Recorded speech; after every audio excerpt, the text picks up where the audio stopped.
make a big play.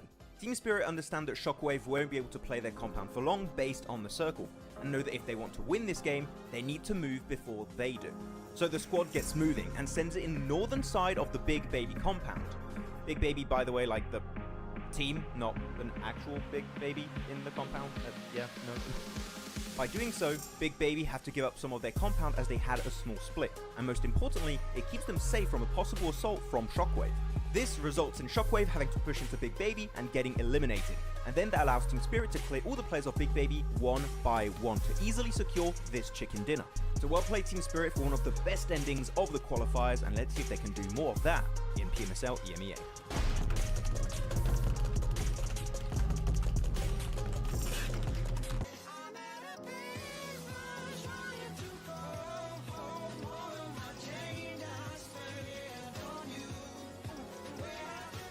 Oh, seems like the drops of PMSL CSA have been revealed. Let's check it out.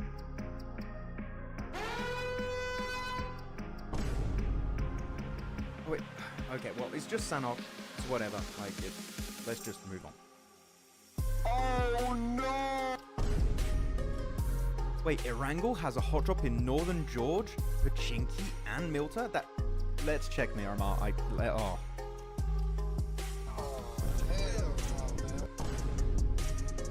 Stalwart, not again, not again. 9 Picardo again. No. Ah! Crypto is leaving I8. Again. It's the second time. After securing a 14th position during PMSL CSA Spring, IHC Esports official page shared that Crypto will be leaving the squad. Though, from the comments that I read, it doesn't seem like this is a massive surprise in the community. Let's keep in mind also that Crypto has joined many orgs before, such as Stalwart, Unicorns of Love, and Twisted Mind. So because of this, he could technically move to regions even outside of CSA, though this does seem unlikely, because this new post here was just shared by Regicide Esports official Instagram page, which... Wait a minute.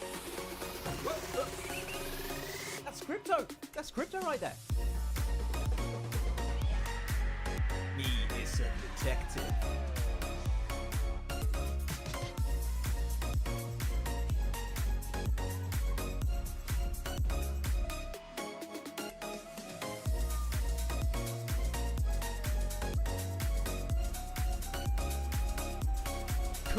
Leaving Enigma Galaxy. Well, some of you detectives out there might have noticed that Koops was playing under a different name, Carry, with the team 3D Max in the Titan series. Me is a detective. No, not that kind of detective. Well, not too long ago, the NA superstar turned Mr. Worldwide Koops made a cryptic post before PMSL EMEA saying that this is his final tournament. Now, at the time, it was unsure if this meant he was retiring or moving on, but one thing is clear. Enigma Galaxy were not getting the results expected with a player like Koops on the roster. And after failing to qualify for the main event in PMGO, and only securing an 11th place finish in PMSL EMEA, it was quite obvious some changes needed to be made, and it seems moves are being made by Koops as he revealed this information to us. The legend himself has confirmed he is signing to a new organization soon. This message comes just days after seeing him play with Rob, Snow, Zuko, Nate in the Titan Series Season 5 under the tag of 3D Max. Now the question is there potential for Koops to stay with this roster in PMSL EMEA? Or will we potentially see him go to another region like maybe CSA, because IHC just recently lost Demo and Alex over to PEL. Let us know in the comments who you think Koops is going to be signing to. Real quick, what's your favorite weapon? M4, of course. VP Bison. The PP Mini. Scar L, of course.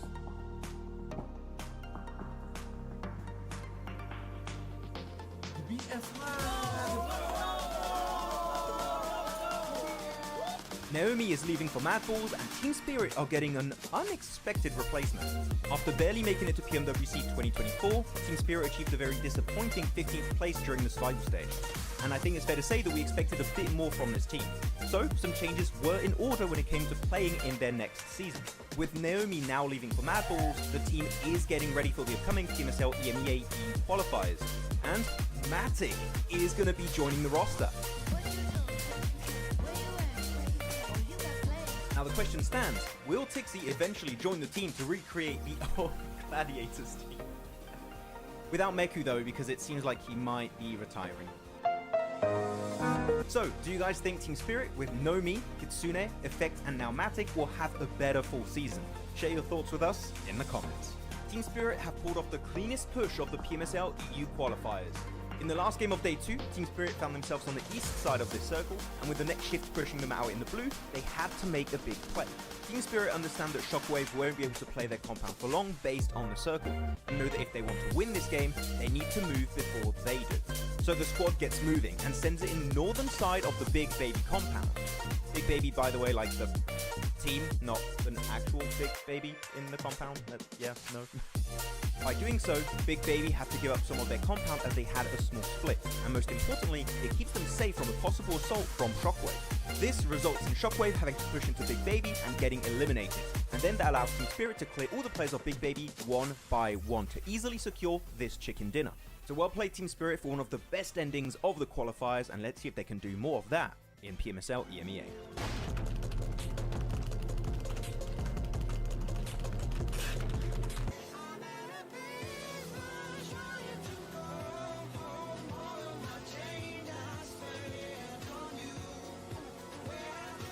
Oh, seems like the drops of PMSL CSA have been revealed. Let's check it out.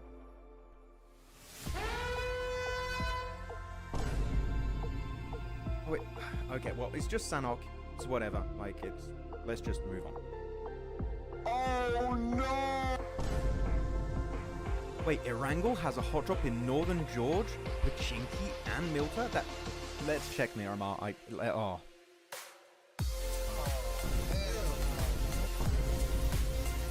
Stalwart, not again, not again. 9 Picado again. No. Ah! Crypto is leaving I8. Again. It's the second time. After securing a 14th position during PMSL CSA Spring, IHC Esports official page shared that Crypto will be leaving the squad. Though, from the comments that I read, it doesn't seem like this is a massive surprise in the community. Let's keep in mind also that Crypto has joined many orgs before, such as Stalwart, Unicorns of Blood, and Twisted Mind.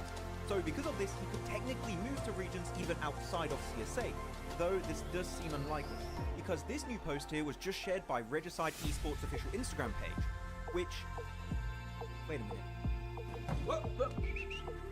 That's Crypto! That's Crypto right there! Me is a detective.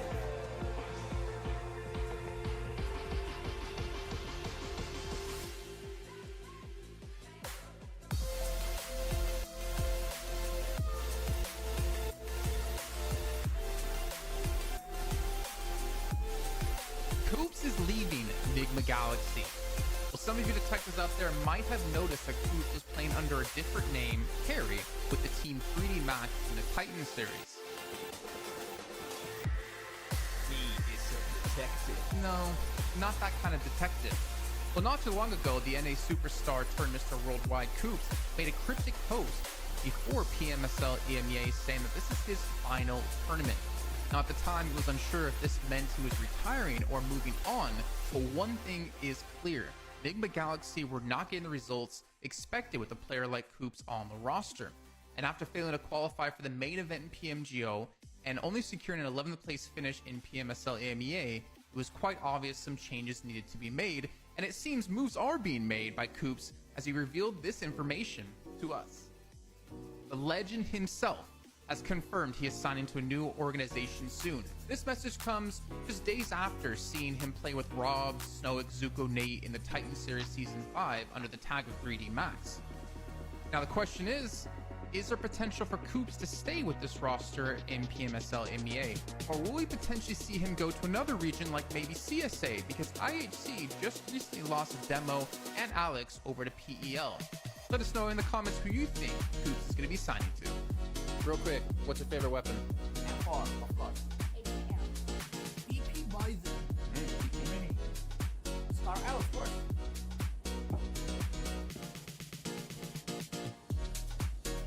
BS Lad. Naomi is leaving for Madballs, and Team Spirit are getting an unexpected replacement. After barely making it to PMWC 2024, Team Spirit achieved a very disappointing 15th place during the survival stage. And I think it's fair to say that we expected a bit more from this team. So, some changes were in order when it came to playing in their next season. With Naomi now leaving for Mad Balls, the team is getting ready for the upcoming PMSL EMEA EU qualifiers. And Matic is going to be joining the roster. What you do? Where you at? Oh, you got played. Now the question stands, will Tixie eventually join the team to recreate the old Gladiators team? Without Meku though, because it seems like he might be retiring. So, do you guys think Team Spirit with Nomi, Kitsune, Effect and now Matic will have a better full season? Share your thoughts with us in the comments. Team Spirit have pulled off the cleanest push of the PMSL EU qualifiers. In the last game of day 2, Team Spirit found themselves on the east side of this circle, and with the next shift pushing them out in the blue, they had to make a big play. Team Spirit understand that Shockwave won't be able to play their compound for long based on the circle, and know that if they want to win this game, they need to move before they do. So the squad gets moving and sends it in the northern side of the Big Baby compound. Big Baby, by the way, like the team, not an actual Big Baby in the compound. Yeah, no. By doing so, Big Baby had to give up some of their compound as they had a small split, and most importantly, it keeps them safe from a possible assault from Shockwave. This results in Shockwave having to push into Big Baby and getting eliminated, and then that allows Team Spirit to clear all the players of Big Baby one by one to easily secure this chicken dinner. So well played Team Spirit for one of the best endings of the qualifiers, and let's see if they can do more of that in PMSL EMEA.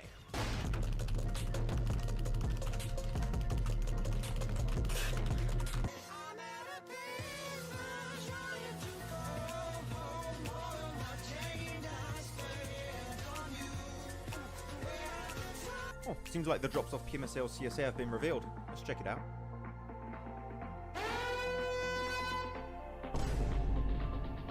Oh, wait. Okay, well, it's just Sanhok. It's whatever. Like, let's just move on. Oh, no! Wait, Erangel has a hot drop in Northern George, Pachinki, and Milta? Let's check Miramar. Oh.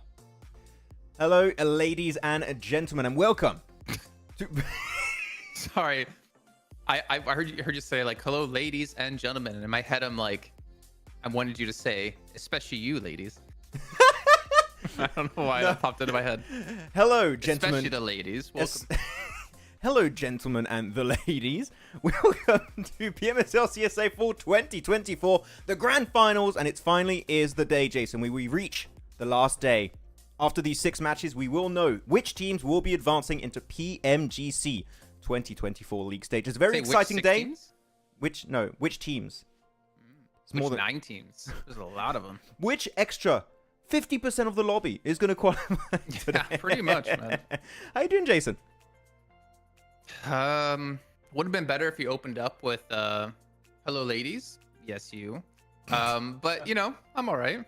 Kind of excited to see the culmination. I think the last day is always a really fun day because it's like you've been waiting like patiently for the 3 weeks. It's like you waiting over 10 years to find out what the One Piece is, and then it's that day. It's like today we're gonna find out who the One Piece is or what the One Piece is. You know, you get all excited. It's been 25 years, Jason. Okay, let's get it straight. It's been 25 years. We've been waiting. Have you been watching for 25 years? I've been watching for 14 years. We're getting there.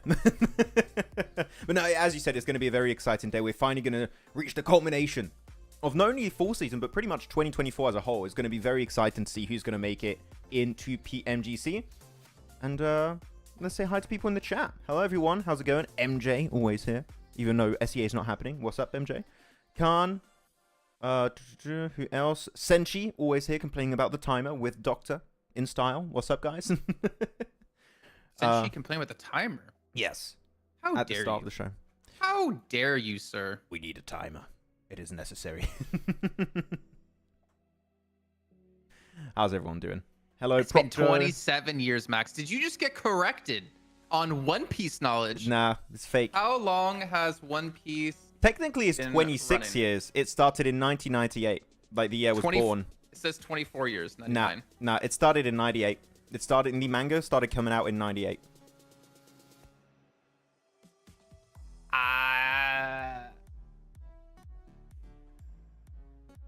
Wait, Jason, we're focusing. July 1997. All right. I'll have to like fact check you later. One Anyways. Piece is a Japanese manga Jason, series we're on the written and fight. illustrated Jason, by I'm not gonna Ichiro lie. Oda. I genuinely don't care. I want to focus.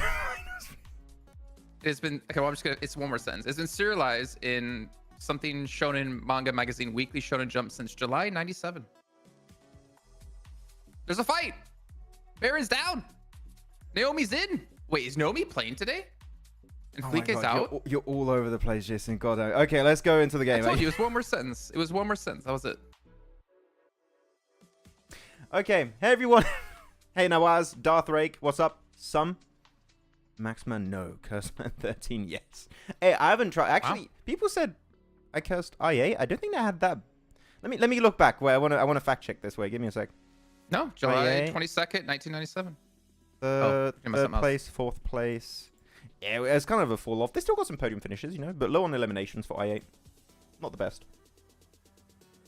It seems like they're playing just to survive, but at the same point, they already qualified through points, so I don't know. Yeah. Wait, what did Prop Joe say? 27 years. It's been 27 years. Nah, it's not been 27. July 22nd, 1997. It depends. Which one are you looking at? Are you looking at the like epilogue of the epilogue, or are you looking at the first manga?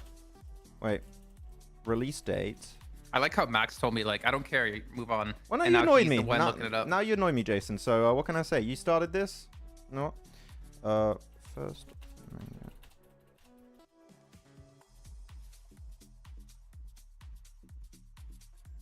Yes. We can blame Jason for this. It's his fault.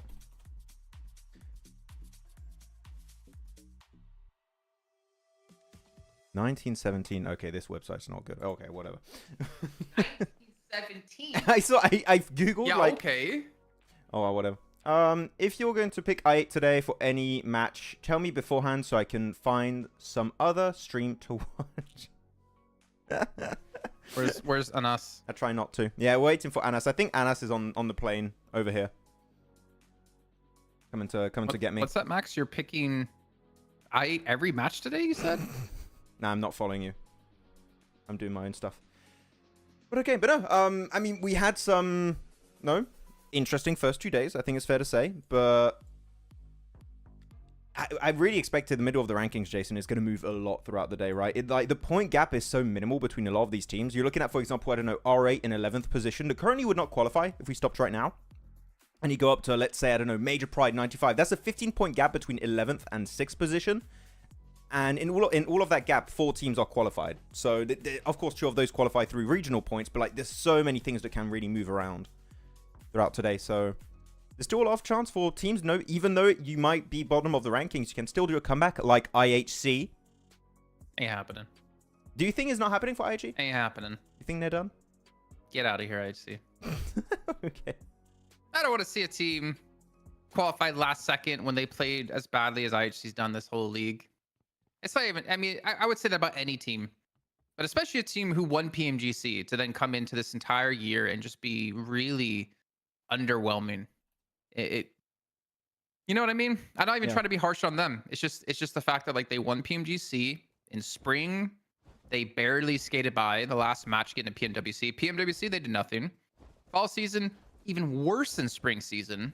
And for them to qualify like on the final day like this, that would make me a little bit sad. Because in my opinion, they're not really deserving to go to PMGC with how they played this whole year, being the defending champions. Yeah. I mean, they're going to do just like in spring. They're going to have a Everest finish. No, man. If that happens last match, hey, the last game's Erangel. It's Erangel. It's happening. There's a chance. Max, do we think A1 deserves to qualify? Realistically, no. Fortunately, no. No. Yeah. Like, they had a good game yesterday, but like it was kind of gifted to them. They played it well, don't get me wrong, but it was a Well, they held very the specific compound. scenario. Exactly, but like It was nice to see that. you need to have only that compound in play and all the other positions like crates, apartments, Everest, and also hospital taken out of the equation if you want that to be a really good spot because it's flat terrain. It's really hard to push. Again, well played to A1 on that fight, but it was a very easy setup, right? I think it would have been one of the biggest throws if they didn't win that game. So they had to win it. So actually, even though I would say that game, Jason, A1 won, I'd really say the unofficial winners of that was Muerte because, god damn, their fight in apartment was so impressive. So I think that's 4 players eliminating, what was it, IHC and then Regicide. and getting second place, like, very impressive from Muerte. And now they're in third place. Like, that was, for me, the standout moment of that match on Erangel. I will say this for A1, though, is that it was nice to see them be able to hold down a compound so successfully. It's like a little glimmer of hope of like what they can possibly do in the future, right? I think the problem they have is stringing that together into consistency. I think maybe confidence is something they lack. Like, I definitely feel like they're on the lower end of the lobby when it comes to weapon skill, like gun skill, be able to like eliminate your opponents. But it's a glimpse of life, and I mean, they technically could qualify today. It is possible, but I think consistency is just something they majorly lack within the team. And not even like consistency necessarily results, but like consistency of play. I feel like they're so up and down in their matches, and like they lose fights they should win a lot of the times. Not a lot of the times, but they lose fights they should win. Yeah, I don't know. Like, they need to fix something. Jason, talking about A1, because we don't talk about them very often, right? And we have time before the first game starts. Which player would you say on A1 has maybe like stood out to you the most, right? For me personally, I would have to say None. Hitman. But I don't know for you. None. None. That's the Okay. problem. None. I don't see a star player on that roster. That's the problem. I'm not talking about star And- player. I don't think every No, team has some, but Like, they're all equally unforgettable, unfortunately, right now. Like, I Unforgettable. didn't. Or sorry, forgettable. My bad. Because like, if you look at PUBG Mobile back in the day, Mhm. a few years back, you would always need that star player on your team that you can depend on. That would be the player to like carry you into a victory or carry you in like the event. And then it transitioned to like, you need multiple people who can do that on your team. Let's just say like 2. Yeah. And then it's transitioned into everyone on the team, even the in-game leader needs to be able to pop off like that. And I just don't see anyone ever really pop off in A1. That's true. That's the Yeah. problem. Like, I get what you mean. Like, who's like the better player on the team, but like, there's not a clear person ahead in my eyes because no one's ever really been that successful like pop off player for them to be able to like win situations they shouldn't win or like pull off big eliminations. I mean, I didn't want it to It's get not meant this to be deep, mean, but Well, like, it's not- yeah, I was okay. just like, it was out of pure interest of like, is there a player that stood out to you? Because I said no. But yeah, I mean, and I'm not meaning it to. I'm not saying it to be mean either. Like, again, English stream, we're gonna criticize teams equally when they deserve to be criticized. But Except there's Doc. no one. Oh, I mean, you can't criticize. I mean, we did criticize Doc, right? Like the 1v4 pushes he was doing, we gave him some crap for that. But there's just no one on the team that really stands out. And it's not even just them. Like KSX, the sad part for me was Himson was like the standout player in KSX, but he was on loan. He wasn't even playing like as the team, really, right? Mhm. I look at the rest of the roster, maybe only Jay, but that's a barely in my eyes. I think Bangladesh maybe as a country is just lacking like really good individual players, like your Docs, your Tops. You know, maybe they're just lacking those star players for some reason. Maybe. I don't know. It's Like, can you think of a single star player from Bangladesh? Like someone who's popped off massively? like in this tournament or like in general? In general. Can you think of a single one? like that off the top of my head? No, not really. That makes me kind of sad because I feel like Bangladesh has a lot of like really passionate fans. Like And they've got good players, but like I think they do have some good players, but they don't have that like star power like a Doc has or Apex. You know, they doesn't have that like individual carry potential. yeah. I don't think it will get this negative this quick.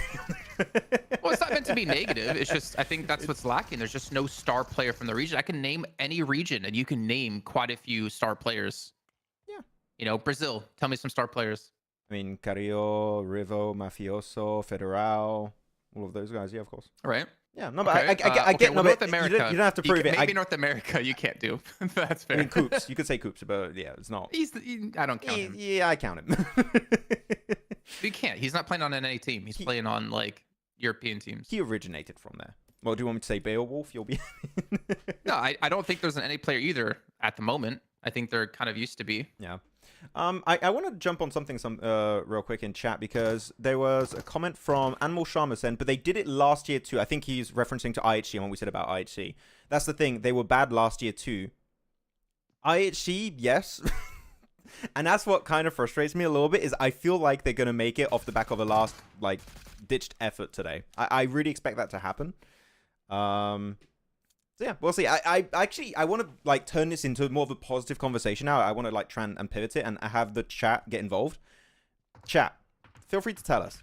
Currently in the teams that are not qualifying, okay, if we stopped right now, teams that would not qualify would include ARCRED, R8, A1, Leo, IHC, Regicide, and not Noobs. I want to ask chat, who out of these bottom teams do we expect to have a little bit of a jump up and make into PMGC, right? Like, I want to see, are we going to see some comeback stories from some of these teams? And if so, please tell us in the chat. I want to see what the chat is feeling like today. Do you have any of those teams down there in the bottom, Jason, that you would like to see a comeback from? I'm not gonna lie, I wasn't really listening because I was reading a comment because Anmo was talking about that, like, we're new to this region, we don't read comments correcting them, and then I went to go back and see what that comment was. That was the one. Talking about IHC, they won PMGC, and I know you touched on this. They did the bare minimum to finish the next round, right from PMPL, SAC to group stages, start stages. I mean, whether they barely qualified or not doesn't matter. It's the fact that they won PMGC against the best teams in the world in the most competitive PUBG Mobile event to date, and then they just dropped off the face of the earth. That's what frustrates me about them. To go back to what you're saying, I want to see ARCRED, man. Actually, you know, I would love to see R8, but again, I think R8 have just not shown anything all season. I understand they're in a bit of a rebuilding phase, but now if what we're seeing is true out of them, Max, seeing that Naomi's in instead of Flique, then I would go back to what you said yesterday about, like, you should already have your roster set up. You shouldn't be making this many changes. Even though yesterday I did say I kind of liked it because they realized day one wasn't working for them, but like, to be in the final day before potentially getting to PMGC and still not sure about your roster, like, that's rough. It shows a lot of uncertainty inside the team, in my opinion. Like, they're just very unsure what is the best strat, what's the best approach for us, and they're very hesitant from the looks of it. So I would see ARCRED for sure, though. Yeah, I mean, you say ARCRED. I wanted to say ARCRED too, and it seems like people in chat are saying ARCRED and R8 for the most part. Even Leo, actually, for Murtaza Ali, which Leo's an interesting pick. Currently, Leo are in 13th position. Literally one good game, like a top 3 with a decent amount of eliminations. They're back in a race, Leo. So, like, they're definitely in a position where they can come back. Yeah, I think that's an interesting pick for Leo currently. I would say, we talked about it yesterday, right, Jason? Leo, no, sorry, not Leo. Regicide, not Noobs. I think unless we see something big right out of the gates today, I think PMGC race is a little bit over for them. I don't expect to see these big results. And even if we get one big game, I don't expect consistency from Regicide, not Noobs currently. So, yeah, for me, it's IHC, Leo, A1, R8, ARCRED. I'm looking at these guys to maybe jump up in PMGC rankings. I'm kind of sad with Leo because I feel like there's something similar with Leo that there was with, like, 52. I think, like, Huzaifa gets a lot of fandom, a lot of, like, credit, and a lot of, like, fame because maybe what he's done in the past, but, like, honestly, this season he hasn't lived up to the hype that I've gotten from chat about him. He had a good first week, and then it kind of fell off from there for him. I would have to say, yeah. I think I mean, he definitely. I mean, we see he can be a really good player, but again, he lacked consistency this season, or maybe the team lacked consistency in this season. Oh no. Yeah, I don't know. I feel like Leo was unfortunately a little bit of a letdown, and, like, all the hype around Huzaifa was kind of fell flat for me. I mean, you can bring it back to your convo about A1, right? You can't just have one star player anymore. You need the whole team to step up. We've seen stuff from, like, Haidami, etc. Oh, Haidami. So I don't know. Are they actually players for the team? Because they're from Nepal. Haidami and Liquid. Oh, we saw Haidami in the rotate. Well, I know because we didn't see Cairo initially, like, the first couple of weeks, because maybe he couldn't get there in the time or something. I don't know. But yeah. I don't know. And even, like, Regicide have some really good players, right? Like, obviously, unfortunate Blade's not here.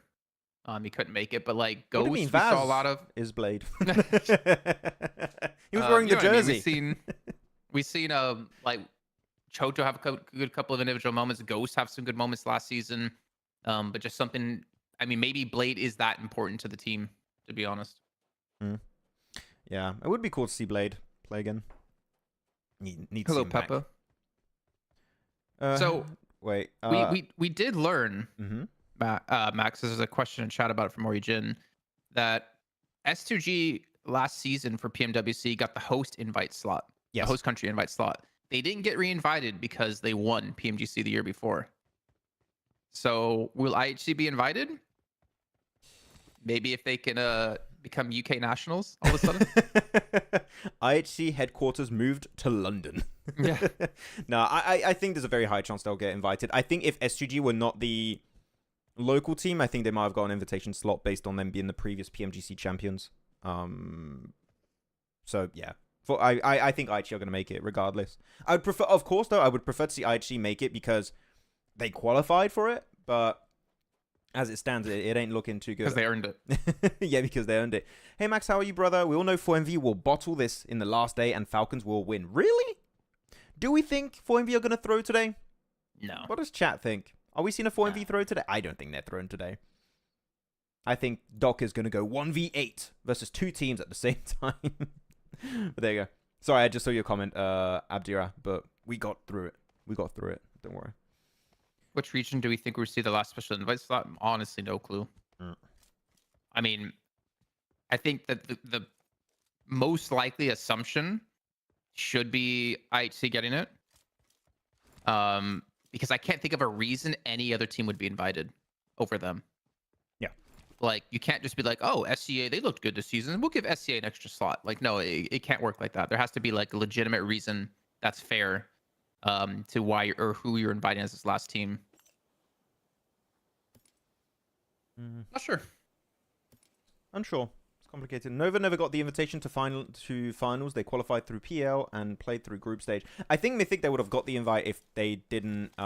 Maybe through group stage they would have got the invite, but I think they would have got invited if they didn't qualify directly.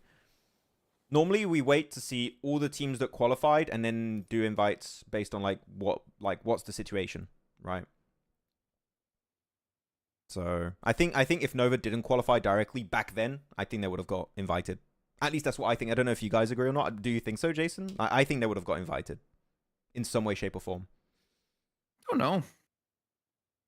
I mean, I'm just gonna agree with you for the sake of it. I don't know. Yeah, I don't know. It's just interesting. So Should we get Paraboy invited this year? Well, as a talent or player? As a player. Yeah, player. I'd like to see Paraboy play again, though. On like a global stage. It'll be absolutely sick. Hello, Max and Jason for the second time. Hello, Shahid. Sorry. Trying to catch up to the chat. 4MV will throw if Maxman picks them every match. I'm not going to pick them every match. I pick team based on positions. Or for the meme. Depending how I feel. Okay, but Jason, really? Who are you looking at maybe winning the whole thing? Do you have a prediction for like your winners?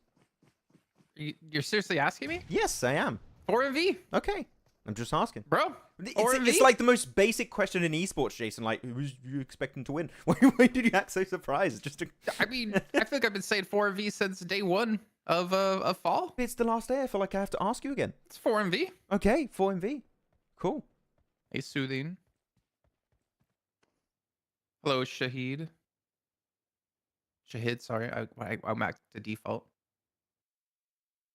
What's prediction of 4MV? They hold first place. Hell yeah, they're going to hold their first place. Are you kidding me? See, they're asking you a question too. You don't have to. Are you kidding me? 26 points ahead. They have no pressure because they're already qualified. Bro.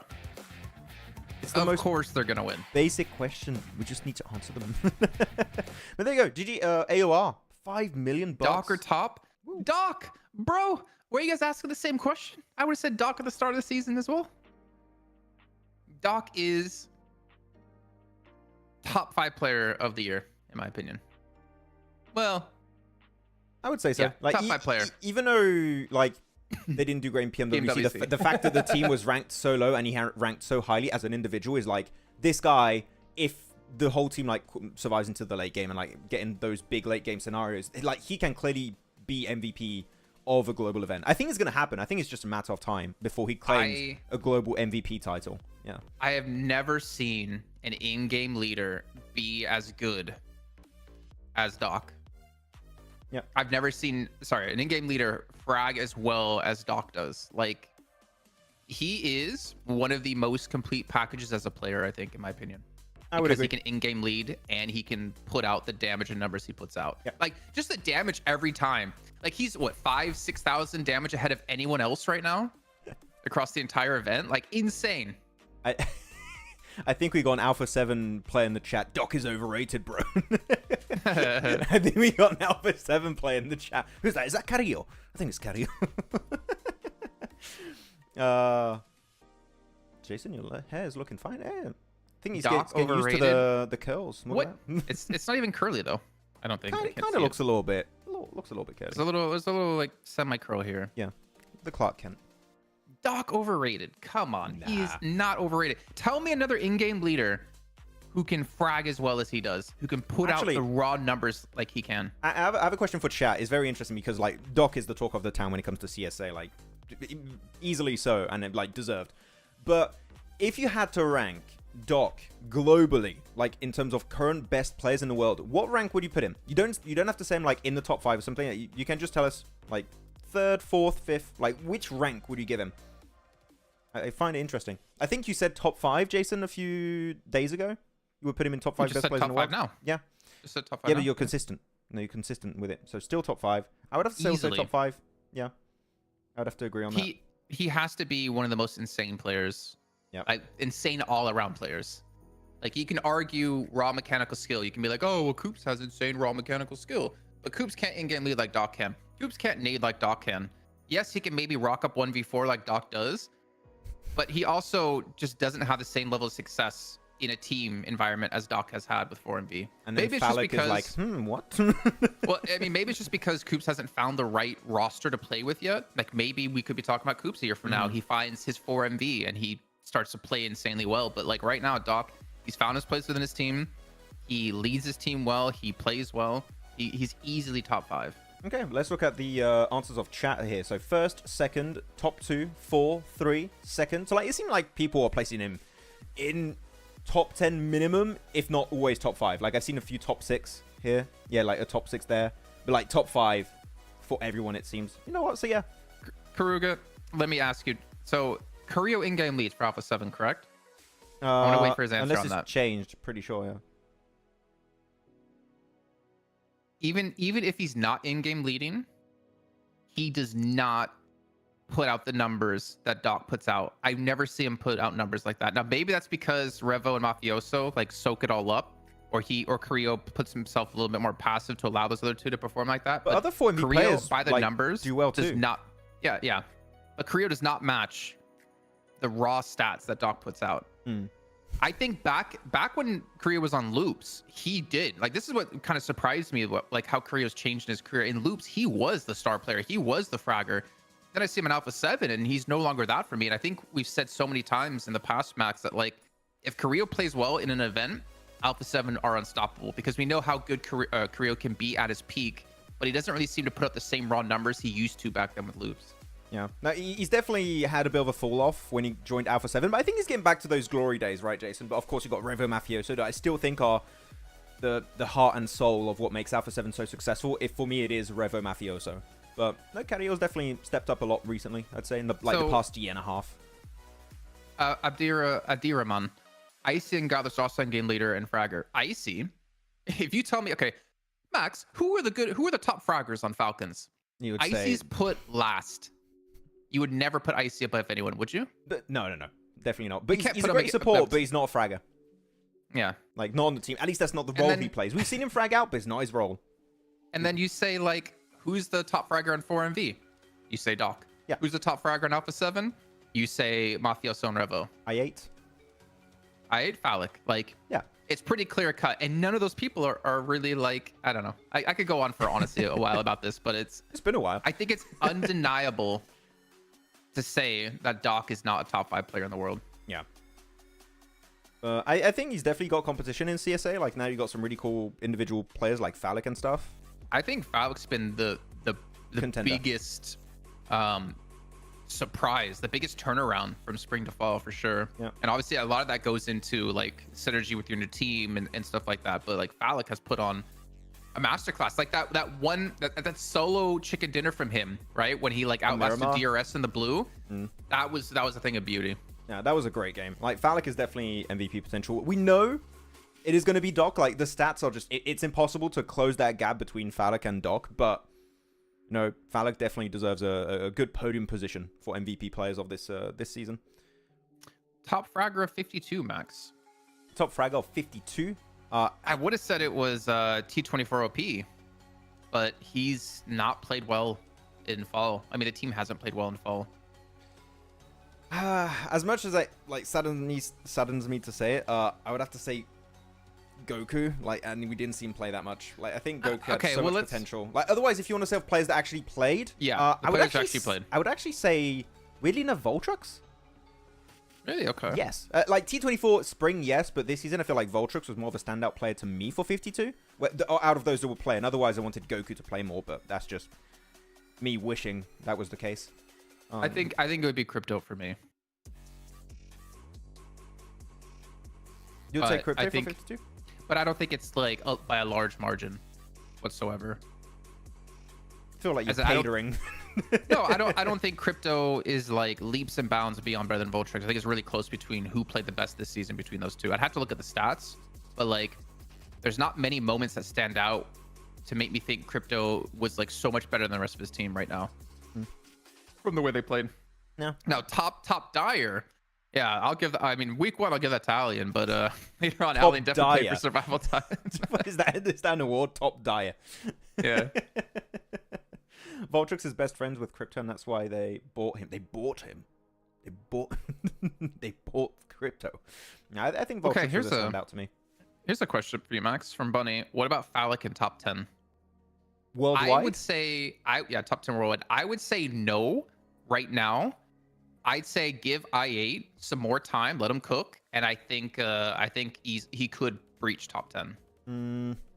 I would say I want to see them get more global experience. I think playing in CSA only gets you so far. I want to see i8 play globally. Maybe not be successful, but I think that kind of experience is going to help them grow as a squad and help then Phallic grow as an individual. And I think that that's really what is going to help Phallic then make in top 10. I think he has that potential. I think he does. I cannot say it currently because I need to see him do something in a big stage. And that's going to be my big standout. Top 2, top 3 players in CSA right now? Yes, definitely. He's a top 3 player for sure. But worldwide, I need to wait. I need to wait for a global event. I wouldn't rate Phallic higher than Top or Doc or Action, etc. when it comes to a global event, because he just doesn't have the experience like you're saying. But I think, like I said before, give him some time, and I think we could see some really good things out of i8. Yep, exactly. Best Pakistani team by far too, right? I think we all agreed on that, Jason. Yeah. There's one thing that... Not even a doubt. Yeah, there's 2 things you can say about i8. i8 are the best Pakistani team, and IQ is the best at nading himself. That's the 2 things. They're always going to be right for true. But let's check out the rankings here, Jason, real quick. As are currently 139 to 113 between 4MV and Falcons. I'm wondering, because right now it's very clearly between those 2 teams for who's going to win, right? I think everyone's looking at those guys. Can we expect another team to contend versus Falcons 4MV? Chat, Jason, what are we thinking? I want to say no. I don't think Muerte has shown us the consistency. I mean, they got no wins to be able to contest in top 3. I mean, that is impressive. I'll give you that. But I don't know. I don't feel like they have the pop-off potential, the same pop-off potential that 4MV Falcons have.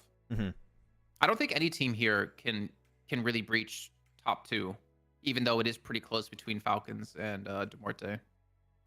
Yeah, I think if we can see them get a win, they can contest, I think. But we already talked about it, right? Finals typically is a bit rough, but this is actually one of the best finals we've seen from Muerte. In terms of performances, this is one of the best. There you go. Second page. Currently, we need to see no step up from your Stalwarts, your ARCREDs, your R8, because currently they are on the brink of maybe missing out on a PMGC. So, again, there is some comeback potential, especially IHC. We need to see something from these guys. Is it going to happen? I'm not sure. It's gonna be a rough one. It's gonna be a tough day. 6 matches, and after 6 matches, we'll see who's going to PMGC. Metro Royale. Falcons are ahead of R8 by, was it 13 points? Yeah, 13 points. So if R8 can score 13 more points than Falcons today, well, 14, I guess, then R8 will qualify off PMGC points, and Falcons will qualify off ranking. So R8 still have a chance. They don't really need to do a ton necessarily. They just need to make sure they outscore Falcons, which actually could be quite a bit. It could be quite hard. well, then you just outscore Falcons on the qualify. But I feel like if they outscore Falcons, they're going to be top 9 anyways, or top 8. You know. Yeah. I mean, they got 2 ways to enter, and they also have 2 ways of failing. They're going to have to keep track of quite a bit of stuff happening in the background. EMEA, yes, okay, yeah. People are asking us, like, quite a few times in the chat, who's going to be casting EMEA. It's not announced. I think it's just going to be a few days until you guys know. It starts soon, right? Like, on the 18th, I think it is. Yep. Yeah, so, just wait a few days. The info will be out there. Best team of the year, Maxman, Jason, Alian, Ratterboy, Jason, Maxman. Well, you put me and Jason on the team with Alian and Ratterboy? Man. How far would we go, Jason, if that was our team? we would die falling out of the plane. Our parachutes went open, we just crashed. Hello, friends, and you too, kiddo. Hello, Anti-Maxman. Hello. I like how he just calls me kiddo. It's just my de facto name with Anti-Maxman. What if RA lose both? Exactly, PlayStore. They could win. They could qualify 2 different ways, and they can also not qualify 2 different ways. So they need to be on the ball today. Who did you think had great potential as a player and would perform well in fall, but didn't? Zerich. But it's tricky because I feel like he didn't play enough. Well, no, because I'm like, I want to say like Zerich, but a lot of like the individual performance obviously depends on the team as well. So it's like, it's really kind of unfair to just call it individuals. But like Zerich, I mean, considering how you played in spring, I expected a lot more. But again, like team roster swaps. And they've been trying to figure out like the 4 they want to field. So it's hard to like criticize him or to point him out in particular. You know who? I have an answer. Crypto? No. Aero. Like, we haven't really seen that 5-man rotation off 4MV. Not saying he played badly, but he played TDM. True. And that was it. I think 4MV are just done with the 4-man rotate. 5-man rotate. Maybe. We haven't seen it happen that much. So, start the match. We don't have a button, Hamad. Start the game. But it is starting. You can see the light show over there. It's starting very soon. We're getting in the match. Don't worry. Yeah, I don't feel like starting yet. Not till we get 10 more followers on Pandemonium_news. Max is a Pookie. Bow emoji. Thank you, Bunny. Thank you very much. Okay. I don't know how to reply to that. Are you blushing, Mac? Yes, I am. Who's winning the first game, though? Chat. Who's winning the first match? You know what, Jason? I think I know who's winning the first game. The viewers? No. Not noobs? No. I8? No. Okay, I'm done guessing. You can just tell me now. I think IHC are just going to go, you know what? We're just going to start the fragging mode of PMGC of last year. And I don't like it. Get that glass of cold water ready. Oh, no. But okay, here we go, ladies and gents. We are getting ready for our first game of the day. And of day 3 of our grand finals for CSA Fall 2024. Again, PMGC slots on the line. There's a lot that could change as well today, guys. There's a lot of teams who could breach into qualifying for PMGC, and there's a lot of teams who could fall out of qualifying. So, yep, 6 games separates your chance for playing for $3 million and playing against the best teams in the world. It's going to be an intense day. This is interesting playing, pal. Muerte, no! No. George is like, oh, yes, this is like normal. This is how we normally play. They just used to the most horrible Saverni playing paths ever. I'm looking at IHC. So IHC dropped out already. I think they're going to go like west of Quarry maybe and look for cars because they want to get South George ASAP. And IHC got caught out rotating to South George yesterday. So they really need to be careful to not get caught this time. Yeah, I mean, it makes it a little bit easier too because KSX are not in these finals, right? They haven't been. So you don't have that big clash around Quarry they would typically have, but it's still a little bit congested, especially if Falcons don't go to Nova and go to their Max. Dorsey. Is there a chance when we get to Miramar that not noobs are going to start hot dropping Stalwart and Picado now to prevent them from qualifying for PMGC as the last ultimate like FU to them? You know what? Not noobs might. I think it would be bad on Stalwart's side to take that fight. I think if you're Stalwart, you just don't take it. Like, not noobs, do whatever you want. I don't really care. Stalwart, if you take the fight, that's a throw. That's bad. Wait, why is there a Zerich in chat? What? Saying go for MV. What? And Animal, do I ever go? Maybe he does curse the teams all the time. all the time. Imagine just to play on like a team and you're just supporting another squad. Yeah, they go for MV. Yeah. All right. I don't like all right. Go for MV. Yeah. Yeah, Play Store. We know about the Ultimate Royale ranking, and we have a video on it, but it hasn't been released yet. Yes. There's a video coming out. Not on our channel though. I would like to stream Zerich Ultimate again. Royale a 4MV, bit. let's go. Like, what? You're rooting on. Is Zerich moving to 4MV next season? Yeah, that's why they got Naomi. They're like just preparing for the move in 2025. He's ready to move along. And among top 500 players, some players will get a chance to try out to esports team. Yeah, that's cool. Like I am genuinely excited for the Ultimate Royale mode. I went to go check videos so cool. and see if they released the video already, because there's a lot of information there that we already like covered in our video. No, it's not really released yet. No, it's not out yet. Maxman, are your eyes great? They're like gray green. It's a weird eye color. It's got some orange in it too. I don't know why. Just it's how it is. Yeah, here we go. Looking at the drops though, nothing out of the ordinary. Muerte gonna stretch it near Stolber towards Saverni, I guess. Anti-Maxman's gonna be there in chat every event from now on, every global. I'm gonna have PTSD. No, not Anti-Maxman. No, I see that emoji in my dreams. I'm gonna start bringing it up actually during broadcast. If we're working PMGC, I'm gonna like bring up what would Anti-Maxman say in the situation, and then just have you be him. Yeah, if you do that, I think I'll be not happy with you. Even worse than usual, Pookie. Actually. Yeah, don't call me Pookie. It's okay. Don't call me Pookie. I'm gonna mute you. Pookie Pie, come on. Okay, he's muted. He's in the shadow realm, guys. He's gone. Zerich being crypt. Gonna be good, Jason? Okay, he's unmuted. He just doesn't want to talk now. Pookie Pie, come on. Don't do this. Okay, you're banned. You're gone. You're gone. He's horrible. You guys don't know how it is to work with Jason. I don't know. Okay, anyways, we got more people in the chat. Hey, everyone, if we didn't say your name, sorry, but welcome to the stream. Hope you're doing good. And feel free to tell us which team you are all supporting today. I would love to know. Yeah, seems like we're going to have the typical Muerte and Lumberyard mountain finish. Jason's camera's gone.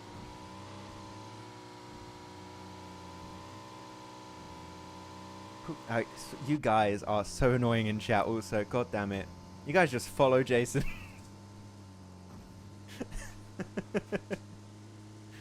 Hey, why are you ignoring me? Not ignoring. Hello, Prabnor. Sorry. There's a lot of comments. We're trying. He's ignoring you because you're not saying Pookie to him. I better not see you at a LAN event again, Jason. What's wrong with Pookie? It's a decent name. No. Why don't you like? What don't you like about it? I know. You're saying this, yes, but why don't you like it? Yeah, do I have to? No, I'm not going to give you. No, I just don't want it. Just curious, like what you don't like about it. Okay. Hello, Abdul. Much love, bro. Hello, Ronzi.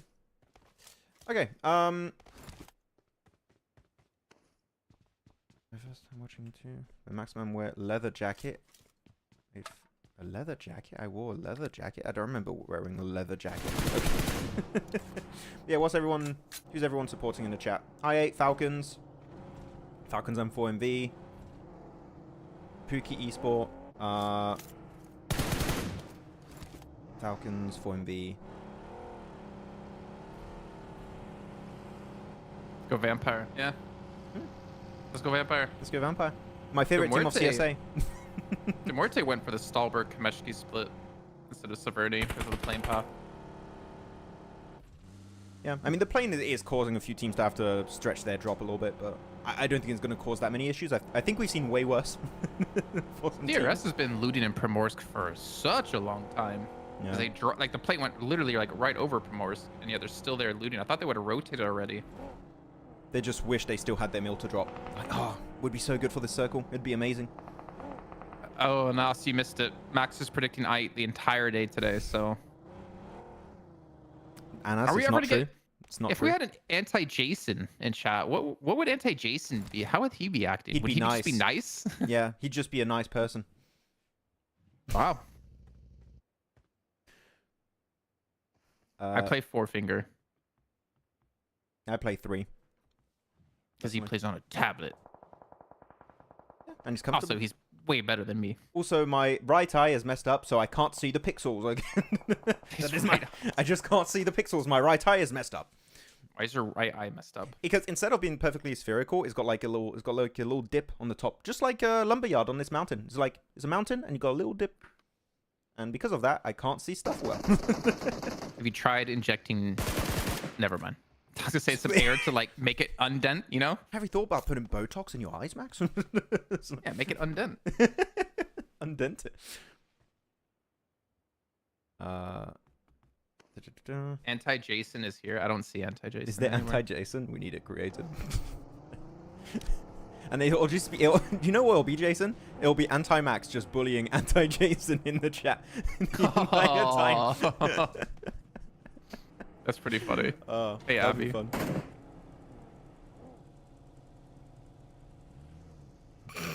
Okay, anti-Maxman. Okay, let's see how this is gonna go. Actually, no, I forgot my device to look at my map feed. I'll leave you 10 seconds. Be right back. Wait. Pookie, don't leave me.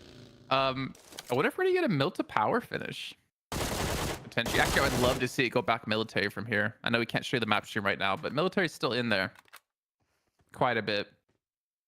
DRS is coming through on the west side. Foreign V is coming through on the west side. IHC is finally rotating through as well. And I getting set up here near farm.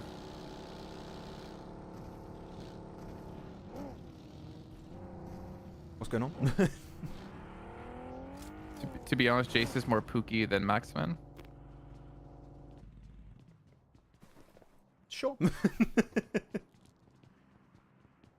I don't mind being called Pookie. Maxman, why you don't commentate team in PMGC? Because I'm not a commentator anymore.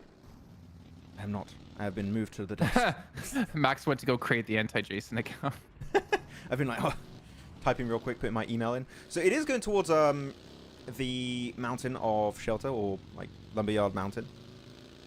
We've seen a lot of finishes around here actually, but this is cool because it takes all of the water out of the equation, almost all of it. So that is like, teams can be happy with this. It's not that bad. But what would be bad if it goes to mill to power though?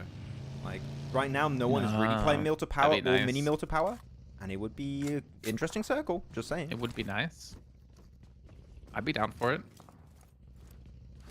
Look how careful everyone's being as well. Did we lose a single player yet? No, like everyone is alive. No, because everyone really here, Jason, has a chance to make it to PMGC, right? Again, like the fact you have more than 50% of this lobby that's going to PMGC for me is like ludicrous. That's insanity. But it's happening. So even the bottom teams, like even Regicide non-noobs, I think are like believing. They're like, oh yeah, we can make it. We just need a good game, so we've got to be very safe, not lose a single player early game.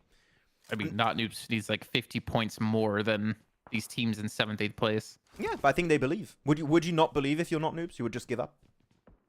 I would have to. There's no way I'm going to go play in a PMSL if I don't believe I can be the best qualify. No, so like the fact that we haven't lost a single player on phase 2, that's a first. That is rare.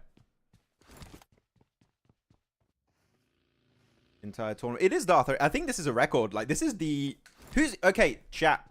Who's going to be the first player eliminated? We can just say from which team is the player going to be. Oh, Icy. He's knocked. Is he going to get flushed? Rogue also knocked for IHC. No flushes yet. Just knocks. Icy, the alien of Falcons.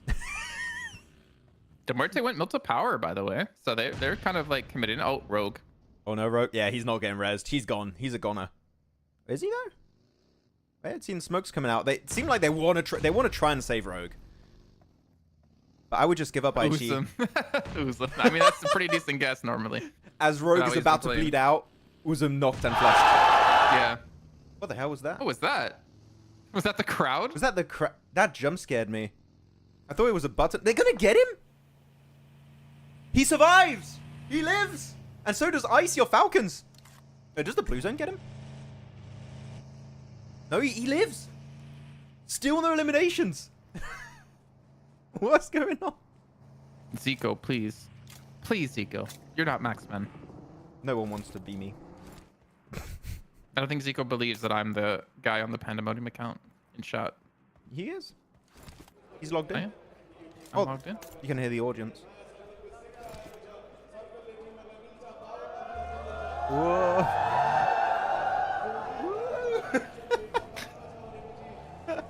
Yeah! Guys, wave emoji in the chat right now. Whoa!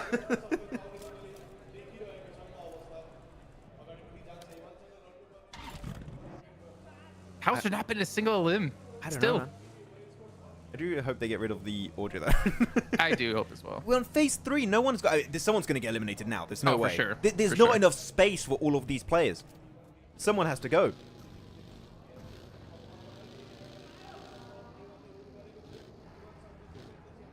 Ow.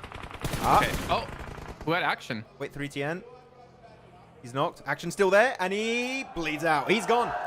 Oh, everyone in the crowd. Okay, well, Falcon's taking the L. One player flushed, one player knocked. Top, I think he's also going to go out. He's on the infamously poorly, well, yeah. It's a very poor area. There's not much there. I'm gonna check on the crowd noise actually. Yeah. Feels like the chat is talking to us. The chat even did the wave. Yeah, chat, good job. Here you go. A1 going to be taking the very own fight versus not noobs. Big nade coming from the back. Was that a self nade? Was that from a teammate? Oh, it was. Hitman naded K9. And then Maxi too. And also not Star. Wait, how many players did Hitman knock with that one nade? What? Hitman, what was that? Gonna try and get the res onto K9, hopefully. But A1 currently a good central position on the circle. Sinister's a little bit split. But seems like Striker wants to try and get vengeance for Maxi and Star. So he's coming up. Look where 4 and V are on the mini map here. On Yeah, the east. in Muerte power. Plain edge. This is very interesting. They're circling their prey, deciding who they want to destroy first. No, that's not the strat, Jason. I know exactly what they're doing. Like, if we're very far away from the fights to the point where we can't see them, Doc might not try to 1v4 teams. If he doesn't know fights are happening, right? He won't go. You talked about what? Yeah, we turned the audio down on his device, so he can't hear the gunshots, so he doesn't go look after them. Just like, no, Doc, stay over here. Don't go. Might be like if he pushes in, it might be like a 1v16. How many teams are like grouped up at the moment? But Falcons looking like they might be the team to go out first. A1's down to 1, not Noobs down to 2. Falcons about to be down to 1. Yeah. Good for A1 All though, right. able to get himself at least 2 elims, but it's still not the game they want, right? We need to see more. Just need to see R8 survive if Falcons go out, man. Start getting some points, start working towards that, what was it, like 13-point gap? Or 14-point gap? Wait, so it's moving away from the mountain. It's actually going towards Mini Multe Power at the same time. Mini Multe Power, which is to the west of 4MV, is a great location. Same for the compound where East is, but like he can't hold it solo, right, Jason? So I think maybe AOR is going to crash onto East, depending on how much information they have, because AOR were the one taking shots at East. So if they know where he went, maybe they could have chased him down, but currently East has got to be very careful. Like, what do you do if you're East? Do you take shots and try and fake your full team, or do you just hide?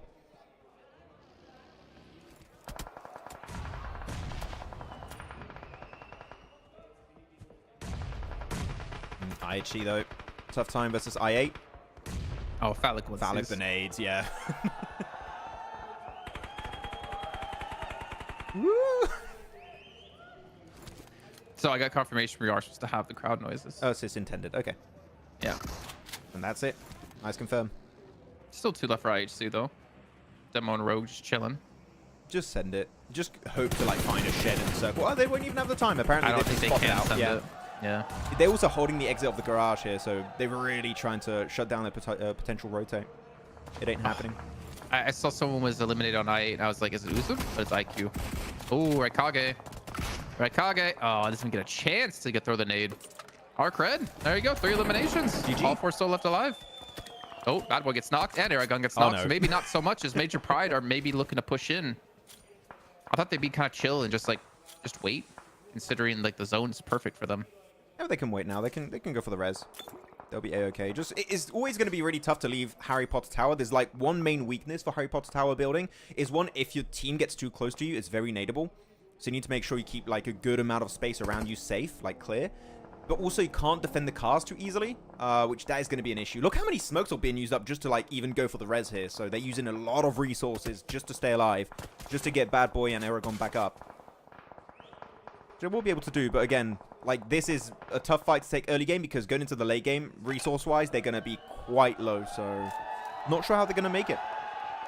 I don't really hate how 4V played this either, because they really, like you said, they knew no one was on the east side mostly because of the way the zone was shifting east the whole time. So they just like sat there, waited for like a more of a smaller zone and for some teams to start being eliminated. Then they just like move in once the zone's like shrunk a bit. Yeah. And they're able to find like a decent compound because they're looking currently at the south side where east is currently holding up in the last remaining member of Falcons. It's going to get crashed at some point. Yeah. And IHC, I don't know how they're going to, I don't see them escaping this. I think it's like you just send it in center and you hope the solo survives the placement points. But IHC here connected to the fight. Yeah, there you go. The angle of killer's too good. DRS looking to potentially clear all of IHC. I mean, Rogue currently going to be taking himself a fight solo, but he's getting shot from the back also by I8. Falcon is in nade range now, so he's going to try and get involved versus DRS. The blue zone's pushing on that location. There's a lot being thrown in the way of DRS. And is Falcon going to let them get away? I think he wants to try and punish it as much as possible because he has circle priority.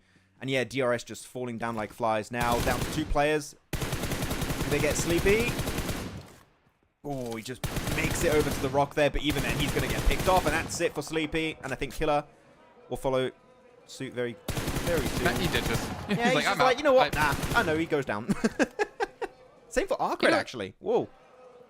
Yeah, you know what's kind of funny is that in our tier list video we looked today, we had a lot of people saying like, why is not putting DRS top 5? This is a terrible tier list, blah, blah, blah, blah. Aren't DRS like right now like 9th or 8th? Before this game, they were in 8th position, but they're qualifying through their PMGC points. So maybe our tier list is kind of good. Because our tier list video, we don't take into account if they qualify through PMGC points. It's purely based on finals results. That was all it was really taken into the equation. Yeah. That was it. Yeah. Maybe we're kind of smart. Maybe we need to go back on those comments and be like, what now? Just send a screenshot of the results at the end. Yeah. But this is great for Stalwart in particular here. They still have 4 players alive. And not a horrible like angle to get in the circle currently. So could be pretty decent. But right now they can catch up heavily over DRS. I mean, maybe even catch up to I8. We'll see how it goes. Well, because I8 don't have a good spot. The important thing for them, right, is like Stalwart are the bubble right now. Yes. And they want to not be the bubble anymore. Like, you don't want to be the team who could potentially be knocked out or in a PMGC depending on like one match. So any points they get right now creates a lead over ARCRED, creates a lead over RA, A1, and makes them so much safer to get into PMGC. So Stalwart, this is like their game to get them into PMGC pretty much. I'm looking at 4MV here, Jason. They're hearing this fight. You know they want a third party this compound. They want to take control of this area. Actually, 3 grenades here from East. Can do some plays. He at least got himself 1 knock into a flush. AoR, like pushing it solo like that was a bit risky. But yeah, he knows what room East is in. And he actually throws it through one window right out the other one. East is still safe currently. Using up so many resources. And jumping on down onto Redlick. Looking for the one-on-one there. And able to get it taken out. It was stolen away by Apex. But East is just holding down. They're like, thanks, East. Thanks, former teammate of ours, for giving us some limbs. Yeah. They had a contract for this compound before the game. Like, I'll help you get it, but leave me get the eliminations. They're like, no. Yoink, mine. That's it. He outlives AoR. Is he going to outlive 4MV now, Jason? No. It's not looking good. No, he shouldn't. On nade. Holding a really good position here. So where East is, it's good. You can't be naded from like where Reefus and Apex are going for. You've got to be careful of Doc's angle though. And Doc knows where he was trying to hide. Yeah, he had a really good idea. So East is now just in the kitchen. And that's a good bounce. Nade! And it gets the bounce right in the kitchen. And that's it. Compound under control of 4MV. 3 eliminations. They got full control of the southern edge already on this match. And that's in phase, what is that, phase 5 now? Teams are coming around slowly, but like, they've got so much control already. This is big. Yeah, this is, I mean, there's a couple of teams who really have a really good opportunity here. For 4MV, it's to create a bigger lead in first place. I mean, they're already looking at being potentially 30 points ahead of Falcons. Stalwart trying to get out of the bubble. Muerte trying to catch up to Falcons, potentially take second place away. Major pride, credit to them, man. 7 eliminations, 3 players left alive. They took down ARCRED earlier on in that Harry Potter tower. I criticize them heavily, but Major Pride looking like they are going to be a team to qualify, man. Yeah, possibly. Seems like they're looking pretty good with those 7 eliminations. But yeah. I mean, this is the worst case for any team not in top 9 right now. Out of all the teams left alive, they're all 9th or higher. These are all teams who are qualified at PMGC if we stopped right now. ARCRED, R8, A1, Leo, IHC, Regicide, not News. Like, this is the worst case for you to have those teams still surviving. Like, this is tough. This makes it so much harder for you to get into top 9 and qualify. Prediction time with chat right now. Who you're all picking for the first win of the day? You got 4MV, Stalwart, Muerte, Major Pride, Falcons as a solo from I8, and 2 players of HORAA in the Northeastern Edge. Who are you all picking for the win? Leave it up for about 10-15 seconds, but we're going to have a big 4MV push here, Jason, very soon. Where do you really send it if you're 4MV? You can send it into mini mill to power of Stalwart. You can send it center, which I think is a bit risky on Muerte. I think you go onto AZ's building. It's edge, and you have a very low chance of getting third-partied. I think AZ's compound is the best location. Major Pride, I would say, need to regroup because that push is coming very soon. I mean, it definitely looks like that's the route they want to take, right? By having Doc pushed up like this to get their information. Reefus as well gets sent forward between these two teams to gather some info. Seems like just trying to set up a position to potentially go for it, but I'm not really a big fan of Reefus' spot because easily nadeable here. And 4V might get caught by Stalwart, who gets a little bit proactive for this. Good for Major Pride trying to regroup. Becca, okay, Becca. The thing is, normally it's fine what he's doing, but he's against Doc, and it's a very nadeable ridge. I'm just a little bit like, it's a bit of a scary spot to have against Doc. But the rest of the players now, Apex and Baron, going to try and regroup. But yeah, which team would you look at potentially winning this game here, Jason? I want to say Muerte. Muerte? I don't imagine 4 and B are going to keep all 4 alive getting into like zone. Yeah. I was going to say, I kind of like what Stalwart could be trying to do here in terms of like playing the Eastern Edge and third-partying teams, but it depends if they lose players. Riley got knocked. I think he's going to get rezzed. I think he might be fine if they use a few resources to get to him. That nade could be good. Oh, a little bit short, actually, but good idea. 4MV know they are in a tricky spot.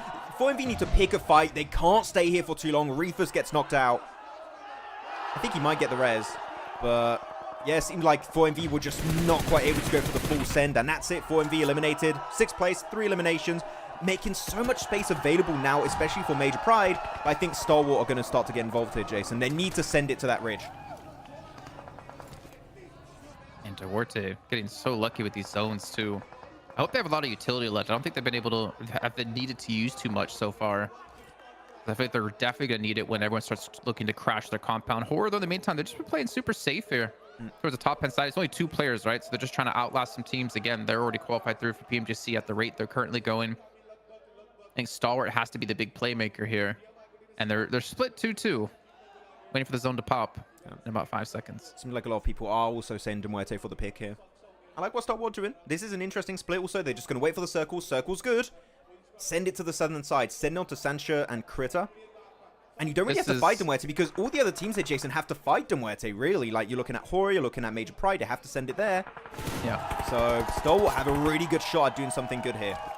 This is the tough time for Muerte, that the zone does shift onto them, because it's such a good thing that they have the zone towards them, but they also have one of the best positions in the zone with the compound. They have the safety for them to play from. So Major Pride might push into them, and if that happens, Stalwart might be okay. Let's push into Muerte now. Let's third party this. Instead, Major Pride are setting themselves up to be right between the 2 teams.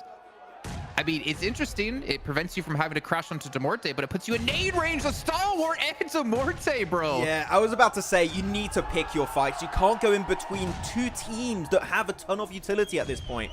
Look at that. That nade's going to connect on Evo Station again. Oh, he does get the first aid just in a nick of time, but... This is what I said before, right? Muerte, I think they have a lot of utility left because they haven't had to throw much, and you can see a lot of it being invested into this Major Pride push. And I like it because, you know what? It prevents you from potentially being crashed on by these 2 teams if Major Pride look to turn, but they obviously, I guess, wouldn't, considering they were in such a tough spot. Stalwart, unfortunately, for Muerte, didn't lose a player. But we're about to hit... I mean, we're in stage 7. The next shift, if it comes out of the compound somehow, might be tough for Muerte, but it's going to come down to the full 4-on-4, I think, between those 2 teams. Look at the spread of Stalwart here. They have so many angles over that ridge. They are so damn safe. And I think at this point, HORAA are just hoping to get a favorable circle here. They don't want to fight. They know they don't have the players to take this fight. So yeah, Malik and Harry Potter Tower just trying to survive. I get it. I would do the same at this point. But that nade from Pusher is just perfect. And yeah, they got play on the edge. And I think that play on the edge of HORAA is just going to stay there. And just try to outlive one of the two other teams. No fear, he just wants to get a second place. But I genuinely here, Jason, on this circle, I think it's going to be top 3 for HORAA. And it's going to be down to the last few circles to see who gets it between Muerte and Stalwart. They're really Stalwart, the way they approach their fight versus 4MV. Start playing that ridge versus Muerte, not forcing an early fight they don't need to take. Textbook for Stalwart. Really love how they played it. I mean, I kind of like the 2-2 they're using as well. Depending on like where the zone shifts, they can play from 2 different positions. No fear. Yeah, he's about to be pushed in the blue. He's probably just going to go out to blue as well. Don't give away the point. And it comes down to the final push here between Stalwart and Muerte. And utility for Stalwart. Well, Fearless, he had none. And that can get a little bit worrying, thinking about how this final fights can go. I think they might have looted some of the crates of Major Pride. Yeah, Malik going to bleed out. I think they got a few extra. Actually, one thing about Major Pride we saw earlier, they were quite low on ammo. So in terms of ammo count, I don't think Stalwart was going to get too much, but utility count, that could be really helpful. Yeah, so we're going to go phase 8. The center's going to be over the ridge. So Stalwart here is going to be quite tough, Jason, because going over the ridge, they're just going to get completely lasered by Muerte players. So I would say just regroup on the southern side, do an insanely big smoke road, and send in the building. Like, just choose one building and send it in that one building. That's my approach. What would you do if you're Stalwart here, Jason? What's your approach? Just win. Just play good. Tell us in chat, what do play you as think? if it's a double point day, and I think we got it. Chat, what do you think? What would you do if you're Stalwart in this situation? Circle, center, going somewhat towards Muerte. You're going to be forced over the ridge. What's your game plan? It's a 4v4, man. I'm not sure if I like No Fear giving the point to Muerte there. I feel like it should have been gone out to blue. Yeah, I would have denied it. You're right.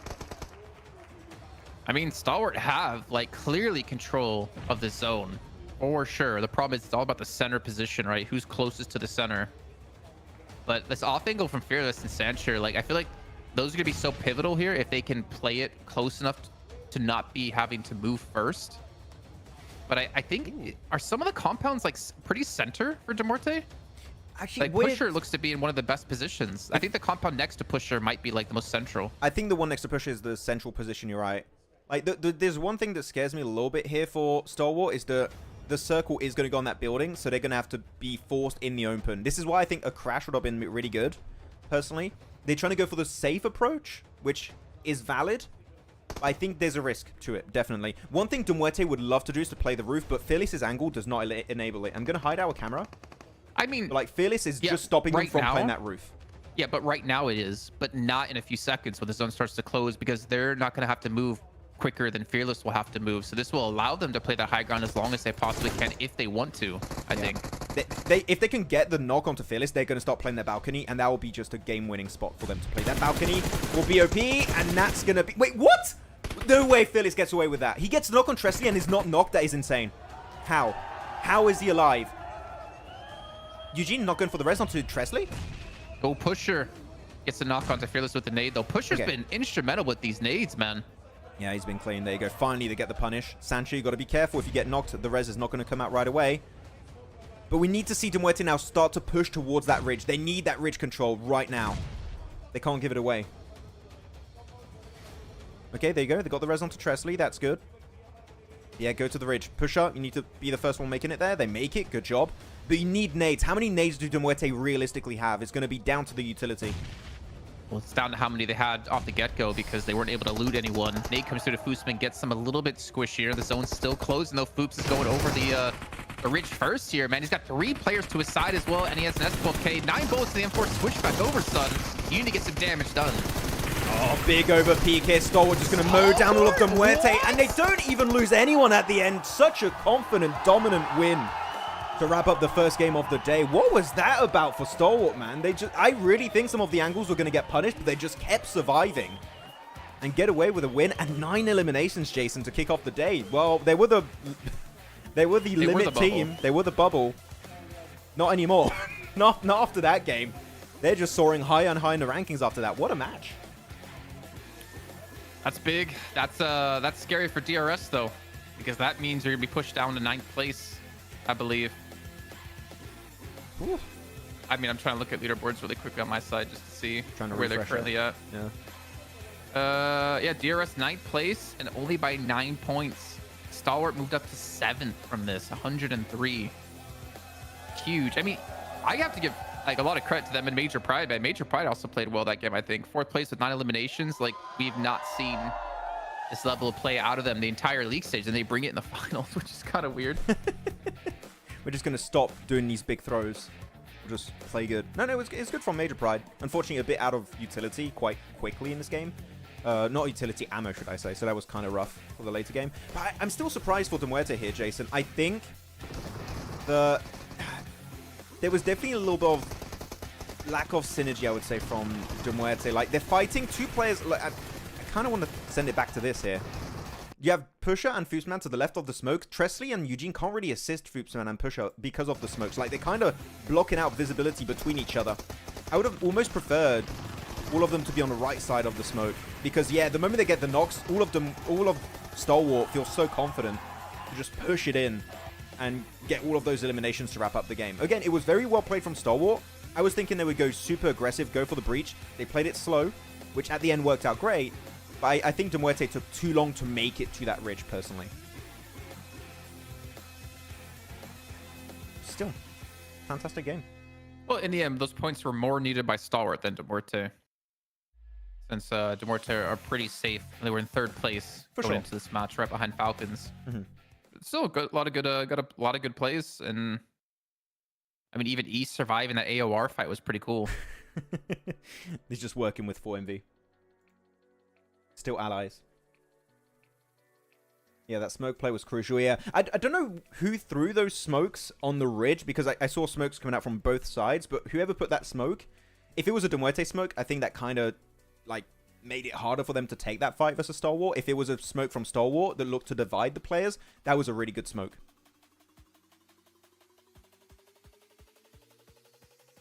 Is it the last day? It is the last day. Bro Skizzies? XYZ? I don't know how to say that, sorry. Yes, it's the last day. 5 more matches. Yeah, but man, smokes are so important. We keep saying it many times, right? It's down to the utility of the late game. But I'm surprised. Were Muerte almost out of nades at the end? I feel like they were, Jason. They should have been. Yeah. Well, they should have been, because they used a lot of Major Pride and they didn't loot anymore because no one like crashed into their compound. Yeah, because I saw one nade come out that could have been really good. It was a bit short on the throw. But if there was still a few nades available for Muerte when the blue zone is forcing Stalwart in that current position, that could have been a double, if not triple nade knock. Like, they were so close to one another. Oh, Doggo's there. Yeah, sorry, I'm just get him in a position I could pet him and still pay attention. Why did he switch back to the S12K? His M4 was full ammo. I don't know why he switched. I think he understood. I think Foopsman understood that they were really close. But I think M4 is really good because you can just laser down the entire, like, it's a very flat terrain, so you can just laser down, even through the smoke, just laser. Well, I don't know. Was it? You can go back, because there was a player who had an S12K and an M4, but he had 9 bullets in the M4. That was it. Let me try. Ooh. I don't know if that was Foops. I don't remember which player was, because we were swapping between perspectives really quickly. I'm trying to play it for you guys. Here you go. I'll put the music, the game audio. Farther. Yeah, just give me a second. I'm trying. Okay, we'll move forward a little bit. Okay, so again, yeah, like, you have these smokes are kind of helping Stalwart at this point. So they have, yeah, they had that one nade of Foopsman. I didn't see any more nades after that. He chucks it. Oh, again, that could have been such a good nade if he got the knock. Yeah, so Foopsman, he has 10 bullets. No ammo in his M4. He has like 9 bullets. It was him. Okay, yeah, he has 9 bullets. So that's why he went back to his 12K. He had no ammo. I thought he had more than that. Okay. No, he said while watching, like, you gotta switch back to this 12K, man. GG. But yeah, you can see, man, the lack of vision was making it so rough. But I am surprised we saw Foopsman peak so much over the ridge. I think because of the circle, how it was going, I would have maybe waited over the ridge, like under the ridge, for Stalwart to have to push you. But I also get at that point you want to try and be applying pressure. I kind of understand it at the same time. Yeah, it's just you have a decision to make there, and you have to commit. Or you play it a little bit slower, or you play it very aggressive. And Fuchsman just wanted to go aggressive. Too bad that Molotov wasn't used on the left-hand side where the 3 Stalwart members were.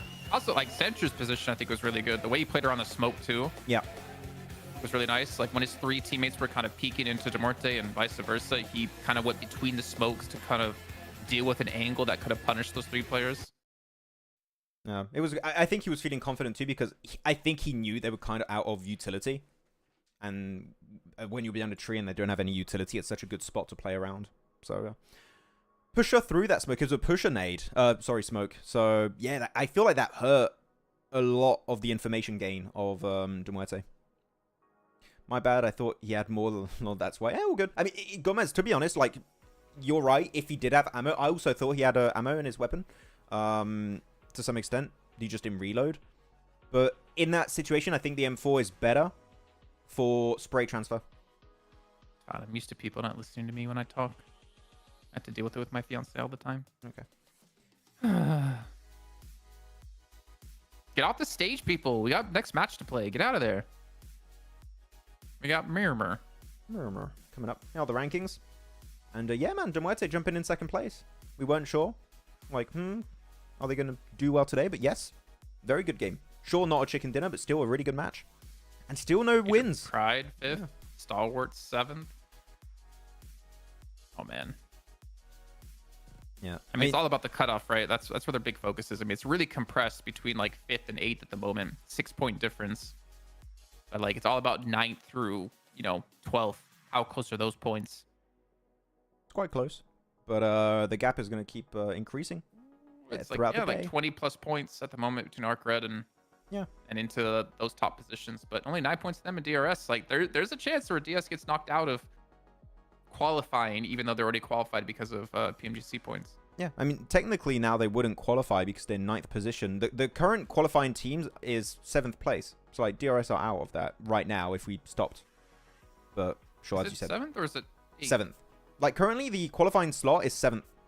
For PMGC. I'm looking at Wikipedia. I8 qualified through Pakistani points. DRS has got the South Asia points, I think it is. So currently, if you took away the regional PMGC points, I8, DRS, Actually, 8th and 9th would not qualify. That's a really good point. So ARCRED doesn't even need top 9 anymore. They need top 7. So technically, Stalwart is still the bubble at 103 points, but that's a 19-point, 29. What is it? 19-point difference? Yeah, 19-point difference. Yeah. Like, wow, so ARCRED, they need to get top 7. Holy crap. Realistically, if you're ARCRED, if you're R8, if you're A1, you're hoping I8 and DRS have a good day. Because if they have a good day, that pushes that limit lower technically. It's a little bit easier for them to achieve. Because as of right now, ARCRED would have to overtake DRS, I8, Stalwart. But if DRS and I8 have a really good day, then Stalwart is the new cutoff limit that's way lower in 8th or 9th position. And that's way more achievable for ARCRED, R8, A1 to catch up to. So yeah, if you're any team that's currently not qualifying, you're just hoping to see all those teams that qualified through regional points to have a really good day. Because it just makes that limit so much more, reachable for you. The game got its result when Tresley got knocked.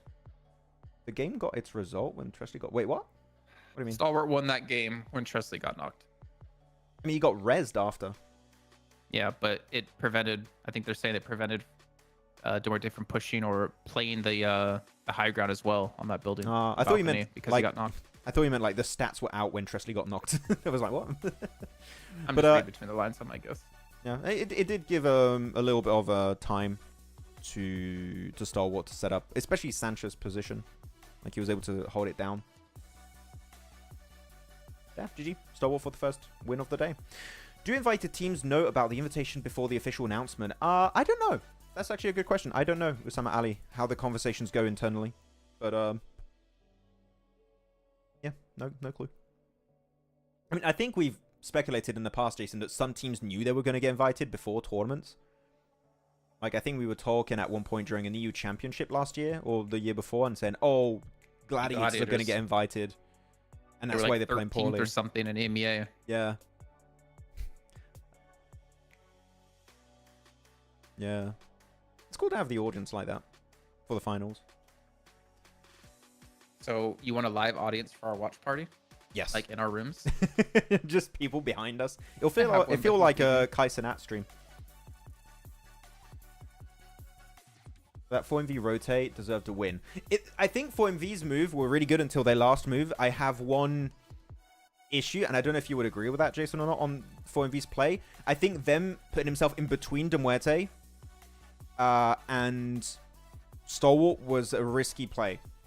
If not actually maybe a misplay, because you're just offering yourself off to two angles at that point. I think maybe just sending it on the full-on breach is the best option.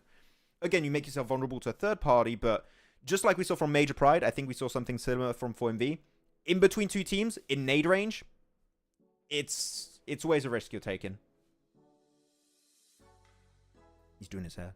I'm sorry, I hate these headphones so much right now because it just sits on my bald spot and I want to get in ears so I don't have to deal with this anymore. Okay. Yeah, what did you think about that final 4MV play when they got eliminated? I mean, that's all they could do, right? That was just the unfortunate part of rotating so late around. I mean, they did it. Major Pride also died the same way, so Yeah, exactly. nothing else to say.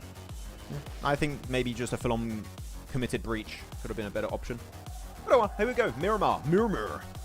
My first Miramar of the day. Out of a total of 2. Flame path, truck stop over to ruins. Happy de Muerte noises.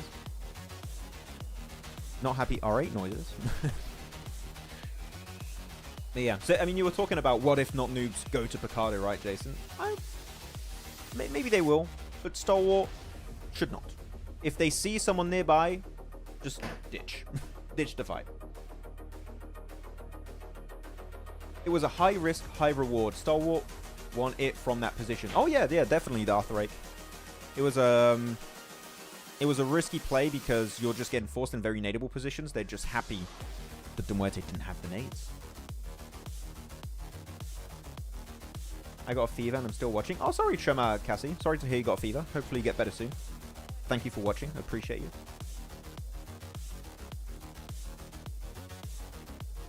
You okay, Jason? Just pissed at my dog. It's so annoying. Poor doggo.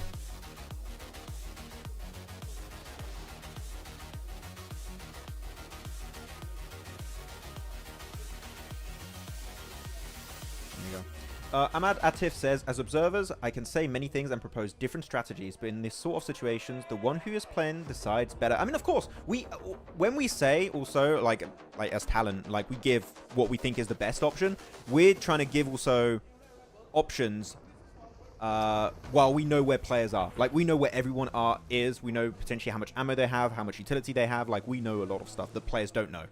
So they're just going off the back of what they know, the information they have. So, for sure. Like, maybe they were just feeling confident that de Muerte didn't have any utility left. So, like, okay, we can just play the ridge, play it slow, and just wait for de Muerte to mess up. That was maybe a game plan. I don't know. But it's hard to argue against what Stalwart did that game. It was very clean. Okay, Jason, what are we doing? I just don't want to wear these headphones anymore, but I don't have, like, in-ears that I could use.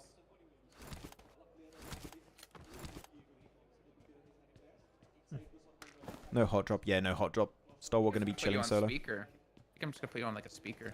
Really? So I don't have to wear the headphones. I mean, as long as it doesn't get heard through the mic again, then yeah. 4MV, where are they dropping? 4MV are currently on the west of Picardo, and they're just going to send in the center of the circle towards Chumacera, which is what you could expect from 4MV. Quick moves, quick rotates. Partona zone. It could be Darthrake. Wow. This is a interesting zone, I'd say. Yeah. I mean, we've A seen little bit it. rough. It gets interesting if it hugs the coastline, which that doesn't happen too often. I think it might go north, but I feel like we typically see, like, southern zones on Miramar, or at least during CSA. I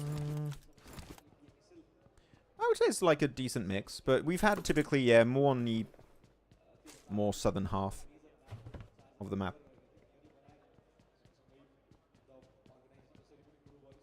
I'll die if the zone ends in Partona. Why? That would be so cool. Do you guys not want a Partona finish? Do you not like fun?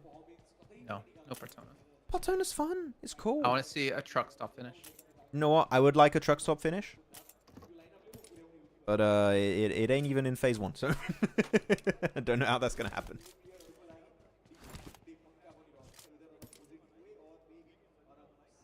But no hot drop, Jason. Not noobs. They didn't send it.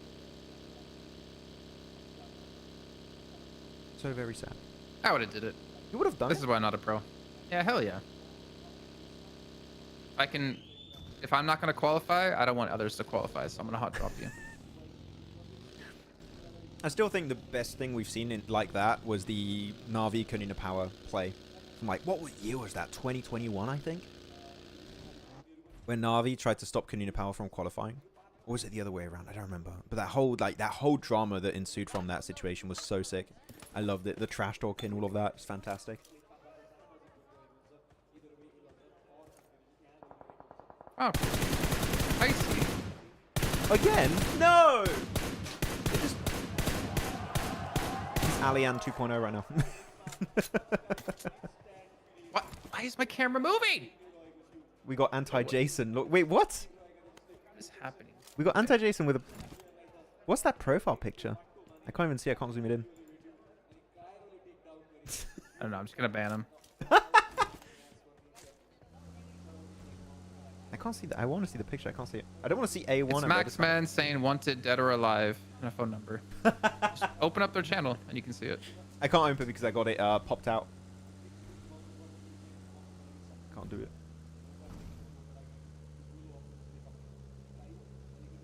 Again, L. Yeah, poor Icy, man. He just wants to play the game. He's not allowed. I mean, now he gets to chill and qualify for PMGC. He gets to sit back, take a quick nap. I'd love to hear comms of an in-game leader when they're eliminated and they're like still like making calls for the team. Yeah. I personally, when I am IGLing in my own games, and I feel like a lot of IGLs in comp might feel the same way. Of course, you like to play the game, right? But the fact you can like go between the different perspectives of your players on your device is really cool. Of course, now the players are next to one another, so I'm sure Icy's just looking like at his teammates next to him. But being able to like just see from everyone's POV is actually really cool. As an IGL, you can really see what they're doing. Keep them in check. English. M249. Yeah, be careful. Actually, Zerich is kind of stuck here, man. I'm not gonna lie. I mean, you can get in the car, but the moment he starts to leave, I think Stalwart just gonna spray him down instantly. So, what do you do if you're the rest here of R8? I think you just try and spray. Set up for a fight against them. Yeah, I think if you're R8, you just spray Stalwart the moment Zerich tries to leave. Just spray. Just keep constant pressure on. Stop them from peeking. Yeah, good job. The English is doing great. Just annoy them. They still got the knock on Silica, though. He'll get res. Damn, you're almost better off taking that fight, but luckily he gets around the hill and doesn't get knocked himself. It's just a lot of ammo being used out of Stalwart. It's kind of a nice thing for R8. And they're lucky that no one's really nearby to third party this either.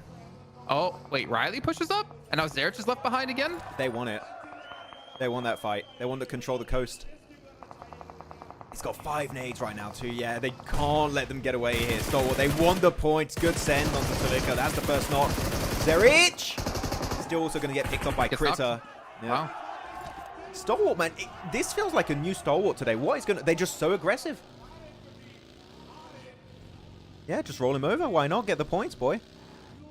I mean, you're looking at this and you're like, well, R8, I think PMGC just might be out of the stars for them this year. Yeah. They got 4 matches left. And they need 25 points at the moment. Because AOR is the new limit, yeah. 105 points. Oh, man. That is one of the biggest fall-offs we had from spring to fall. That is so unfortunate from R8. There's still a chance. You know, one big game, they can be back in the race. We've seen it before. We've seen it from A1 yesterday in the last game. If A1 can do it, R8 can do it. But, definitely not the way they want to go. Uzaifa knocked down by action. And I think we'll get the res in that shed. But the thing is, leaving that shed now, Jason, they've got that car that I think they're just going to pop the wheels. I think we might lose 2 players of Leo here. A little bit of a weird Miramar so far. No? I mean, no, for me, I mean, for the early eliminations, yeah, Stalwart R8 fight, or do you mean Circle? Or just the game as a whole? The fighting we've seen so far. Fighting, yeah. Like, IC getting picked on rotate. R8 getting caught up against Stalwart. I think where English went into Partona He was to hoping. escape. Maybe if it goes Yeah. Partona, we can win it. Oh. It doesn't look like R8 are going to qualify. I mean, they're obviously not going to qualify yet with how they're playing. But we did see a little bit of a fight between I8 and Leo, but Leo's already been punished a bit by Falcons, as we saw before. I feel like, Jason, we've seen I8 fight in Church so many times. And actually, they do come out on top quite a bit on this fight. They know what to do in this spot.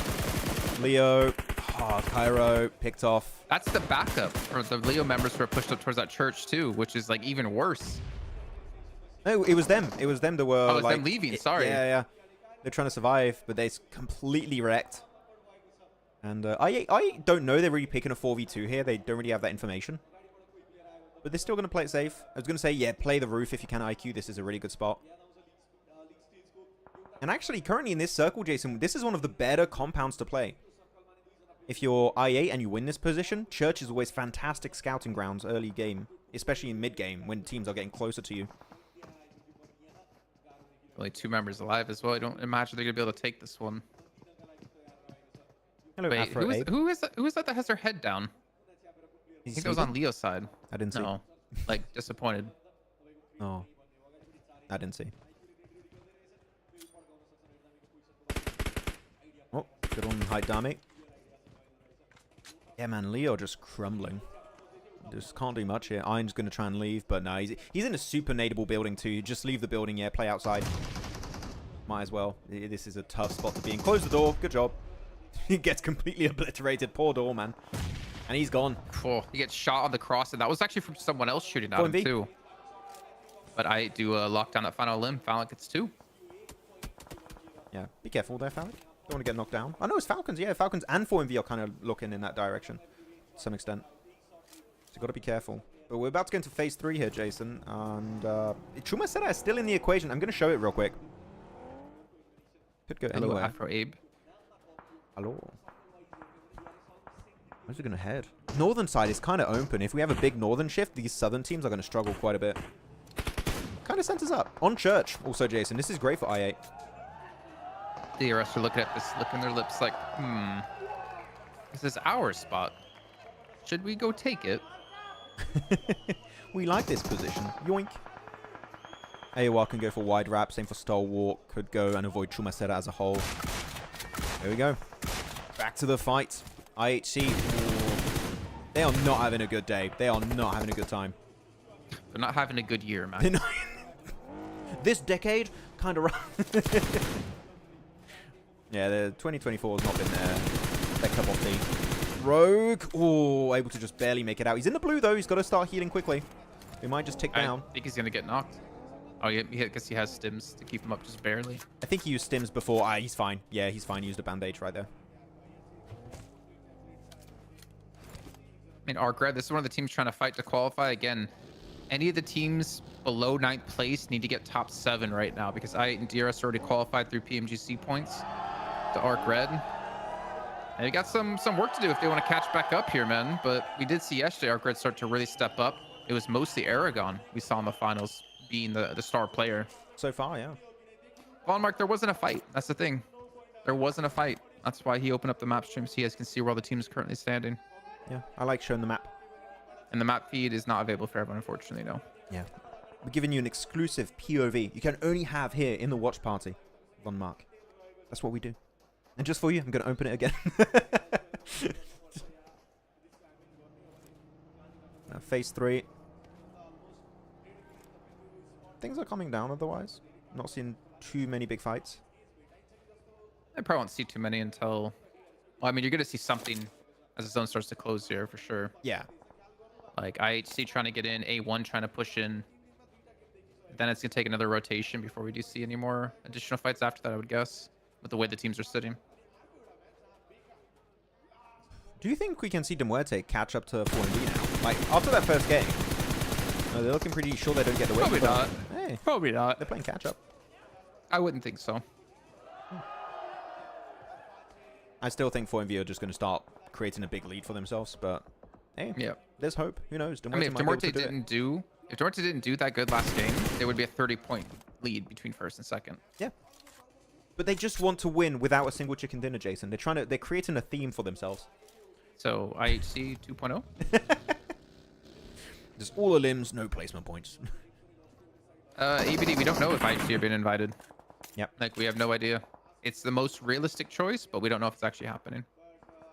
They'd prefer to qualify just to be safe, right? Gonna share this compound. I think the stupidest thing is to go into this fall season assuming you have an invite to PMGC. Like, what? No. You should be playing to qualify, man. Even if you are invited, I think you should still try your best. Like, you can't replicate this kind of a lobby in scrims. You should still play to your absolute best if you can. But yeah, Northern Shift here. Gonna set up. Oh, man, we've seen this ridge on the road finish so many times, Jason. I feel like this is the fourth game we've seen, third or fourth game around this terrain. Major Pride gonna send it dead center so quickly. This English. Is this where Reefus like dominated from 4MV? Yep. It's the exact position where you got some great nades onto it. Actually, it was on Major Pride, right? Yeah. And R8 now out. Yeah, I don't know, man. I know we still have 4 games left, but I'm almost ready to call it for R8, unfortunately, unless they have an explosive last matches of the finals. I'm going to say we need a podium finish next game with a bunch of elims if they want to get back in the race. If we don't see that, I'm going to have to say it might be GG for R8. Yeah, I have to agree. We need to see a podium.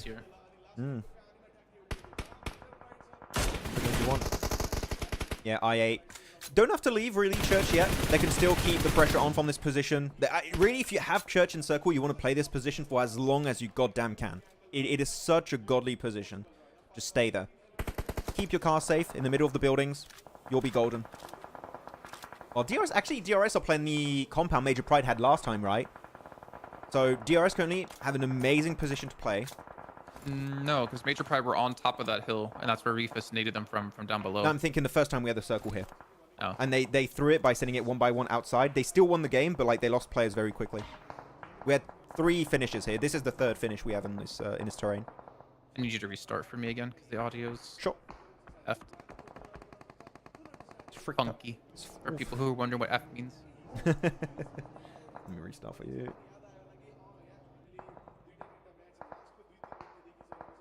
What is my hair doing? I just like when I made me go full screen when you like closed your stream. My hair is like horrible. Oh my god, look at it. Wait, Striker with the M24? What? Sorry, I was looking at the elim feed. Oh, your hair's went Super Saiyan there for a second. Ah, Krellin! Don't touch my Bulma! Just stop dancing. Okay, here's the breach happening on 4MV. It's not... I don't like fights in this building. This building is so odd because there's too many windows. Everything is nadeable. It's such a tough spot to play. Shoto, great opening nade. Shuts down Baron. And you can see the rest of 4MV don't want to be in that one building because it's such an odd position to defend. They're staying away from it like the plague. Apex one-on-one wins this fight versus Ghost. Can he get the floor, the flush? Don't overstep it. He gets the flush. He's still alive. But Doc and Reefus are too far. I think we're going to lose him here. Apex. Able to make it. Behind that wall. Does he get the first aid? Wait. Well, Doc got knocked on the right side. He's able to immediately get the res. Apex just needs to survive. He keeps pressure on Regicide, not allowing the push because he exists. But East comes in from behind 4MV here, looking for the eliminations. Remember, they lost Icy way earlier in this match. Falcon? Wait, we're seeing Falcons and also Falcon of I8 looking to scout this fight, it seems. They want a third party it. The thing is, they're just going to wait for the circle. If the circle goes there, they might go for a third party. If not, they might just leave it. It's still in circle, but no, Falcon, just go back to Church. Church is so good in this circle. You don't have to fight this. Let Falcons fight it. He's pulling a Doc right now, Falcon. Just, I don't care. I want to fight. It's be pretty hard to nade. Yeah. Yeah. He's struggling a little bit here with these nades. I think he's. And even if he gets the knock, does he plan to push? Like, there's no upside, I think, to him being here, really. Yeah, he's wasted just a lot of utility for no reason. Chill, chill. Falcon, you don't need to do this. Okay. So Falcons are going to push this. Well, Icy is IGLing in the back. I mean, what do you do here, Jason, realistically, for Falcons, right? Like, you have options, which is you can wrap around the fight and potentially gatekeep, or you just full send it once you hear the fight, like, start properly. I don't know, though. I mean, the longer you take, the more the chance that IHC might get involved, the more the chance that Stalwart might get involved, who are really all in the vicinity here. I think you just ditch it, to be honest, and you should go find a better position. Someone in chat said, Vishal Kumar, first position is now open for the Muerte. I mean, it is. 4MV down to 2. Falcons lost 1. Oh, as I say that, the Muerte lose a player, unfortunately. He doesn't get flushed, but he's not. But this is a great setup for the Muerte. ST didn't get the chicken with 18 limbs. Okay. That's 18. I mean, if you didn't say 18 limbs, I'd be more with you, but 3 players and 18 limbs, they have 14 to go? Nah. 2 wins back-to-back. That would be impressive from Stalwart. How dare you criticize Falcon? That's it. You're done. What? I mean, he missed his nades. What the hell? What am I supposed to say? Oh, that was a great missed nade. Falcon, good job. Never seen a nade miss so well in my history. That was the best bad nade ever.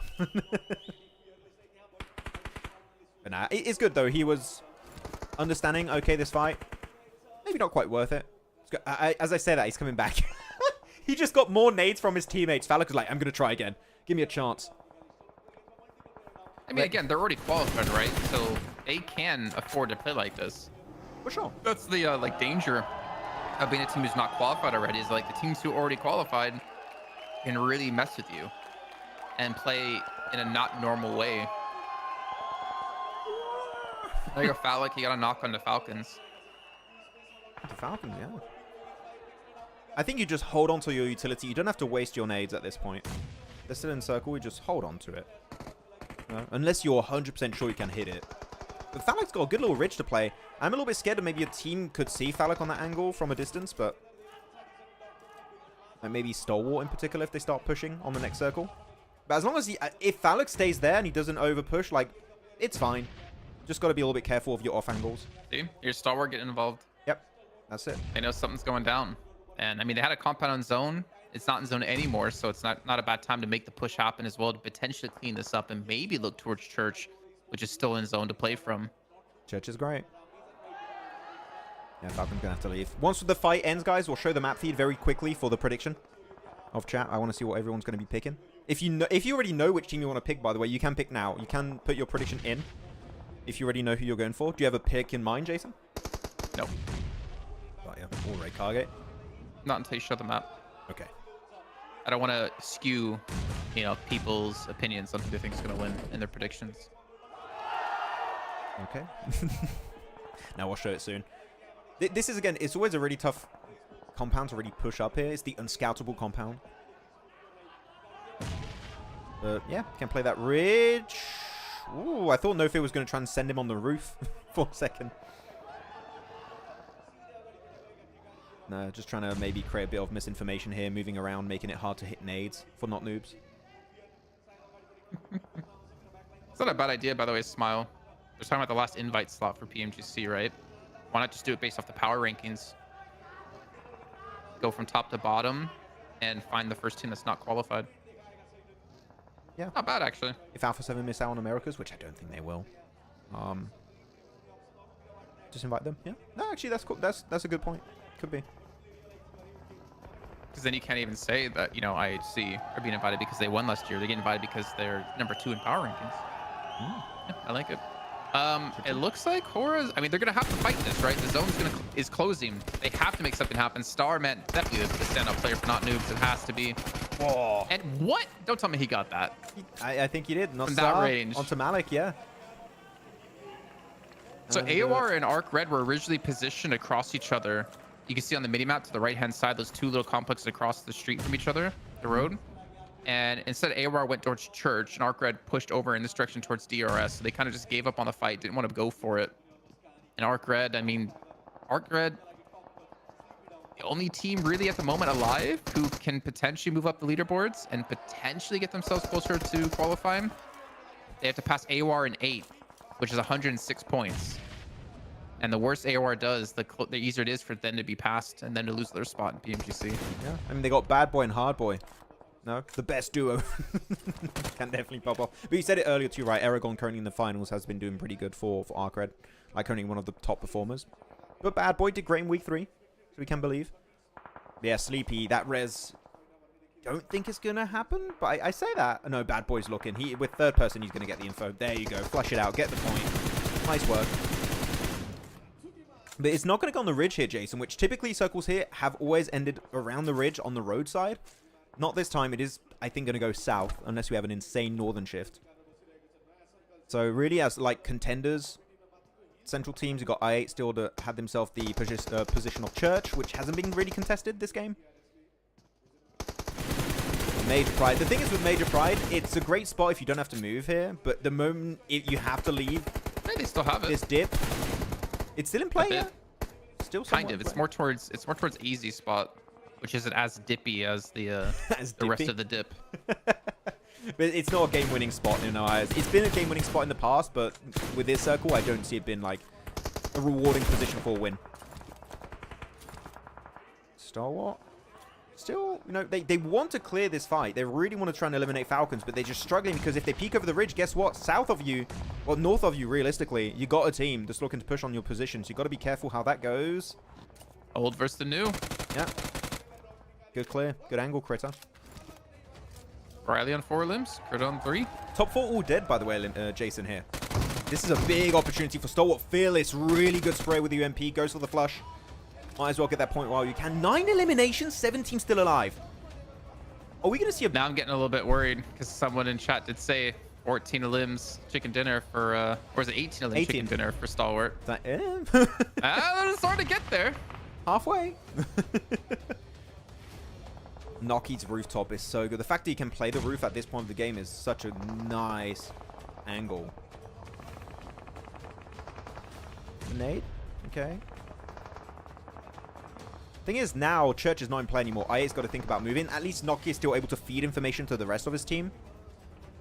Uzum, where are you going, bro? Ooh, you don't want to... He's going all the way west. I find that a little bit risky here. He's put himself between Stalwart and AoR at the same time. I get the idea, but I think it's very risky. You might just want to fully commit to Stalwart. And Stalwart just sending it back south into I8. Where are they going? In the ridge? Okay. But Uzum's going to be dropped instantly. I8 down to 3 players. Uzum's going to get flushed out by Fearless. And now they're just cornered by AoR and Stalwart. I8 just can't leave this position, Jason, anymore. It's not possible. Yeah. It's, I mean, 7 eliminations, though, so it's still a decent game either way. I mean, Stalwart and AOR are most likely going to crash here now. Start looking to push up a little bit further. As the crash on the south, the crash on the north. I mean, Major Pride and now Noobs are on towards the north, but they're not fighting. They're just kind of chilling at the moment. So it's really coming down to the south side and who can pick up this fight and potentially clean the. Otherwise, it's going to be a team from the north to win.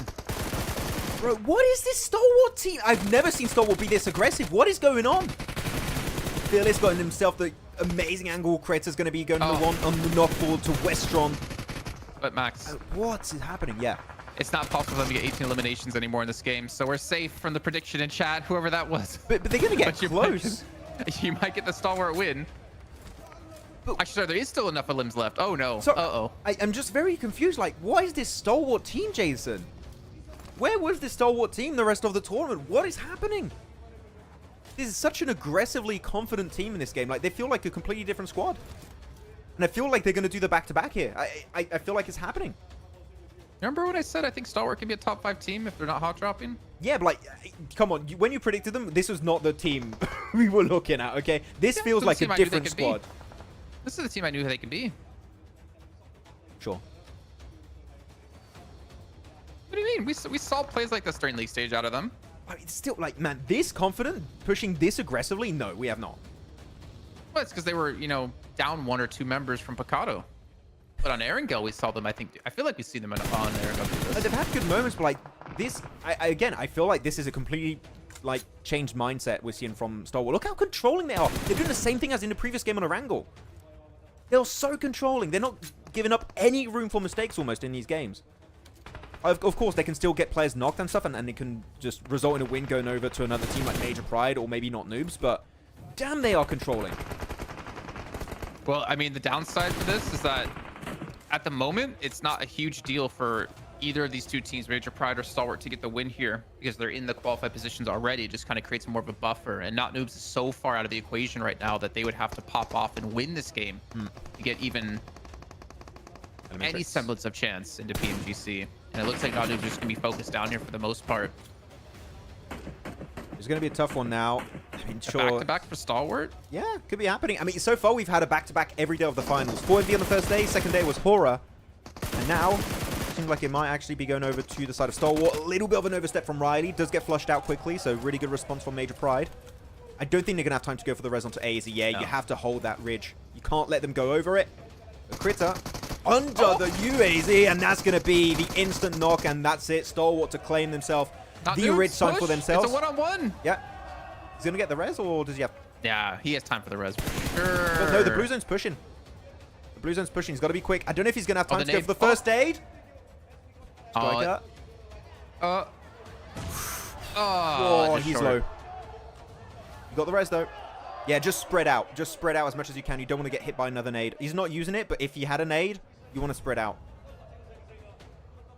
So don't go off angles. Come from the same angle. Just staggered in how you push. Don't line up. It's super native. Yeah, critter, leave. Go, go, go. Good job, good job. Don't give him 2 1v1s. That's the worst thing you can do here in this situation. Oh, I thought Fearless would keep playing the ridge. He's just lasering down. He's got so much ammo. He can spray for days at this point. But no more nades. It's a 1v1. Critter versus Striker. Okay, get to the tree. You're there. 17 eliminations. They could do the 18 elimination game here, Jason. They could do it. Critter gets it. 18 elimination. Chicken dinner for Stalwart. I need to ban Ash from chat because clearly he's at the venue because we're 15 minutes behind. There's no way you predict Stalwart to get 18 eliminations and the chicken dinner when they're down a player in the beginning of the game. There's no way. He's at the venue. I don't believe it. He's at the venue. He's at the venue for sure.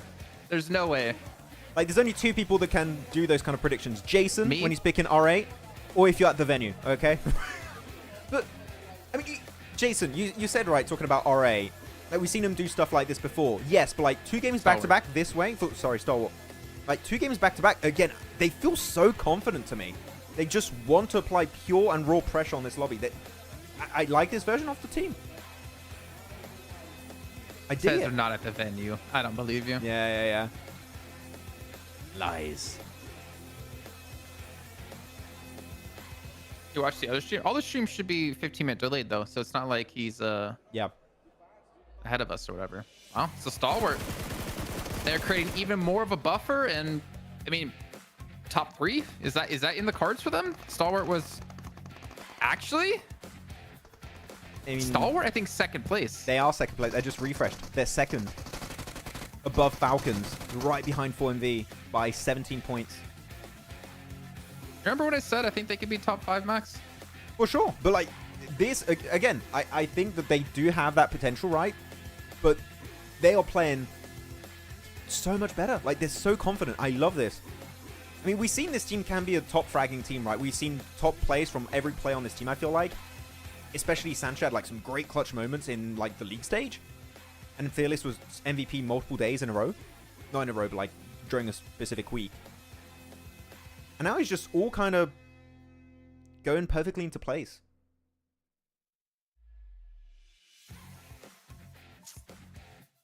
I mean, if Stalwart end up ranking higher than Falcons, now that would be a slap to the face. I'm just saying. If Stalwart come out and win PMSL CSA fall. I mean, hey, does my camera keep moving? I swear it looks like it keeps moving like sideways. Is there secretly like a dog under my desk moving the camera? Oh, well, I'm really shocked of what's happening for Stalwart. This is I did not expect this. I did not expect That's why I put him top 5, man. Okay. Why don't you believe me, Max? You did. What do you want me to say? Do you want me to praise you? No, I want you to throw it to break because I think people need some time off. I think I need to go get some food really quickly because this has been an action-packed first 2 matches, and I need my energy. Okay, well, let's do that. Wait, Senshi said, Max, I take back my words of Stalwart bottling it. I mean, yeah, this is a complete change of mindset. But yeah, we'll head on over to a break, because Jason needs it. And we'll be back We need it. very soon for match number 3. See you all in a bit. Ooh. Team Spirit have pulled off the cleanest push of the PMSL EU qualifiers. In the last game of day 2, Team Spirit found themselves on the east side of this circle, and with the next shift pushing them out in the blue, they had to make a big play. Team Spirit understand that Shockwave won't be able to play their compound for long based on the circle, and know that if they want to win this game, they need to move before they do. So the squad gets moving and sends it in the northern side of the Big Baby compound. Big Baby, by the way, like the team, not an actual Big Baby in the compound. Yeah, no. By doing so, Big Baby had to give up some of their compound as they had a small split, and most importantly, it keeps them safe from a possible assault from Shockwave. This results in Shockwave having to push into Big Baby and getting eliminated, and then that allows Team Spirit to clear all the players of Big Baby one by one to easily secure this chicken dinner. So well played Team Spirit for one of the best endings of the qualifiers, and let's see if they can do more of that in PMSL EMEA.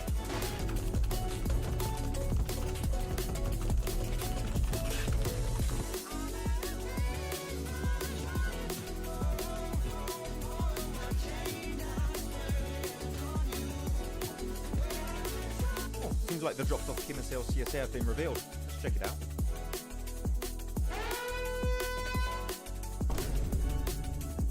Oh, wait. Okay, well, it's just Sanhok. It's whatever. Like, it's... Let's just move on. Oh, no!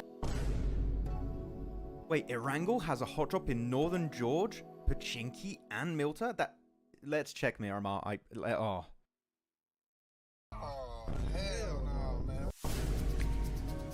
Stalwart, not again, not again. 9 Picardo again. No. Ah! Crypto is leaving I8. Again. It's the second time. After securing a 14th position during PMSL CSA Spring, IHC Esports official page shared that Crypto will be leaving the squad. Though, from the comments I read, it doesn't seem like this is a massive surprise in the community. Let's keep in mind also that Crypto has joined many orgs before, such as Stalwart, Unicorns of Love, and Twisted Mind. So because of this, he could technically move to regions even outside of CSA, though this does seem unlikely, because this new post here was just shared by Regicide Esports official Instagram page, which... Wait a minute. Whoa. That's Crypto! That's Crypto right there! He is a detective.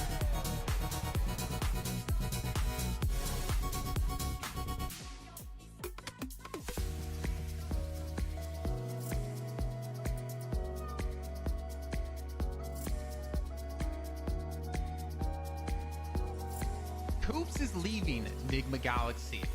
Well, some of you detectives out there might have noticed that Koops was playing under a different name, Carry, with the Team 3D Max in the Titan series. He is a detective. No, not that kind of detective. Well, not too long ago, the NA superstar turned Mr. Worldwide Koops made a cryptic post before PMSL EMEA saying that this is his final tournament. Now, at the time, it was unsure if this meant he was retiring or moving on, but one thing is clear. Enigma Galaxy were not getting the results expected with a player like Koops on the roster. And after failing to qualify for the main event in PMGO and only securing an 11th place finish in PMSL EMEA, it was quite obvious some changes needed to be made, and it seems moves are being made by Koops as he revealed this information to us. The legend himself has confirmed he is signing to a new organization soon. This message comes just days after seeing him play with Rob, Snow, Zuko, Nate in the Titan Series Season 5 under the tag of 3D Max. Now the question is there potential for Koops to stay with this roster in PMSL EMEA? Or will we potentially see him go to another region like maybe CSA, because IHC just recently lost Demo and Alex over to PEL. Let us know in the comments who you think Koops is going to be signing to. Real quick, what's your favorite weapon? Empire, of course. PT Ryzen. Mini. RL, of course.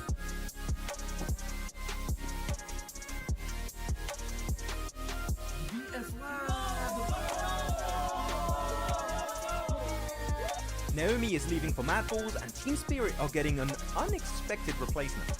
After barely making it to PMWC 2024, Team Spirit achieved a very disappointing 15th place during the survival stage. and I think it's fair to say that we expected a bit more from this team. So, some changes were in order when it came to playing in their next season. With Naomi now leaving for Mad Balls, the team is getting ready for the upcoming PMSL EMEA EU qualifiers. And Matic is going to be joining the roster. What you do? Where you at? Oh, you got plans. Now the question stands, will Tixie eventually join the team to recreate the old Gladiators team? Without Meku though, because it seems like he might be retiring. So, do you guys think Team Spirit with Nomi, Kitsune, Effect and now Matic will have a better full season? Share your thoughts with us in the comments. Team Spirit have pulled off the cleanest push of the PMSL EU qualifiers. In the last game of Day 2, Team Spirit found themselves on the east side of this circle, and with the next shift pushing them out in the blue, they had to make a big play. Team Spirit understand that Shockwave won't be able to play their compound for long based on the circle, and know that if they want to win this game, they need to move before they do. So the squad gets moving and sends it in the northern side of the Big Baby compound. Big Baby, by the way, like the team, not an actual Big Baby in the compound. Yeah, no. By doing so, Big Baby have to give up some of their compound as they had a small split, and most importantly, it keeps them safe from a possible assault from Shockwave.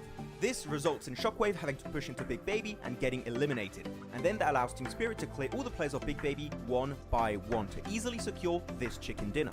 So well played Team Spirit for one of the best endings of the qualifiers, and let's see if they can do more of that in PMSL EMEA.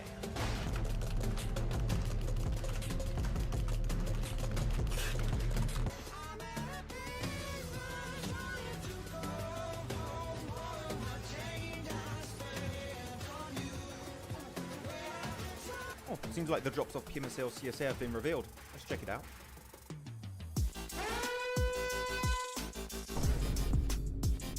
Oh wait, okay, well, it's just Sanhok. It's whatever, like it. Let's just move on. Oh no!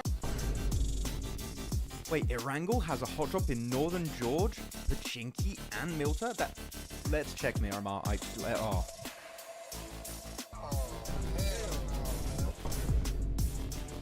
Stalwart, not again, not again. 9 Picado again. No. Ah! Crypto is leaving I8. Again. It's the second time. After securing a 14th position during PMSL CSA Spring, IHC Esports official page shared that Crypto will be leaving the squad. Though, from the comments that I read, it doesn't seem like this is a massive surprise in the community. Let's keep in mind also that Crypto has joined many orgs before, such as Stalwart, Unicorns of Love, and Twisted Mind. So because of this, he could technically move to regions even outside of CSA, though this does seem unlikely, because this new post here was just shared by Regicide Esports official Instagram page, which... Wait a minute. What? That's Crypto! That's Crypto right there! He is a detective.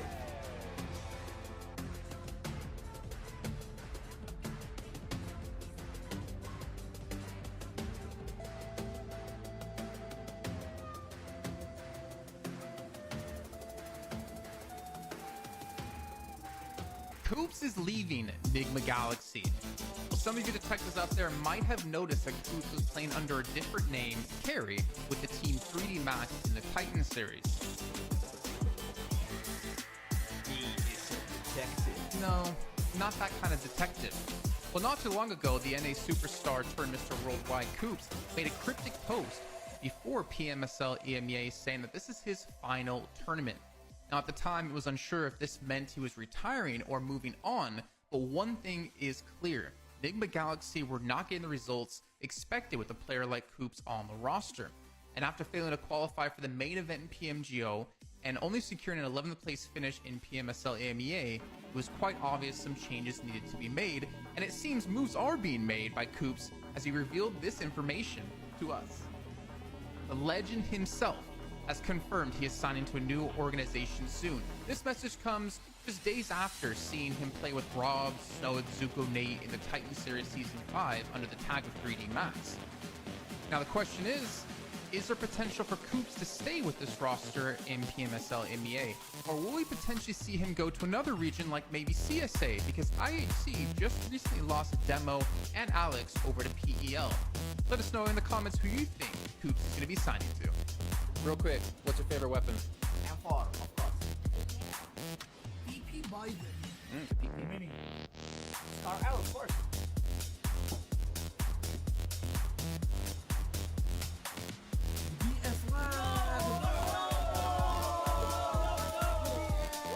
Naomi is leaving for Mad Balls, and Team Spirit are getting an unexpected replacement. After barely making it to PMWC 2024, Team Spirit achieved a very disappointing 15th place during the survival stage.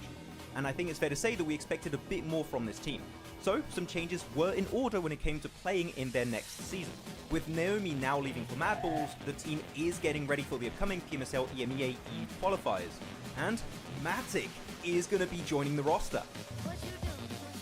Where you at? Oh, you got plans. Now the question stands, will Tixie eventually join the team to recreate the old Gladiators team? Without Meku though, because it seems like he might be retiring. So, do you guys think Team Spirit with Nomi, Kitsune, Effect and now Matic will have a better full season? Share your thoughts with us in the comments. Team Spirit have pulled off the cleanest push of the PMSL EU qualifiers. In the last game of day 2, Team Spirit found themselves on the east side of this circle, and with the next shift pushing them out in the blue, they had to make a big play. Team Spirit understand that Shockwave won't be able to play their compound for long based on the circle, and know that if they want to win this game, they need to move before they do. So the squad gets moving and sends it in the northern side of the Big Baby compound. Big Baby, by the way, like the team, not an actual Big Baby in the compound. Yeah, no. By doing so, Big Baby have to give up some of their compound as they had a small split, and most importantly, it keeps them safe from a possible assault from Shockwave. This results in Shockwave having to push into Big Baby and getting eliminated, and then that allows Team Spirit to clear all the players of Big Baby one by one to easily secure this chicken dinner. So well played Team Spirit for one of the best endings of the qualifiers, and let's see if they can do more of that in PMSL EMEA.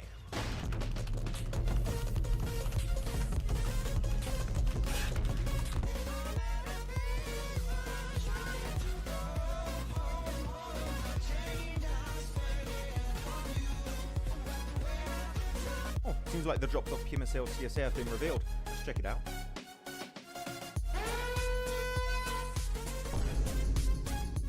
Wait, okay, well, it's just Sanhok. It's whatever. Like, let's just move on. Oh no! Wait, Erangel has a hot drop in Northern George, the Chinky, and Milta? Let's check Miramar. Oh. Hell no, man. Stalwart, not again, not again. 9 Picado again. No. Ah! Crypto is leaving I8. Again. It's the second time. After securing a 14th position during PMSL CSA Spring, IHC Esports official page shared that Crypto will be leaving the squad. Though, from the comments that I read, it doesn't seem like this is a massive surprise in the community. Let's keep in mind also that Crypto has joined many orgs before, such as Stalwart, Unicorns of Love, and Twisted Minds. So because of this, he could technically move to regions even outside of CSA, though this does seem unlikely, because this new post here was just shared by Regicide Esports official Instagram page, which... Wait a minute. Whoa, whoa. That's Crypto! That's Crypto right there! Me is a detective.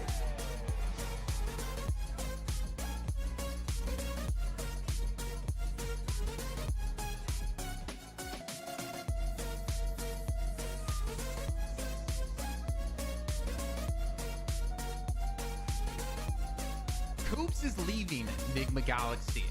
Well, some of you detectives out there might have noticed that Coops was playing under a different name, Carry, with the Team 3D Max in the Titan series. Me is a detective. No, not that kind of detective. Well, not too long ago, the NA superstar turned Mr. Worldwide Coops made a cryptic post before PMSL EMEA saying that this is his final tournament. Now, at the time, it was unsure if this meant he was retiring or moving on, but one thing is clear.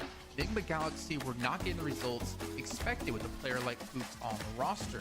And after failing to qualify for the main event in PMGO and only securing an 11th place finish in PMSL EMEA, it was quite obvious some changes needed to be made, and it seems moves are being made by Coops as he revealed this information to us. The legend himself has confirmed he is signing to a new organization soon. This message comes just days after seeing him play with Rob, Snow, Zuko, Nate in the Titan Series Season 5 under the tag of 3D Max. Now the question is, Is there potential for Coops to stay with this? And we are here again, ladies and gents. Thanks so much for waiting. I was waiting for Jason to get back, but he's on his way. He'll be back. Trust. Don't worry. Let me cut the music real quick. Here we go. Ready for our third match of the day, ladies and gentlemen. And it definitely was a very interesting start to the day. I'll give you that much. And who would have thought that we'd see a back-to-back win from Stalwart? Not only just a back-to-back win, but as confident, as dominant, as aggressive as those guys were actually playing at the end. Very, very impressive. I asked in chat if I was going crazy or if they're just playing way more aggressive and controlling than they usually do. And it seemed like, I mean, at least for Verdang, Pepperpaw, AE Shahid, like you guys agreed to some extent. And guys, are we seeing another Stalwart win? Are we going to see a third win happening today?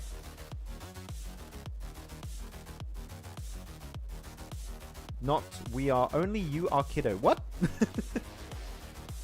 I am kiddo. What? Let me hide the camera so you guys can see what's happening on the feed.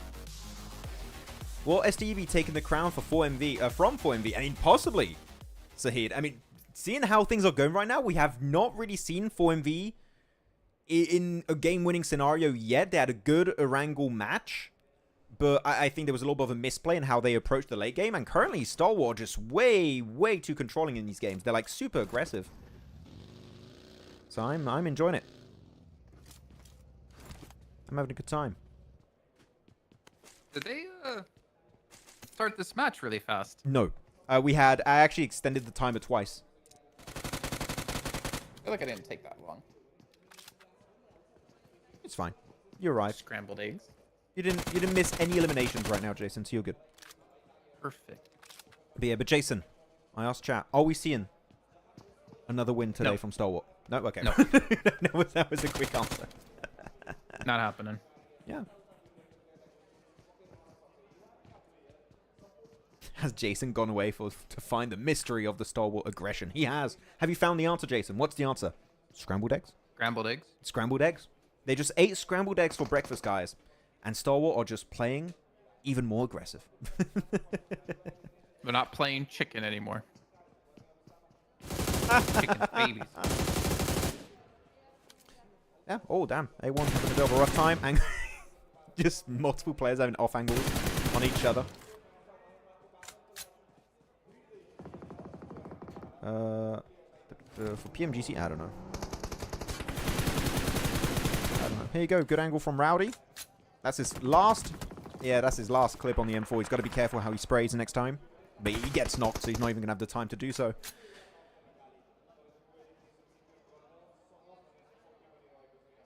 That's a very northern island circle. Yeah. Do you want me to keep the camera off while you're snacking? Is camera off right now? I put it back on, but I didn't realize you were eating. If you have it off for like 3 minutes, that could be done. I'll take. I took it off. It's off. I didn't realize you were eating. Sorry.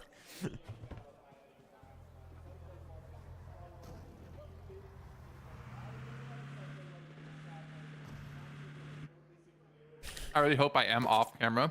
You are. And you don't have me full screen right now. No. You're off. You're off. Don't worry. I wouldn't put you full screen when like this. I'm gonna show the map actually for a second. Someone was asking for the map feed. Here is the map feed. So very northern east. Around Paradise Resort, Tatmok, Kao, Mongnai, Camp Bravo. And Falcons going for the very quick rotation away from boot camp. I am wondering how we're going to see IHC rotate this game, because we know that typically Hatton is taken by I8. IHC, we've seen in the past, are willing to go for like trifecta rotates if they really have to. So we'll see how that's going to really work out for them. But yeah, I'm really looking at IHC, what's their move going to be. Even DRS to some extent in Same.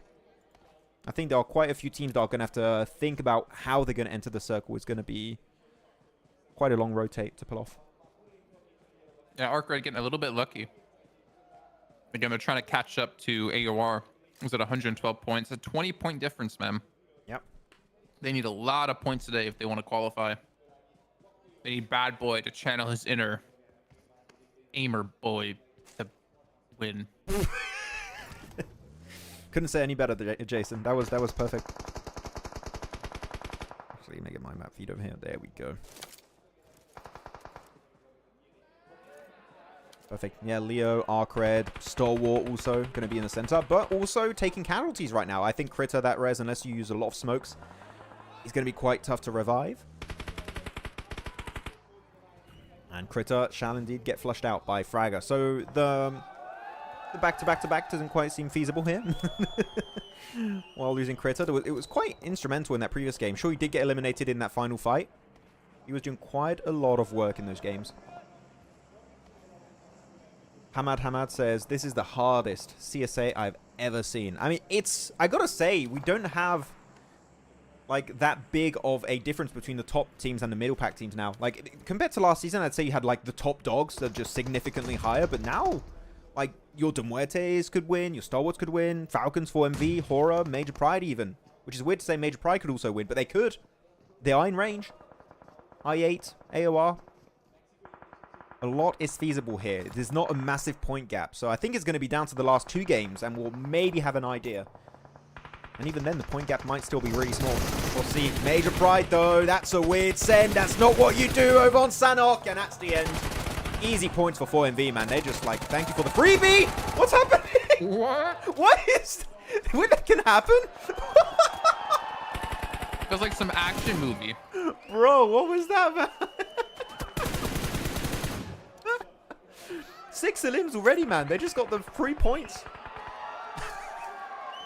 Die Hard CSA edition. Wow. Okay. Well, that happened. This is a weird day, but I'm loving it. We're seeing so many odd things. MJ says, question for Maxman. Where do you want PMGC to happen next year? My opinion, hope is either China or Korea. I would say I would like South Korea as a location because I'd like to visit South Korea, but realistically, I would love Japan. Purely with how Reject played, I would love to have a Japanese global event. I don't care if it's PMGO, PMW, like PMWC is going to be normally in Riyadh again. But PMGO or PMGC, I'd like in Japan. I think it'd be sick. I'd like that. I don't think it's possible for it to ever be China, as they play in a different version. Yeah, also right, yeah. But if it could, would be cool too. I wouldn't hate it. My name is not Hamad. It's Hamad. Hamad Ahmad. Am I saying that right? I hope I am. I hope I said that right. Ahmad. Is that how you say it? Mm-hmm. Oh. Correct me if I'm wrong, Maxman. Today, hearing the cheers from the audience, you and Jason went a bit more commentator. I mean, I think I have, but because I'm excited for the last day of finals, like it gets me hyped. So I don't talk much. You know, it's a watch party, and he's casting a watch party, so I'm just like, yeah, go ahead. I'm gonna chill. I'm gonna eat my scrambled eggs. Okay. Pet my doggo.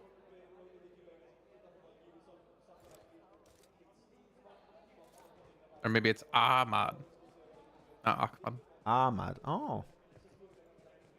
I was completely off. Sorry about that. I put us back on camera, by the way. Boxmon. Boxmon? Wow. You're done eating, right? Still in play. I put us back on. We good? Tapmock still in play. Okay. No, I'm done. Yeah. I told you I only need a couple minutes. Just 4 scrambled eggs. I even made scrambled eggs for my dog, and he didn't even eat them. Really, really frustrating me.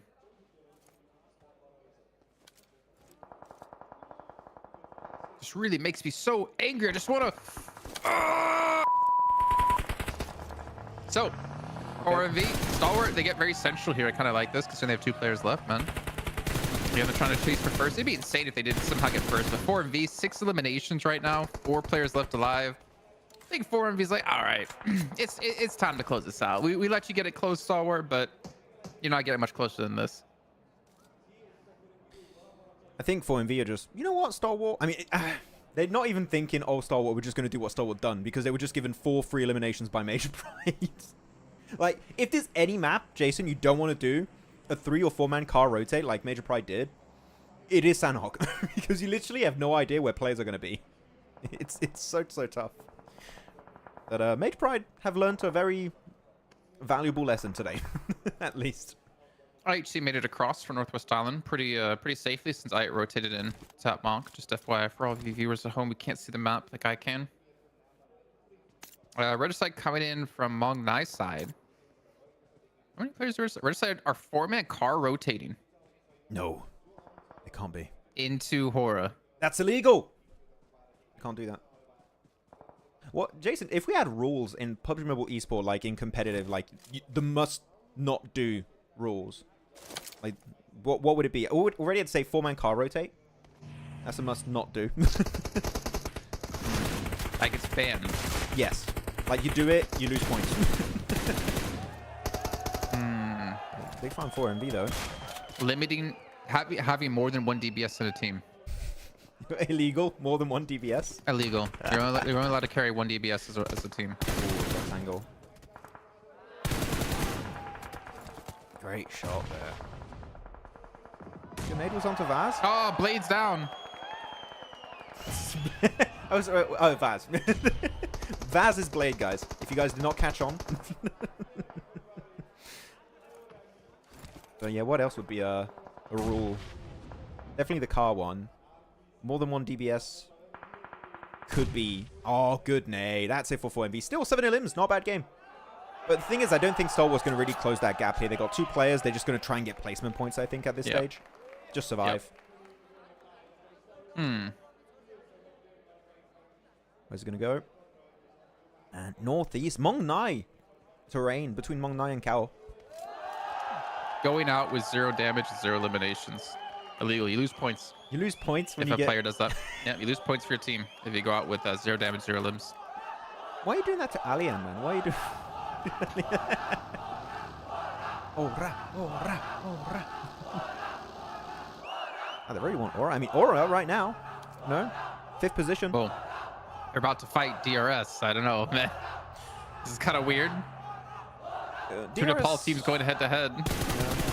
And they're in Nepal. I thought we'd have more DRS supporters, to be honest. But, like, no, it's HORAA. They're just all supporting HORAA.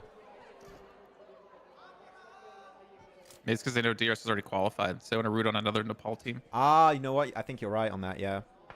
Which is the bigger Nepali, like, team right now? Because I know it used to be DRS, but I don't know if chat knows. What's the biggest, like, team popularity-wise? HORAA or DRS? I would still think it's DRS, but I don't know. I'm intrigued. I want to know.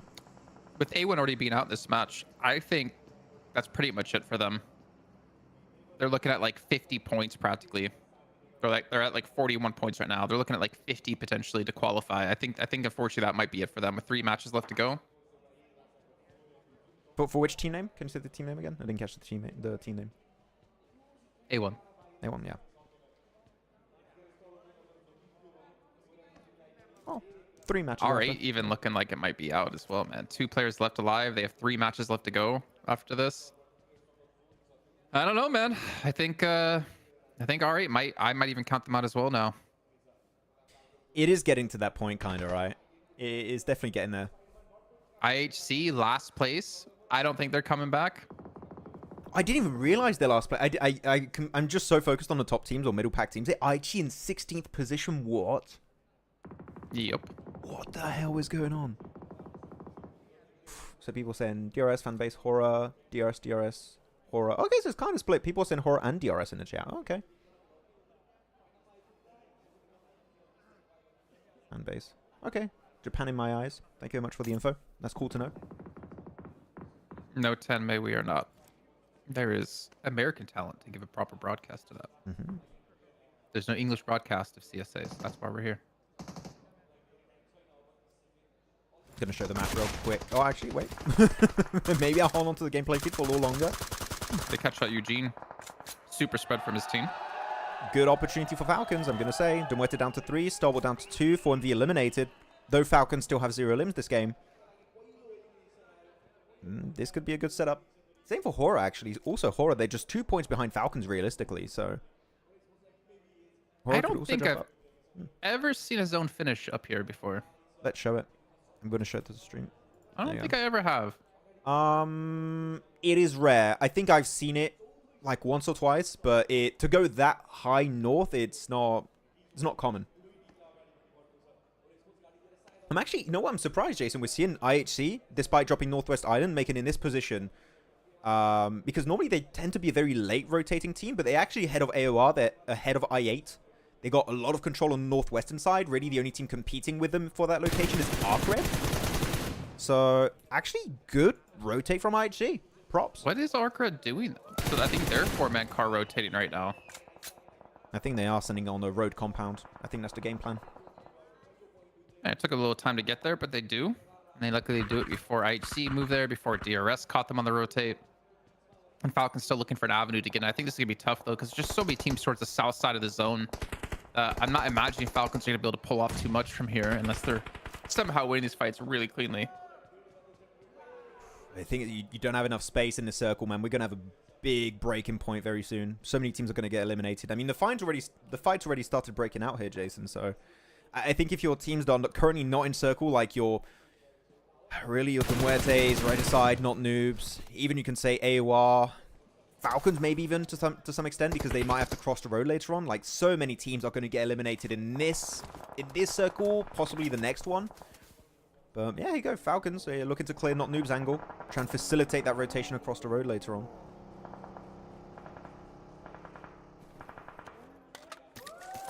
You know? Oh, never mind. What? Nah, not worth it. Not worth to say right now. Okay.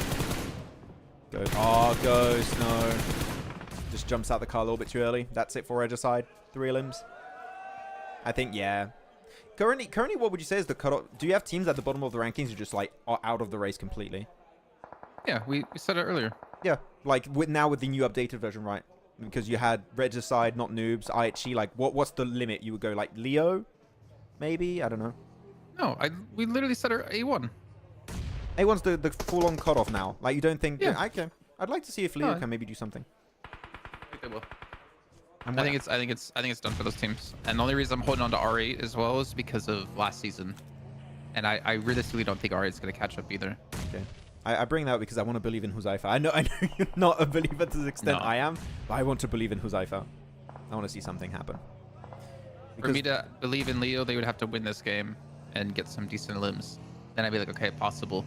Still unlikely. Winning this game from this position here, south on the road trifecta compound, doesn't seem very feasible, but getting a bunch of limbs on maybe Stalwart, maybe Falcons, I think that could work out. So we'll see. If they can at least get double-digit limbs, I think they'll be happy with that, even if they can't get the win. But I'd like to see them push out of, like, that red zone. I don't think they're going to get double-digit limbs either from here, to be honest. I mean, they're on 0 right now. You have to clear all of Falcons. You have to clear all of Stalwart, and that's only 6 eliminations. And I8 even might... I mean, no, I8 has no reason to crash this, so I don't think they would go for it. I'm on copium, you know. That's it. Falcons, how many smokes do you have to make this cross? And also, even if you do make the cross, you've got to be careful. You could have a third party from I8, from Stalwart. It's not going to be an easy cross. Well, so Arjun, I said 50 because, like, some teams were still alive. I mean, AOR has gone out, so that's the bubble right now is AOR. Wow, they're making it over? Wait, East is already over. Top is going to get knocked down. Oh, yeah, that angle of Fearless is just too good here, Jason. They're just going to make it out. And it seemed like this is going to be the end of Falcons. That rotate was just too tough to execute. Yeah, how many eliminations are Leo going to get from this, though, is the question. Because Fearless did steal away 1. Action's going to try to 1v4. The true 1v4 that you were talking about. Oh, okay. For a second, I was like, what's going on? Only 2. So you were asking how many they got right. Only 2 eliminations out of that. How many? I think Fearless got 1 or 2. I think maybe I8 stole some. Not quite sure. Did you forget predictions? Because we had so many fights, I actually didn't go to it. That's fair. That's fair. Let's go predictions now. We'll wait for the circle. Jason, tell us when the circle pops. Who are you going for? The circle has popped. Yeah. I'm going ARCRED just because I want to see them qualify. ARCRED, okay. On this one, I want to see Leo go on. I know it's not a good pick. I'm going Leo. I want to believe. Come on, Leo. Push out of the bottom ranks. You can do it. Chat, tell us your predictions. Who are you going for? If you didn't have enough time, you can go back on the stream a little bit and look at their positions. But yeah, ARCRED here. I mean, they're going to get breached by IHC. I don't see any other thing that IHC could really do here without cars. Like, you just have to smoke road your way over. And it's such a big amount of terrain here. No amount of smoke is going to make it happen for IHC. I think they're done on that rotate, but see. They can get lucky if I8 crash at the same time, but I8's more likely to take shots at them as they cross in, or maybe I8 crashes first and then allows time for IHC to get in. Yep, could happen. And they did it. They crashed. Leaving Falcon behind. Yeah, this is a great opportunity for IHC. Send it forward. Thing is also, because of the buildings here, they just split. This is a great opportunity for IHC. You called it right, Jason. They could definitely send it over. Good nay, Fragger.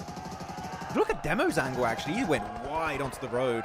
Leo just going for a third party. This is also a really good option for Leo. I love them just full sending it on that position. But you got to be careful, Hike Dummy. How much utility do you have? How many Molotovs do you have in particular? It's so important for these wooden floor buildings. Wait, does ARCRED know Leo's here? I think now they know. They saw the green smoke. They're like, wait a minute. The team got flushed, but there's still another team. No, his life is going to lead the charge, it seems. It's be a good time to strike. They're already on 5 eliminations. IHC is starting to push in a little bit as well here. So ARCRED looks like they're going to fall to the side with a good push out of IA and Leo. And Leo just capitalizing off the third party. There you go. You said you double-digit limbs potentially. And Leo are on 7, man. Yeah. They played it way better than I initially thought. So props to Leo. Really good decision making. And the timing especially was on point. VS12K, peek around the corner. Fragger really can't do much. That's the end of ARCRED. 3 eliminations. Not quite the amount you want in a circle, especially in a compound like that, right, Jason? You'd want to see a bit more. Sleepy. Sleepy, does he know? Nah.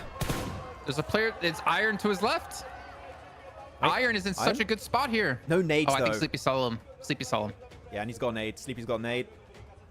He's got a Molotov too. Just want to try and force Iron out in the open. This is a really good play. Can he win the fight versus Sleepy, though? Iron, 1-on-1.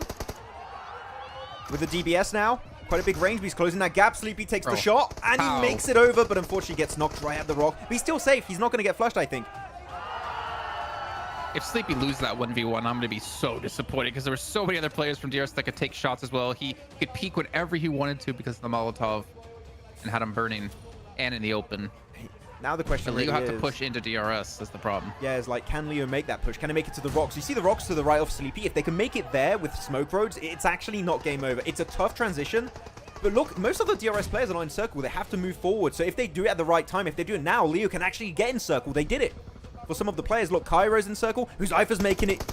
But wait, he's going over to his teammate Iron right now. That's a risky move, trying to take the 1-on-1 versus Sleepy, but wins the fight with the S12K. Oh, that was so... And he gets the res. There's no way, Jason. He does it. He gets Iron. That's huge. Is Leo really going to keep all 4 alive here? They get the res on both sides of the map. No! Dies on the point, man. Smart. Just deny. It's not denied. I know. Still goes to... Decent, You would decent hope. essence. You would hope. Put end to the suffering of Sleepy. The Leo prediction, man. It's working out somehow. I don't know how the hell they made it work, but I think Leo going to close this one out with a big amount of eliminations too. Whew. And they got all of those nades off of the compound of ARCRED. Really well played here from Leo. Able to push themselves away from those bottom ranking positions of the leaderboard. If there was any time you wanted it to happen to Jason, right, it's now. Like for Leo. That was the only opportunity if you wanted to push out of those dangerous spots. It was to get a win with double-digit elims. And it was a mean pick, but they did... The timing was perfect. Absolutely awesome from Leo.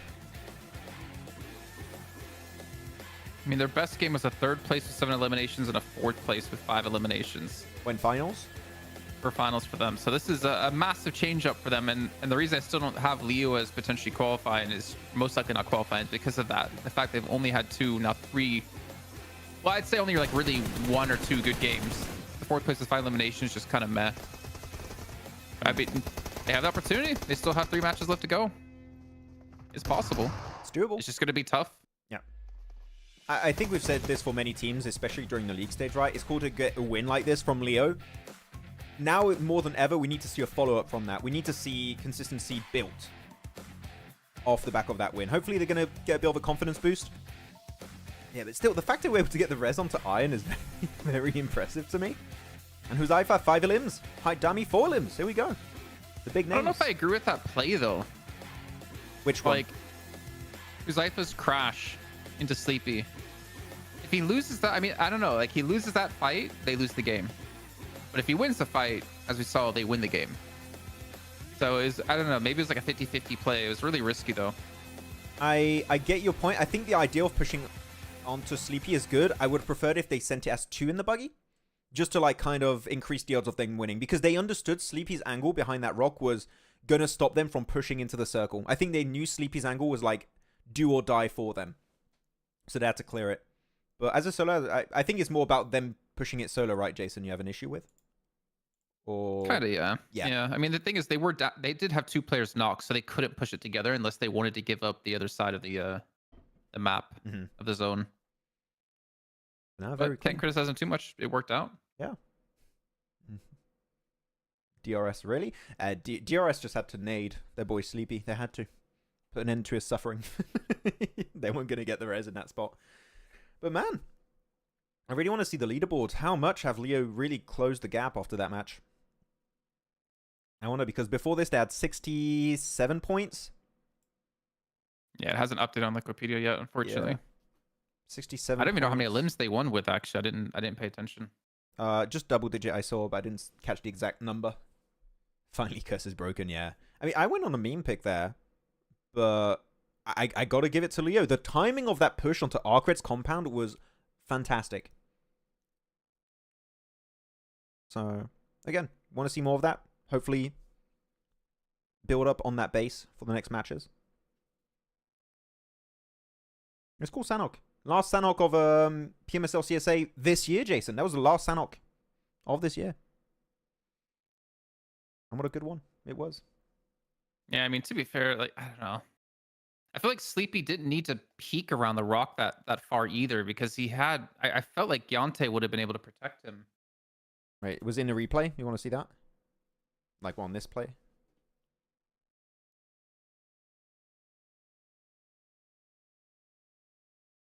Like, I don't know. I feel like he should have had cover.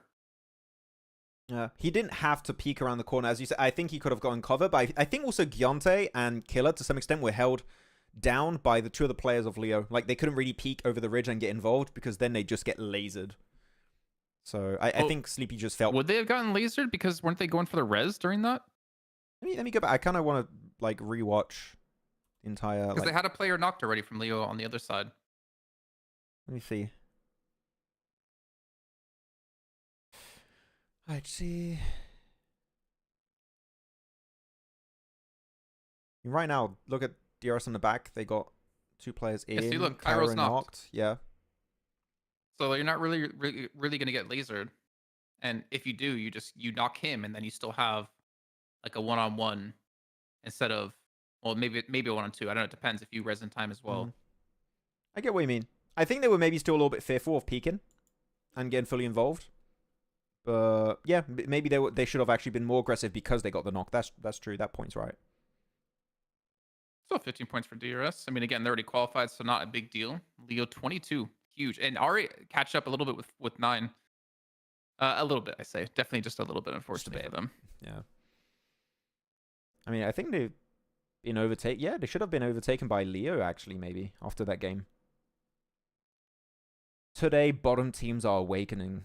I mean, I wouldn't say Stalwart were bottom team. They were middling team. But now they're not a middling team anymore. Jason picked them on the tier list. It's the Jason blessing.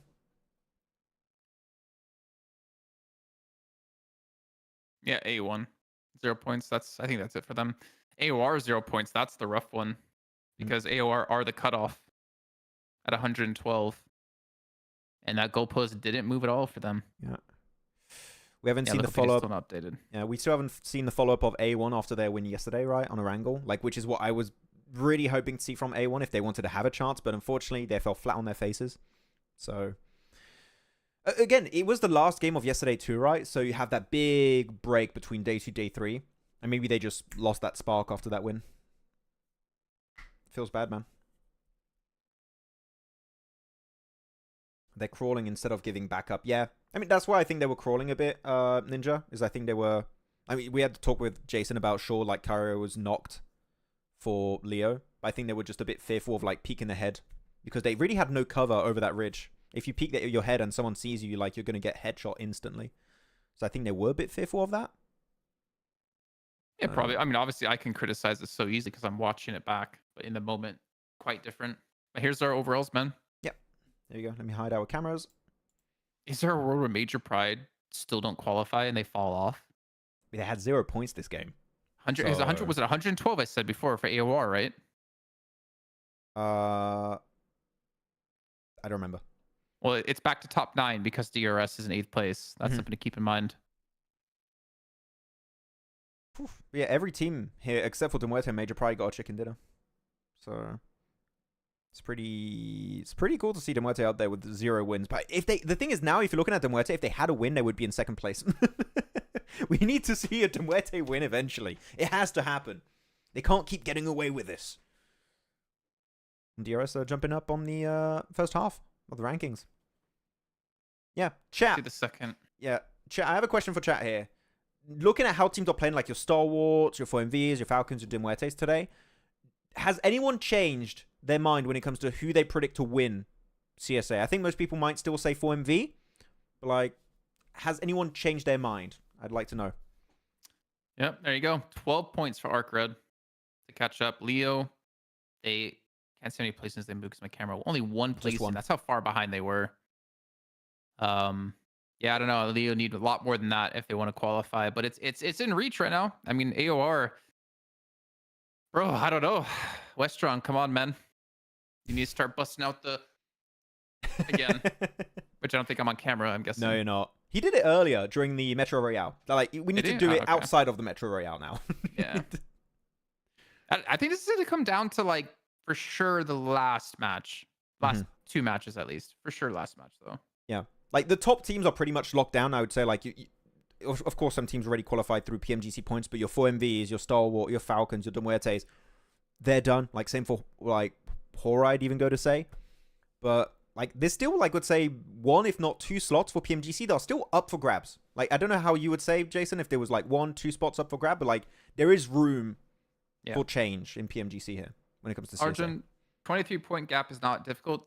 You're technically true. You're technically right. However, with how many points A1's been able to net on average in these games, it is very difficult to come back from 23 points. Like, they would have to win 2 games today to really guarantee to do that. Not even guarantee to do that, because they need to then still perform on other maps and hope that teams like AOR don't pick up points.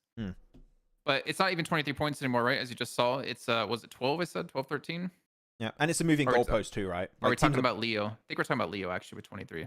But yeah, moving goalposts exactly, Max. It's tough to catch up. You just need one team above you to have a good game, and man, that is a really hard gap to close. But then we always talk about this, Jason, every single, like, last few games of the finals. It almost never happens. But slot for PMGC, do we see the hot drop of a team that's starting to get desperate in those bottom rankings, right? Like, that is something to really take into account that it could happen. I don't think it will, but it could. If there's any team here, Jason, that would hot drop, like, R8, would they? No. I think the only team realistically that's going to hot drop is not noobs, if there's a team. Yeah, I mean, if they want to hot drop and have a chance, they'd have to start hot dropping now. And you would hot drop AOR, right? I mean, I was just going to hot drop Stalwart to say, screw you guys. But to, like, qualify, you mean? No, I don't think, if you're trying to qualify, I don't think you hot drop, honestly. It's just, it's too risky now. Yeah. Like, I don't want to see it happen. Teams who are already qualified, you can hot drop. But no, I don't think we're going to see any in this situation. I agree. I don't want to see it happen, but there's a part of me that's like, yeah, just fight. I love it. It's fantastic. Do it. Do it. Do it for the memes. Ahmad says, I was the only one who told you how to pronounce Uzum on Instagram by voice note, and you are pronouncing my name wrong. How dare... I'm sorry, Ahmad. I'll just say the first part of your name. I'm sorry. You're still saying it wrong, aren't you? You're saying Ahmad, not Hamad. Hamad. I'm not hearing the... Sorry. I don't have the dialect. I don't have the pronunciation. How dare you not have that dialect? I'm sorry. I'm sorry. Hamad. I'm trying. Okay, but with that said, match number 4. I feel like today's just flying by, Jason. Like, really into the 4th game of the day. What is happening? feel like I'm really balding up here because of these headphones, man. I don't want to tilt my head down, and it's really making me sad. You're looking good. Don't worry. No. I just tilt my head and see what it is. You're on camera. So. I'm gonna go Super Saiyan again. Yeah, no, it's I don't know. We've seen some good things today. It's been a pretty decent final day of the finals, I'd say. I still want to see a little bit more drama. There's still a potential for it to come. Where are Lakers when we need them? They would spice up the finals for sure. Where does Falcons go here? Do they go Nova still, or do they go back to their like Western Quarry split? I mean, because IHC are not gonna have to stretch their drop right, I think you can go Western Gatka if you really want to. So yeah, I would say you can go Western Gatka, or we can see the 2-2 split, right? 2 players Pachinki, send 2 players back into Nova. Could be an option. Markobla asks, how do the PMGC points work? Real quick, the regional points matter first. So your South Asia, Central Asia, Pakistan. Then the CSA points come into effect after that. So it's of all the regions combined. And then it's the top 5 in this event, which obviously moves down if you have teams who are already qualified from points. So ranking in this is the last way to get into PMGC. Yeah. Falcons, they going for the split? Yeah. All the split on the Western Coast. Taking all of that for themselves. Uh-oh. Oh, no. Oh, no. It's fine. Stalwart's a team that's pretty much qualified. That's not too big of a deal. 4MV are just looking at the bridge camp like, can we get 40 eliminations this game? Just imagine every team goes Western Bridge. 4MV, we It's a don't have tower enough defense bullets. at that point. We don't have enough bullets for all of you guys, right? 4MV's gifted 4 MG3s. The thing is, MG3 is great, but you need a lot of bullets to feed that weapon, you know? It's kind of tough. I'm coming to France. Hamad, please, don't hurt me. I can tell you his address if you want. He No, sent me no, some no. stuff, No, no, and I have his address written down. don't have to do that. Well, don't have to dox me, please. Major Pride, though.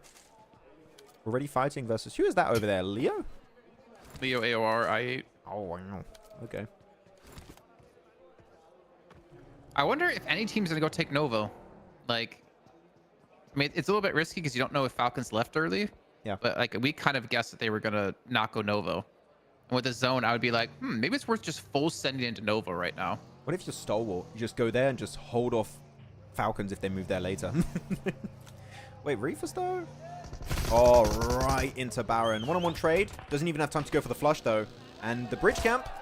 Oh, Major Pride's Worked coming out. as well. Is Major Pride gonna engage us? So I'm just gonna go right past it. Right, they're Just moving driving past. right past. Yeah. Uzum, no, the first again. Daisy, Evocation. Talk. I don't think you want to like really fight these teams right now. I think you want to let them go by because your team's kind of hurting. How's Doc? What is Doc saying right now? Get back over here, cowards! How dare you! Fight My me! MVP. Fight me like true men! Fight me right now! How dare you not be in nade range of me? Just imagine if you did have like a grenade launcher in the game and how deadly he would be with that.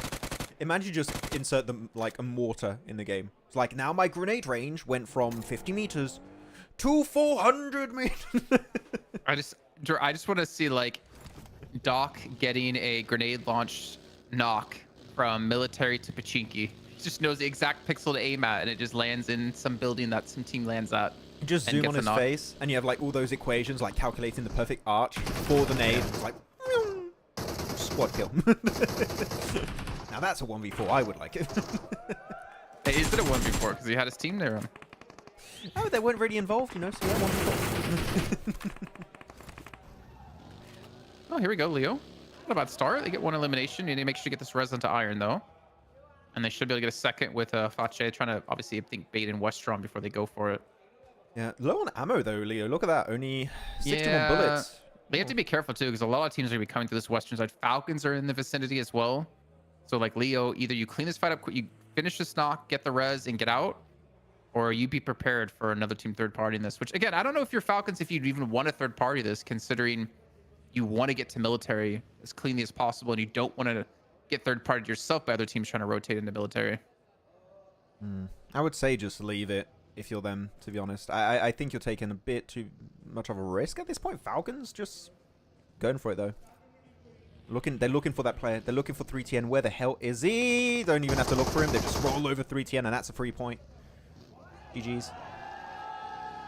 Wait, teams are rooting on Falcons. Or wait, the crowd's rooting on Falcons. I'm confused. Wait, Falcons Okay, have who's better, supporters? Doc or Rosemary? Doc or Rosemary? Doc. Oh. Okay. Yeah. I didn't expect you to say that. No, Rosemary's my favorite player from SEA, right? He's not my favorite player ever. Top or Rosemary? Top. Wait. So you're saying Rosemary's worse than Top and Doc? Okay, I'm not. I'm talking No, about who I no, prefer. I'm just clarifying. I'm just clarifying. Is that right? Wait. You think so Top's wait, better repeat? than Rosemary? I'm not sure. Well, you I just don't know. said Top. He's my favorite player. No, I'm Also, talking like- about who's better. It's hard to say between the two of them. I'd have to go Top still. Okay. And if I said Doc or Top, you're gonna say Top probably. I would say Top, like in terms of favorite player, Top, because I have nostalgia with Top. I think it's tough to beat Top in my mind because I have nostalgia, and I'm very biased. Rosemary 0.3 KD coming in PMGC. Doc is better than Rosemary. Yeah, for sure. I think so. Yeah. Tony K or Rosemary? Do you think Rosemary is the best player in SCA, hands down? Yes. Okay. So then you don't need to answer the other question. Just say all the SEA players. No. But to be honest, I mean, you were talking a lot about Tony K, right, and how he was MVP only of invitational-based tournaments, right? But like Was the MVP of SCA when they won? I didn't see who the MVP was. for SEA, Yeah, I didn't see who the MVP was. I think it was him. Let me double check. Alright. PMSL SEA. Wanna make sure Because I'm not- Vampire did really well in SCA finals. Got to give him credit to that because we always give him so much crap for being really bad in regionals. No, Gunslinger. He was. Sorry, not MVP. MVP was Levi's. He was Gunslinger, which means like he was just one of the top fraggers of the region. Yeah. Anyways. And MVP of week 3, also of league. But he's good. I think, I mean, we also given him a bit of like, negative comments on like he'd been MVP of invitationals, but man, he really stepped up in this season. Good job, Tony K. Don't disrespect Doc like that, comparing him to Rosemary. My Doc's chewing on something. I'll be right back. Doc is everything what Suk fans want. Really? I don't think Suk fans are watching too much CSA. Maybe. No way when he was 0.3 KD and his team placed 15th in the final. I still believe in my boy, MJ. I just like Rosemary. Am I not allowed to like a player, like, just because, for the sake of it? I like Rosemary. I just like him. I like the players. Why is it? Man, I swear, I've seen Apex on that spot before. On top of this. He's literally untouchable. Doc is going up there too. Man. What is this setup? What is it? Wait, what am I looking at? What am I looking at? Doc and Apex, you guys are insane. If this works out... He's the most handsome player. Paraboy. He's got a proven track Top. record. Look at this setup, Jason. Look. Top. Look at Doc and Apex. I don't see Apex, but I see Doc. He's on the same spot, but on the other side. Look at Oh. What is this? Imagine it works out. This is where the zone finishes on top of Apex or Doc. How do they get up there? You just walk around.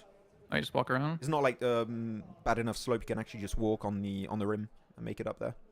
Please let the zone finish here. I would love to see that. That'd be so good. They just can't find him the entire game. Where the hell is this guy?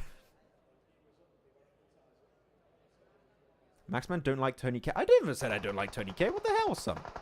No, read the rest of the message. Yeah, because Tony K won't be for Stalwart and PMGC. I just still like him. Hey, if one of the teams I like gets 1v4'd, well, they messed up. I'm not gonna dislike a team or player for eliminating a team I like. What's that? That's not fair. Oh no. AOR get eliminated with one elim. Oh. Remember, they're the bubble team, man. Yep. Now Leo, and R8 are just sitting there like, this is the map right now. This is the match for one of those two teams to step up, or both teams. I don't know if you saw, by the way, Doc got spotted by ARCRED, so they know they're on the rim of those. What would you call them? Like the top of the missile silo? They're missile silo doors. Yeah, those traps. They're on top of them. Then we're taking a funny. look at Shelter versus A1.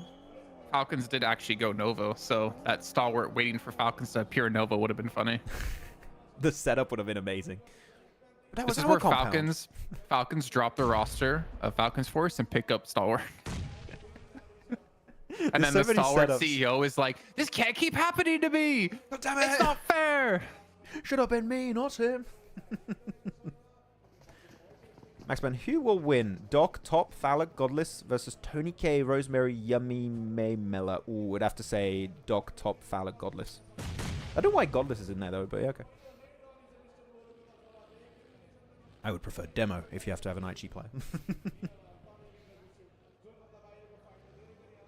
Yeah, so a lot of the top teams still alive. As you said, the bubble team here, Jason's taken out. So DRS, ARCRED, Leo. I mean, DRS actually we don't really care because they're already in, so they're chilling at this point.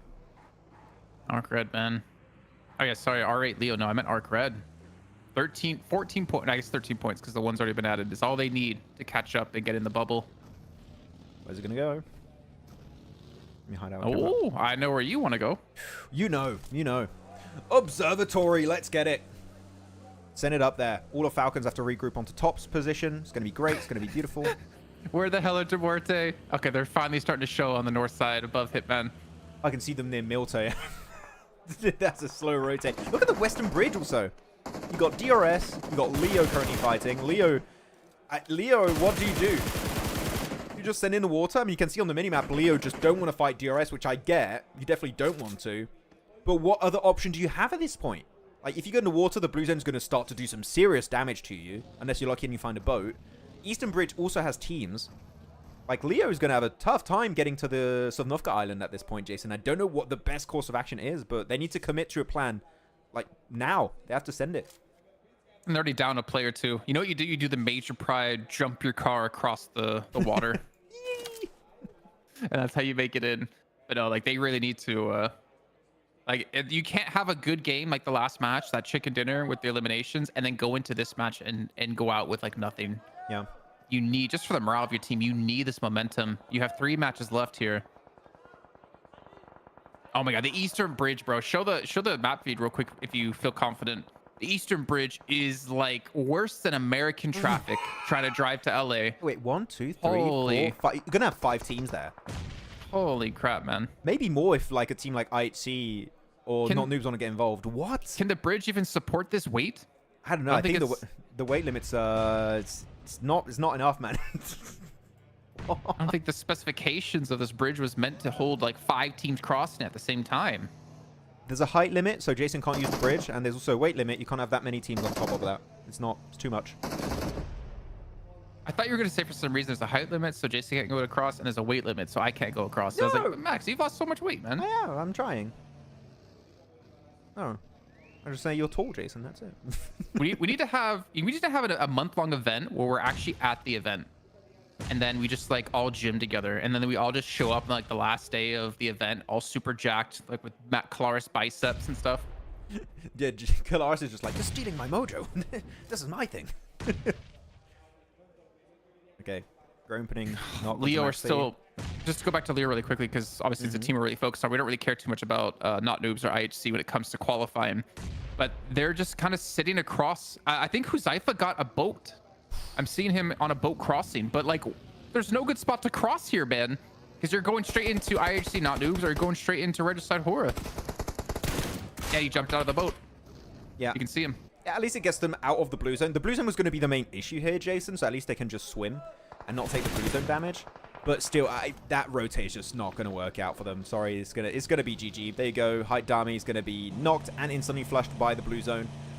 Down to a solo now. Like, it's done for Leo when it comes to this game. Down to 2 matches.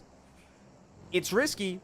It's feasible, but it's going to be really tough. You need to have 2 really good matches to wrap up the day, and also hope that the teams that are currently in the bubble have a bad match, just like AoR. But for that to happen multiple times in a row, the odds aren't looking too good. No, but like, the one caveat I'll give Leo is the fact that AOR is out. The bubble is out. So the bubble's not moving unless ARCRED pop off of this game and pass AOR in points. So that's like the one upside they have. What's up, puppy? Hello, Doggo. ARCRED right now going to have to leave the bat caves of military, so 9 circle, they're going to have to fight. I think we're going to look at ARCRED very soon. They are doing a big send on the western edge. So they're going to get involved with, what is it, like maybe Major Pride, R8, maybe even 4MV to some extent. We'll have to see how that goes. Yeah, look at that. Look at the elimination feed. Major Pride, Regicide, ARCRED. Like, the fights are just breaking out onto the west at this point. So much fight is going on. I'm sad the zone shifted away from Doc and Apex's position, though. But, like, I'm a little bit concerned, though, because, like, Falcons, have you noticed where they are? Like, how spread they are? Yeah. Yeah. What, like, Action and I don't know who else. Okay, Action and Top. You're the duo. The duo at Observatory. And Eastern Action. Yeah. They're playing Road Tribe. So, for you guys who don't know, like, we're not looking at it right now. I might show it for, like, a split second. But for Falcons, we have this big 2-2 split. I see East on the Road Trifecta and Action Top playing Observatory. Which is a risky one. If a team decides to breach, you're not going to breach Observatory. That's really risky. But if you breach the Road Trifecta compound of IC and East, or teams get close enough, regrouping in particular, that's why I'm struggling when it comes to Falcons. Regrouping this split, when teams are getting closer and closer to you, is going to be increasingly difficult as time goes on. So we'll see how they play it. While Stalwart just chilling to the east, having a good time. But the bridge, man. You talked about it earlier, Jason. The bridge. Who's going to live throughout the fight of the bridge? Not many, really. Maybe just no fear. I wonder how much damage maybe Ice and East have done if they shot towards this bridge quite often. I wonder what they're currently sitting on. Oh, this stayed. Who's doing it? Ghost is doing it first. Oh, no looksies. Oh, I didn't get the knock. Unfortunate. Oh, R8 is about to fight 4MV on the southwest side of the zone here too. Again, R8, they need a buttload of points here, man, if they want to catch up. Yeah, I mean, so ARCRED went out as well. So AOR gets so lucky this game, Max, because ARCRED, Leo are already out. Yeah.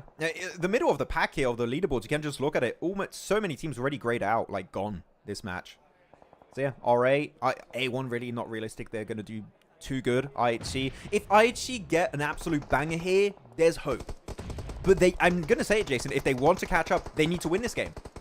And from their position in the circle right here, it is not going to be an easy transition for IHC. They need to absolutely obliterate Regicide, which currently, that is off to a good start. But you need to clear them all. You need to eliminate the team in like the next 10-15 seconds. I mean, if IHC want to qualify the last matches, man, you're calling it perfectly. Yeah. As always. It's just going to be a little bit tough. They're just playing hard mode. That's all they do. That's how they won PMGC last year. Is like, we need to win without a single placement point. Those are the rules we apply for ourselves.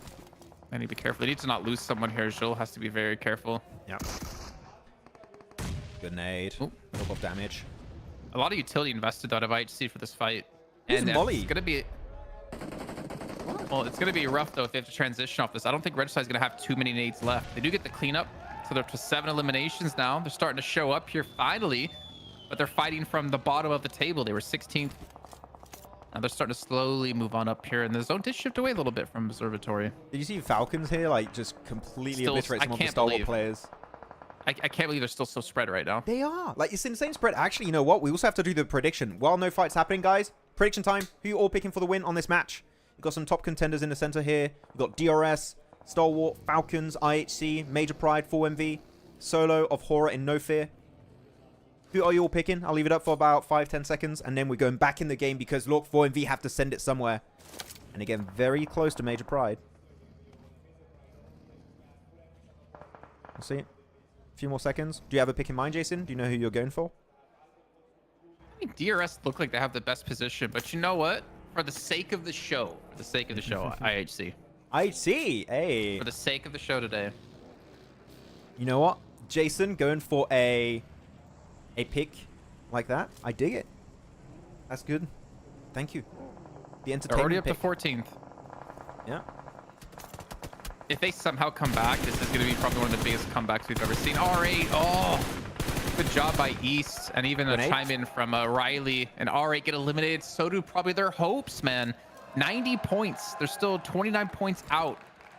Or sorry, 23 points out. I guess, I mean, we've seen them be able to pull points like that in single matches, but man, it's just becoming more and more difficult. Yeah, it's done for R8, I think. I don't see them doing anything. I think they're going to be overtaken by IHC possibly this game. IHC still have cars, so they can make a move if they really want to. But I'm going to follow you in your pick. I also want to see IHC do something. You got a lot of Falcon picks in chat. Yeah. I mean, with the split like that, yeah. Kind of get it. They still haven't regrouped, Jason, which is insane. With Phase 5, about to go to Phase 6, they still have yet to regroup. Let's see how that's going to work out. Yeah, they finally have the info. They know no fears right there. The blue zone's going to push him over that steel beam. Is he going to be able to make it to the other side? No. Nah. No. Ain't happening. No way. Goodbye. No fear, just run. Try your best. Didn't work out. I was actually really scared, Jason, earlier when Regicide and IHC were fighting. The DRS were going to third party. I think DRS saw their position that you talked about earlier. They got a really good position in the circle. It's like, you know what? We don't have to overcommit. We can just play it safe and hold off IHC if they have to move later on. So I kind of like how respectful DRS were in that fight. It was a bit unnecessary to commit to a third party. But they're I getting don't pushed know. now. I mean, Ooh. DRS is already qualified. I felt like if I was playing, I'd be like one of the worst players you would see in a finals. If I knew I was already qualified for like the next stage of the event, I would just mess with as many teams as I possibly could. The thing is, I know you would. At teams, random sends at teams, you know, third parties that don't make sense, especially if I know who it is. Like, I'd be looking to ruin people's day. If you were an IGL, I would question like, why do you want to do that, Jason? And you're like, chaos. Yeah, of course, always chaos. Why but chaos? For the me. But why not?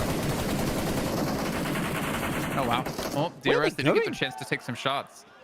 They're rotating like straight into 4MV. This is a rotate with no information as well. What is this rotation? What am I witnessing right now? IHC? They caught 4MV off guard, to be fair. Like, who the hell would expect a team to come flying in like this, but they're not hitting the shots? What am I witnessing? What is going on? It's only Rogue now, just solo right now. 4MV have a little buff chance, but Major Pride, just send it. If you're Major Pride, like, what the hell? This is a weird fight. Let's just send it and get all the points if we can. But it's a bit risky. I get it. You don't want to get fully involved and then, like, peek over the ridge because you might make yourself vulnerable. But that was a send and a half coming out from IHC. Very desperate, but I think they could have breached onto DRS, Jason. I don't know what you think, but I think DRS breach maybe would have been a better option for IHC. I have no thoughts about what just happened, other than what just happened. I don't know of any reasoning. Oh, Rogue's gonna get one. That's two. They need the You see limbs. Major Pride nading from above. Demo's gotta be careful. The nade's coming right next to him, but he does survive. But he's all on his own, and he's gonna be chased down by Major Pride. This is finally the push out of Major Pride we were looking for. DRS getting involved as well here at the same time. We see what, 4 teams battle it out here out of nowhere. 4MV go out, IHC go out. DRS are in, looking for the third party. And yeah, that's it. 4MV eliminated, IHC eliminated. Still high elimination game for those two teams. But look at DRS still even have a player as a linchpin north of the circle, just like gathering information for free pretty much. And DRS I'm holding so this ridge. amazed that Falcons were able to regroup here, and they only lost Action, who was already out of observatory. That's interesting to me to see him like still able to regroup here. Yeah, I mean, we had so many fights on the west that, like, I think everyone else is fighting, so we can just regroup. At least attempt to, and it works out.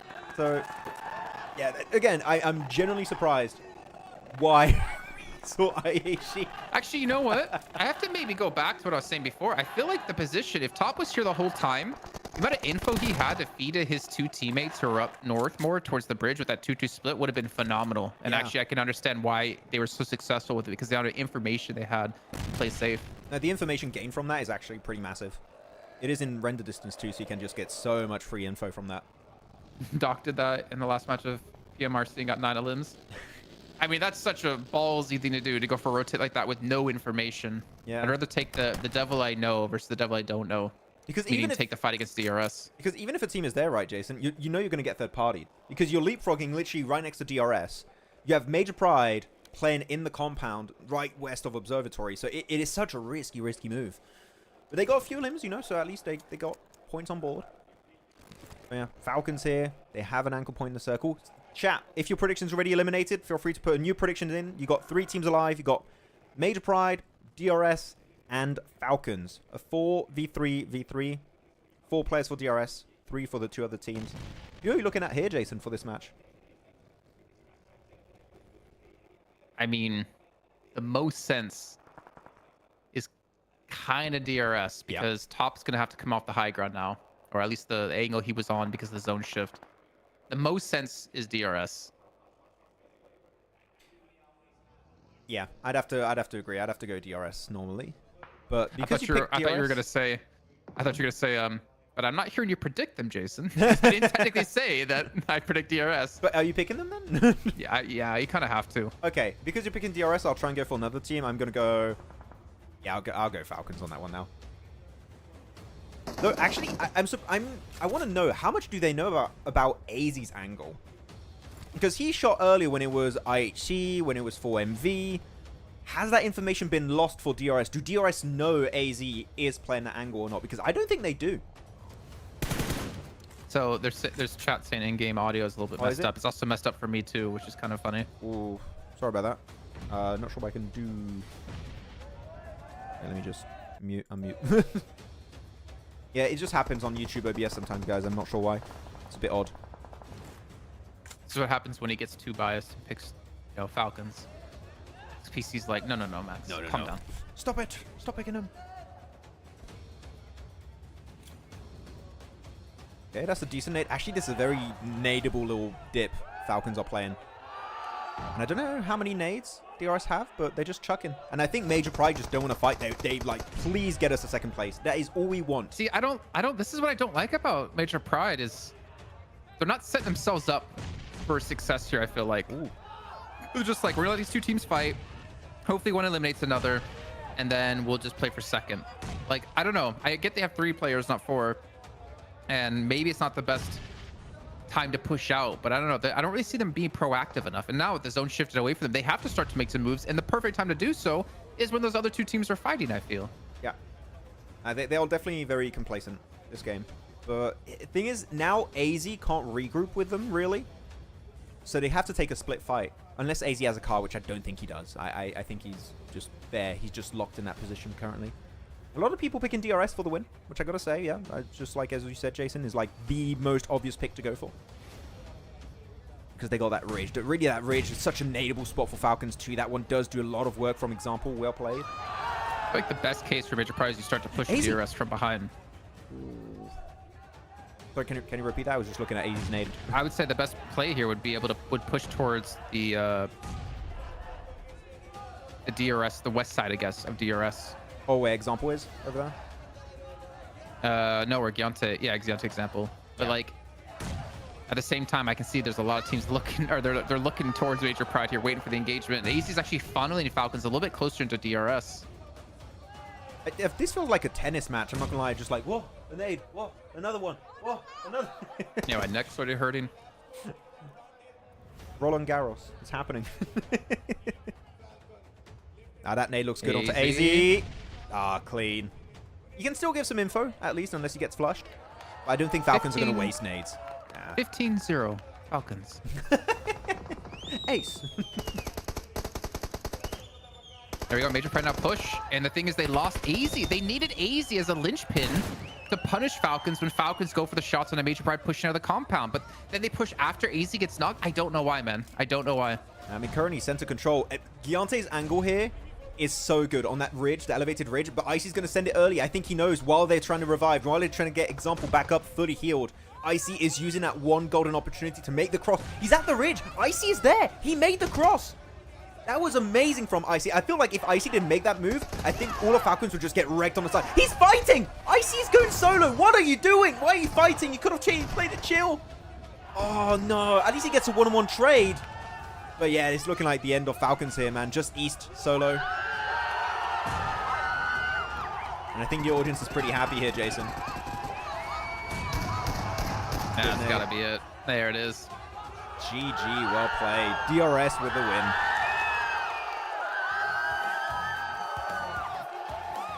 That was a tough game.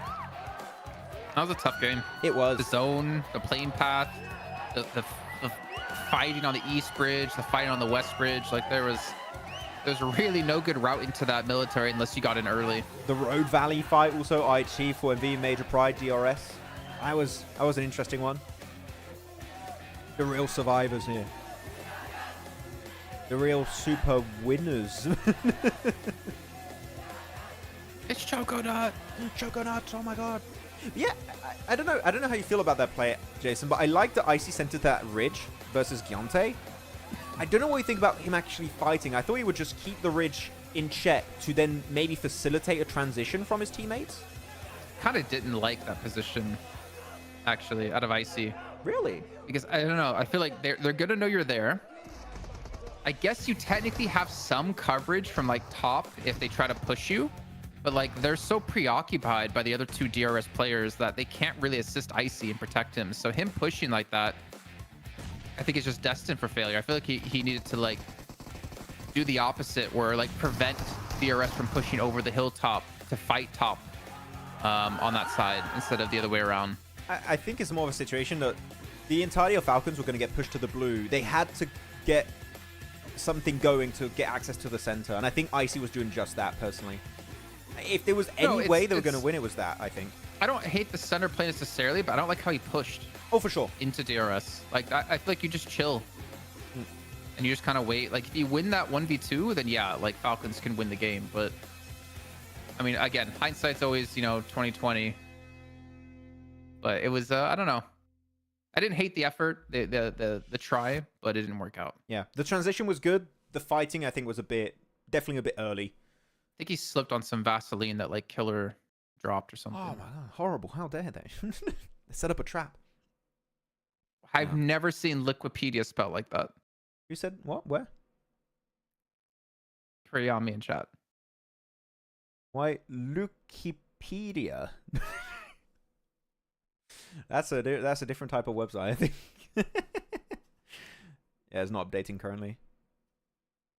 Damn. I would say that's one of my favorite games we've had this event. Like, we've had a lot of interesting circles and stuff, like, with how it's played. We had some weird calls, we had some great calls, we had some really interesting fights. This is one of my top 5 games we've had this season, for sure. Who's dropping Hot Tin? That's I8. Hot Tin, yes. But we're not even playing anymore, Sanhok, so. Great endgame for sure. Hey, Neptura, video? DRS video? I mean, I know you want to do a video on something. I want to do a video on something in these finals, and that one could be interesting. Oh, I didn't even see that crash. What? Wait. That happened? Wait a minute. So already they shot crit in the air. Maman didn't even have a chance to, like, use the car. Rip. How did the bike tilt? What? Like, cause the car to, like, tumble? Again? Hello? No. do it one more time. Do it one more time. This is Becca. Oh man, it's such a pretty day out. Oh my god! I feel like there's meme potential there, definitely. There's something to do there. That's such a weird crash to have in the open field. That's so cool. Oh, damn. I didn't see Joel got that. Yeah, you can see, even look in the replays there, you could even see in the back, DRS were like, should we third party this fight, Regicide IHC? And they just played it passive. And actually, by playing it passive, they allowed IHC to go for this weird fight and then take the position. It was just 10 billion IQ Jason play there. They just predicted the future and knew, if we don't fight IHC, they'll give us access to a really good position late game. So just let it happen. Oh, that dude got sleepy, really punished them. Got top down and East almost knocked. Yeah. My first little nade. To be honest, I'm surprised Falcons survived as long as they did in that very nadeable little dip they were playing. I'm kind of surprised they didn't have any more smokes. Falcons to use on themselves? Yeah, to like allow them to transition more towards the center where Icy went. That's true. I think they were just out pretty quickly, unfortunately. Yeah, Someone Tom's going to be MVP. we don't know. 1,000 damage, 7 illims. We don't know if it's, I mean, like the headphones are normally given out by, well, are you talking about the soundproof headphones or the in-ears? Because the soundproof headphones are provided by the tournament organizer. The in-ears, I think, are just I want to say they're just players in yours, but I really don't know. It might be the ones that come with a phone also. Like, I don't know. Sometimes. Well, I mean, I have the ones that come with the phones, and they're not the same. Are they not? Okay. Or at least the PMWC edition. Yeah. Oh, is that Defy? That's just a domino effect. Hello, Defy. What's up? I don't know if it was actually him, so I didn't say hi. I think it is. Is it the Defy? Please tell us. But with that said, I think we're ready for a break, right? That was match 4. That was match 4. Damn, it's going by so quick today. What's going on? But okay, I'll prepare for a break. And we'll be back in about 10 minutes. Unless you want to add something, Jason, before break? Nope. No. Okay, we'll see you guys in about 10 minutes for the last 2 matches of the day, of the season, of the year for PMSL CSA. So see you guys very soon. But when we come back, we'll have overalls for you before we head into game. Yes. I think it's important for us to take a look at overalls. That is true. Okay, see you guys in a bit. Team Spirit have pulled off the cleanest push of the PMSL EU qualifiers. In the last game of day 2, Team Spirit found themselves on the east side of this circle, and with the next shift pushing them out in the blue, they had to make a big play. Team Spirit understand that Shockwave won't be able to play their compound for long based on the circle, and know that if they want to win this game, they need to move before they do. So the squad gets moving and sends it in the northern side of the Big Baby compound.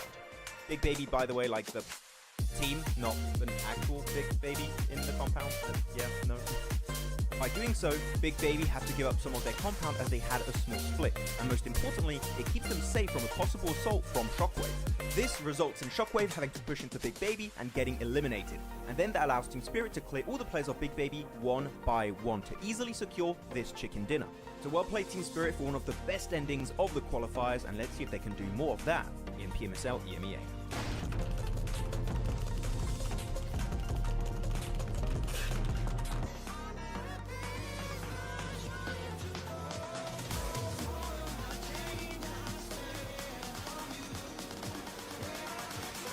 Seems like the drops of PMSL CSA have been revealed. Let's check it out.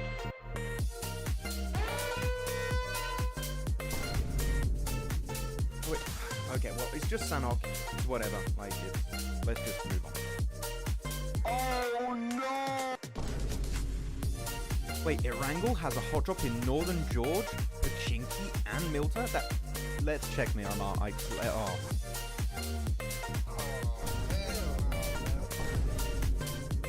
Stalwart, not again, not again. 9 Picardo again. No. Ah!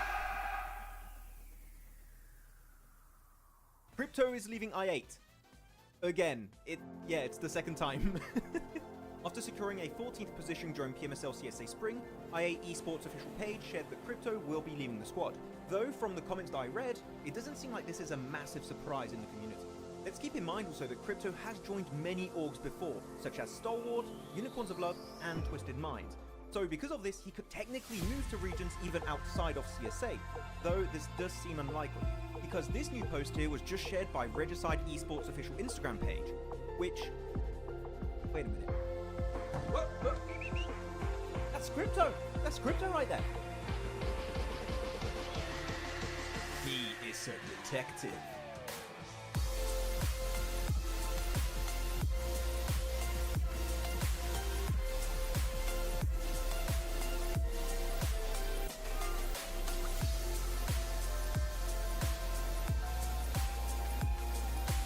Coops is leaving Enigma Galaxy. Well, some of you detectives out there might have noticed that Coops was playing under a different name, Carry, with the team 3D Max in the Titan series. He is a detective. No, not that kind of detective. Well, not too long ago, the NA superstar turned Mr. Worldwide Coops made a cryptic post before PMSL EMEA saying that this is his final tournament. Now, at the time, it was unsure if this meant he was retiring or moving on, but one thing is clear. Enigma Galaxy were not getting the results expected with a player like Coops on the roster. And after failing to qualify for the main event in PMGO and only securing an 11th place finish in PMSL EMEA, it was quite obvious some changes needed to be made, and it seems moves are being made by Coops as he revealed this information to us. The legend himself has confirmed he is signing to a new organization soon. This message comes just days after seeing him play with Rob, Snow, Zuko, Nate in the Titan Series Season 5 under the tag of 3D Max. Now the question is is there potential for Coops to stay with this roster in PMSL MEA? Or will we potentially see him go to another region like maybe CSA? Because IHC just recently lost Demo and Alex over to PEL. Let us know in the comments who you think Coops is going to be signing to. Real quick, what's your favorite weapon? FR. PP Biden. PP. Mini. Scar L, of course.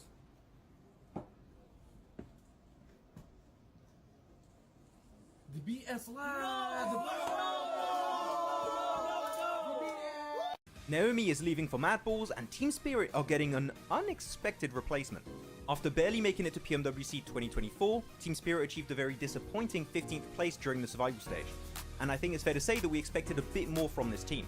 So, some changes were in order when it came to playing in their next season. With Naomi now leaving for Mad Balls, the team is getting ready for the upcoming PMSL EMEA EU qualifiers. And Matic is going to be joining the roster. What you doing? Where you at? Oh, you got play. Now the question stands, will Tixie eventually join the team to recreate the old Gladiators team? Without Meku though, because it seems like he might be retiring. So, do you guys think Team Spirit with Nomi, Kitsune, Effect and now Matic will have a better full season? Share your thoughts with us in the comments. Team Spirit have pulled off the cleanest push of the PMSL EU qualifiers. In the last game of Day 2, Team Spirit found themselves on the east side of this circle, and with the next shift pushing them out in the blue, they had to make a big play. Team Spirit understand that Shockwave won't be able to play their compound for long based on the circle, and know that if they want to win this game, they need to move before they do. So the squad gets moving and sends it in the northern side of the Big Baby compound. Big Baby, by the way, like the team, not an actual Big Baby in the compound. Yeah, no. By doing so, Big Baby have to give up some of their compound as they had a small split. And most importantly, it keeps them safe from a possible assault from Shockwave. This results in Shockwave having to push into Big Baby and getting eliminated. And then that allows Team Spirit to clear all the players of Big Baby one by one to easily secure this chicken dinner. So well played Team Spirit for one of the best endings of the qualifiers, and let's see if they can do more of that in PMSL EMEA.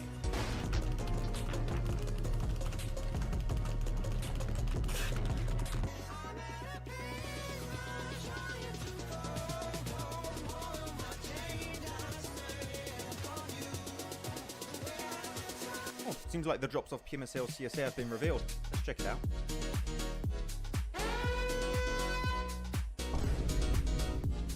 Wait, okay, well, it's just Sanhok. It's whatever. Like, let's just move on. Oh no! Wait, Erangel has a hot drop in Northern George, Pachinki, and Milta?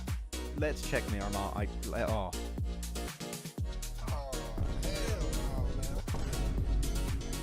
Stalwart, not again, not again. 9 Picado again. No.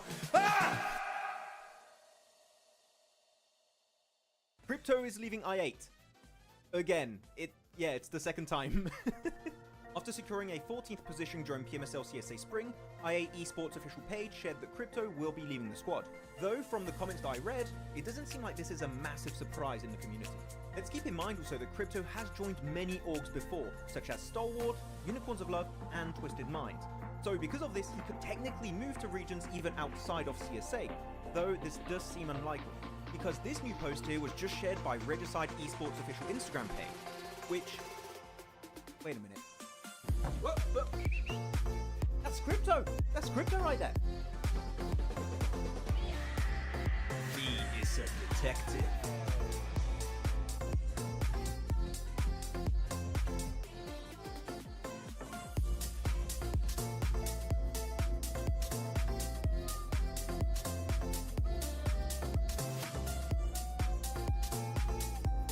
Coops is leaving Enigma Galaxy. Well, some of you detectives out there might have noticed that Coops is playing under a different name, Carry, with the team 3D Max in the Titan series.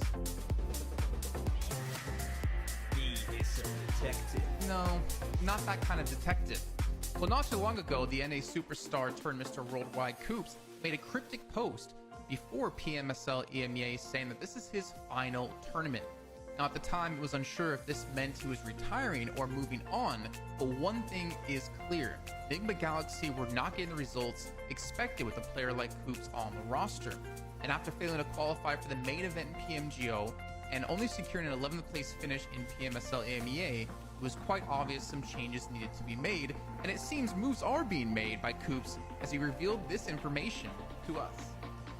The legend himself has confirmed he is signing to a new organization soon. This message comes just days after seeing him play with Rob, Snow, Zuko, Nate in the Titan Series Season 5 under the tag of 3D Max.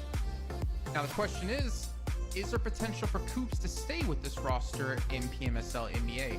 Or will we potentially see him go to another region like maybe CSA? Because IHC just recently lost Demo and Alex over to PEL. Let us know in the comments who you think Coops is going to be signing to. Real quick, what's your favorite weapon? FR, of course.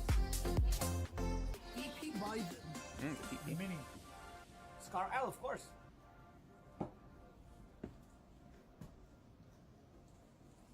The BS lad. Naomi is leaving for Mad Balls, and Team Spirit are getting an unexpected replacement. After barely making it to PMWC 2024, Team Spirit achieved a very disappointing 15th place during the survival stage. And I think it's fair to say that we expected a bit more from this team. So, some changes were in order when it came to playing in their next season.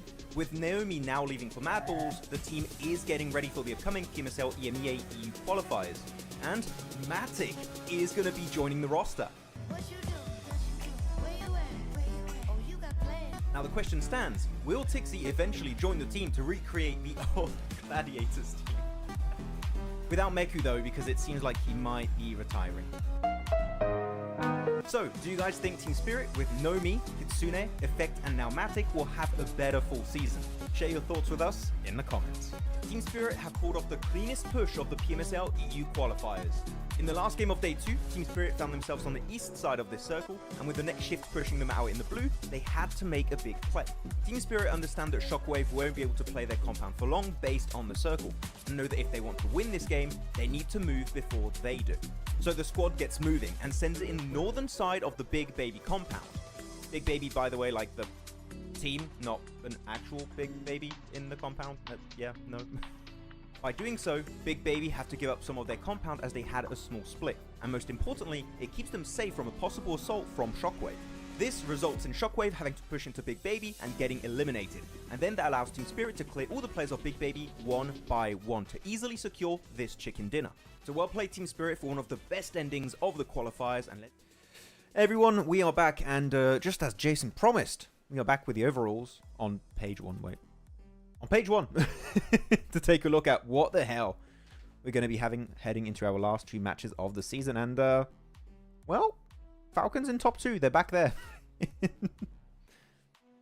26 points and 2 matches. This is what stands in their way, but obviously that goalpost should be moving for 4 and V. I'm more curious about, okay, so we have I8 here, DRS are 4th, which means it's back to top 9. Who's in 9th place right now? And by how many points is the question? We'll see. I'll play it.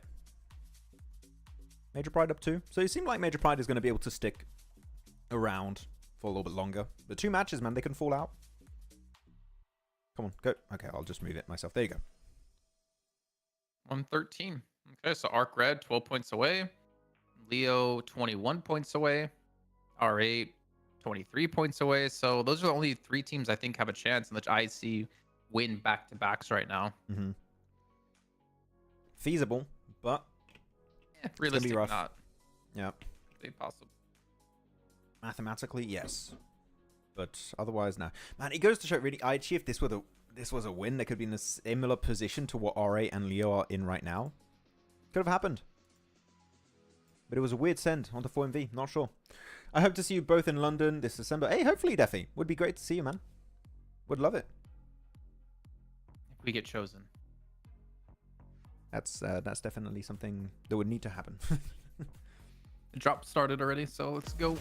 Cool. Go. Let's get into the game. Full screen. Match number 5. Do you see it, Max? I'm looking. Do you see it? Do you see it? I mean, Stalwart over there. I mean, there's no hot drop.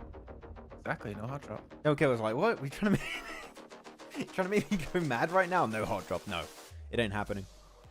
Not noobs going Truck back to the stop northern though. side. Truck stop finish last match. It's center.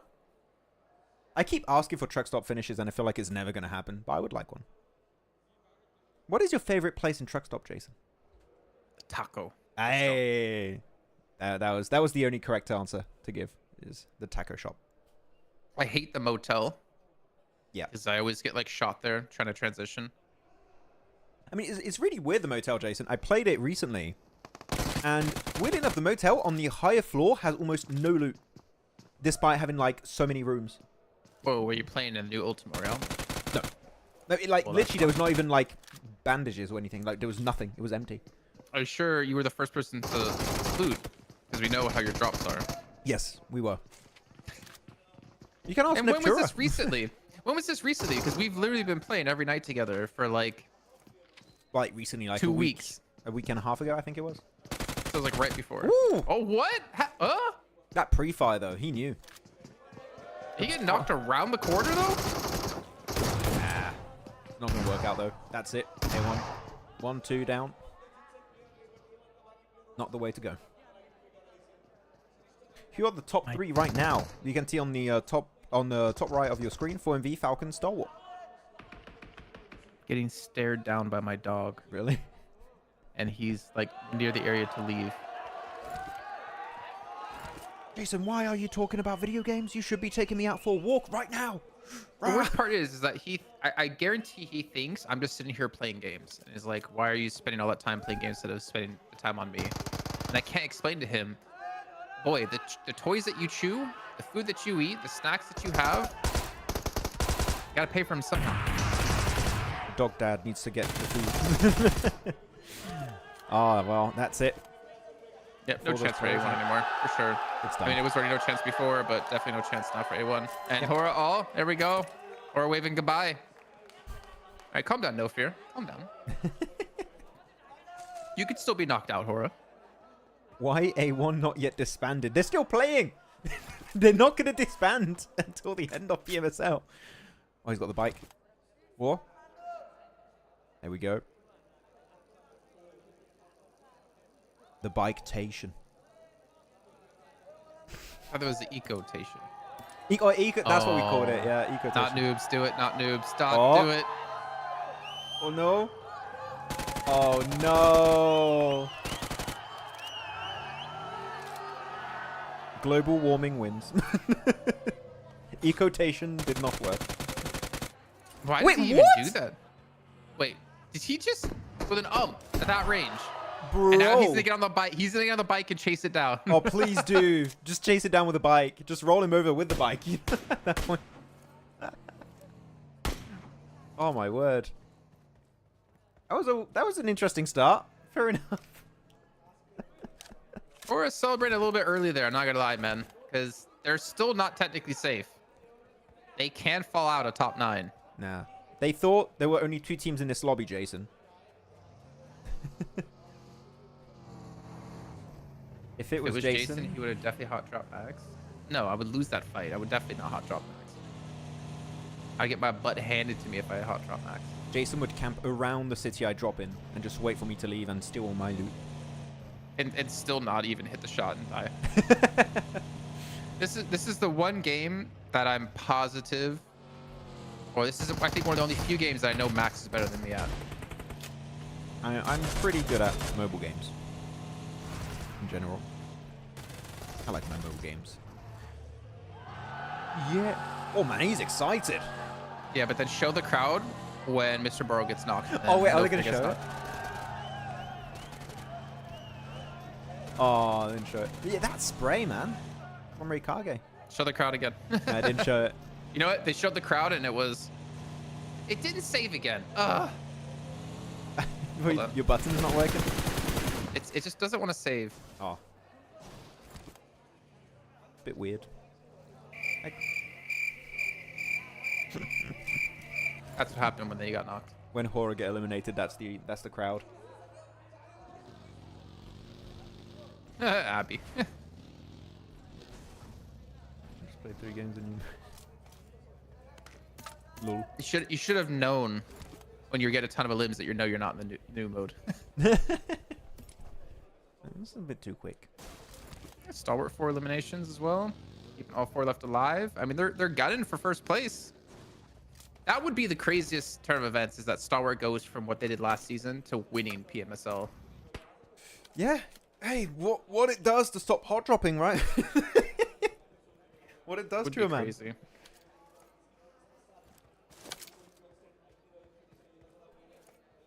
One v 4. Wait, what? Did he get the 4-piece? I didn't see the we didn't see the entirety of that fight. Did he get a 4-piece? I feel like they're just messing with you. Nah. We'll have to go back and see. I didn't see the numbers. It was a 1v4. I didn't catch all of that. Did you see the elimination feed with Fearless or not, Jason? I feel like I missed I it. wasn't paying attention to him. Yeah. Come on, Rufus. Well, I mean, 4-piece. I mean, it could have been a 1v4 if there was, like, no. If he was truly on his own. I feel like chat is tiptoeing like, oh, Max, we mean 4-piece. We mean 4-piece, please. I'm not going to ban you guys. You say what you want.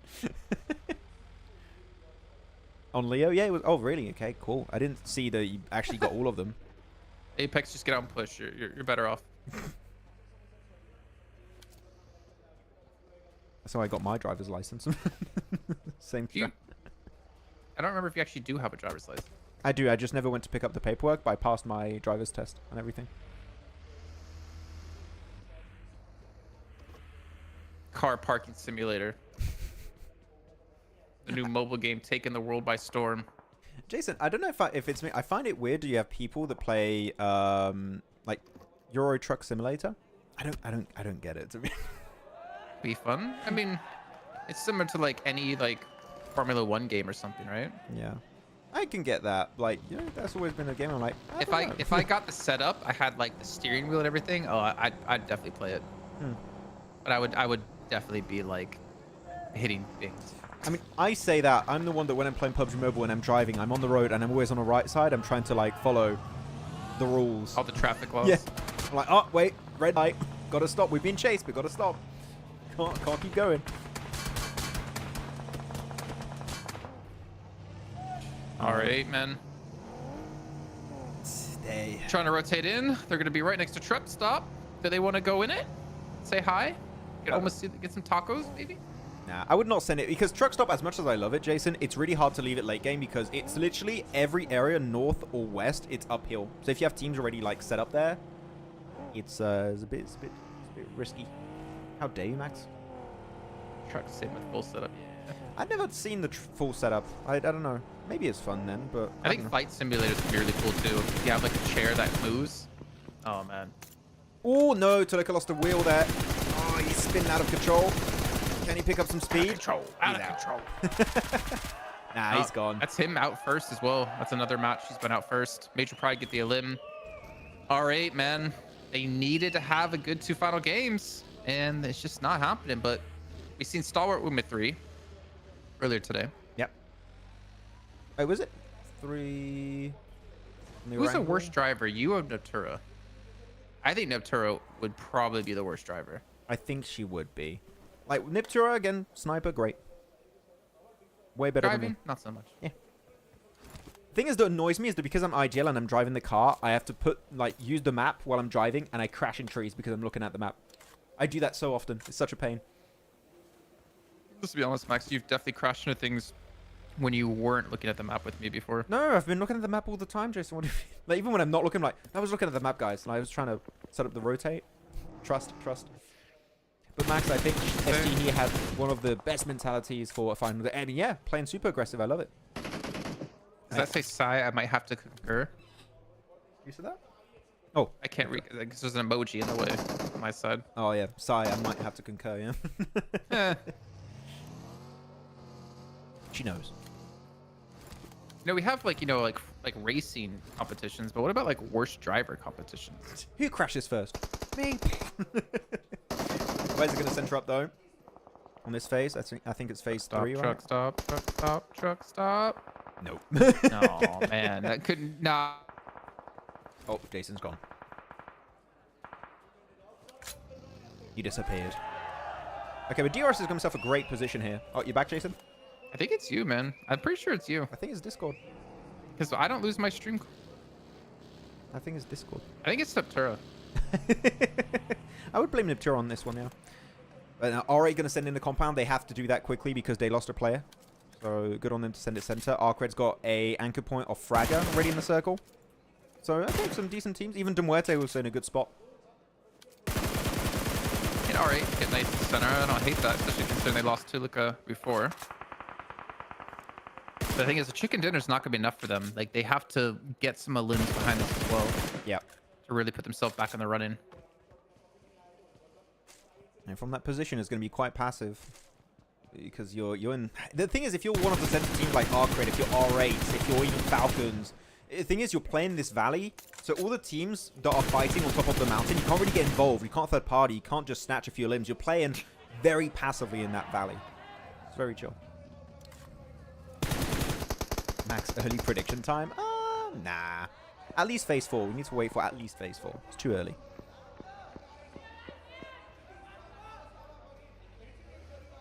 From Major Pride. I just saw Rapid's comment, Jason. From that Sanhok game? Definitely. I mean, I guess Major Pride's pretty safe at the moment, so they can afford to go for some, like, crazy kind of fights. And they get Reefus on the transition there. Ooh, maybe get Apex as well. Yeah, the party bus is so slow, man. He makes it over to the rock, but is he going to leave the rock alive? Yeah. Don't think so. But again, third party. Look behind them. They don't know. It's I8 coming around. Are they? Flooding in. Are they just going to send it on them, or are they? Once they know they're there, they're going to try and... No, they committed, Jason. They're sending it. They want to fight. He got rolled over. Catching up the nade out. So 4MV gonna get a little bit lucky that IHC are attacking this, and the question comes, if I clean this up, are they gonna? Yeah, they notice Apex there. So he's not gonna get lucky to escape this one. At least gets maybe a little bit of breathing room. But no, yeah, not even that. And good push. I mean, there's a chance Stalwart can pass 4MV this game. 4MV are down to one player. And is it just Apex? Yeah, it is. So yeah, Stalwart could pass 4MV here and get first. The other player's north of the road, and he's knocked, so he's not going to be able to go for the flush there, and that's going to be it. Baron flushed out, Apex knocked and taken out of the lobby too. So yeah, 4MV 0 points. Stalwart already up to 4. You know, I had Stalwart in top 5. First place though, I would not have predicted. Okay. Sorry, the feed quality just dropped a little bit. Not sure what's happening. See, told you. It's you. Okay, there we go. That's better. Oh, geez, now start looking for this fight too. Okay. Okay, that's on 4 eliminations, so I guess it was a 4-piece at least. Not sure if it was a 1v4. I think they were involved to some extent, but we'll see. But still, hey, impressive. A 4-piece is still very impressive. Still really cool. Yeah, all of them go in, flush that point, might as well. By the way, I think Wikipedia's up to date now. I just refreshed. Oh no, still not. Still not. It's not up to date. Unfortunately, I lied. I saw like the stat page was updated, so I'm like, ooh, maybe. Maxman, I'm sorry.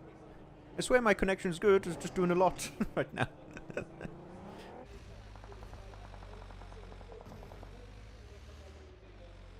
You? Oh, that was very aggressive out of Stalwart to go for that. Yeah. Maybe they're playing aggressive today, Jason. So they're hungry for points. They're 18 points behind 4MV at the moment. Oh, Riley. Riley, nice little opener. He's alone there. Like, if he gets pushed up, he's got no backup, Oh, Riley. Uzum's screwed. He like pushes directly into the rest of... Oh, okay. He was just brought with him for a few seconds. Like, actually, wait, I think I should be knocked.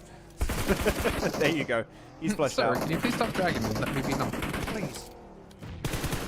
It's like that finish near Everest we had, what was it, week 1? You just get elementary, get caught by the car. Yeah.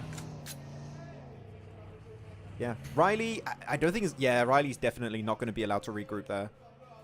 He's going to struggle. And they only got that shed, really. I'm surprised Stalwart were trying to be that aggressive with only like a shed and a slope that has very clear weaknesses, like where IHC are playing.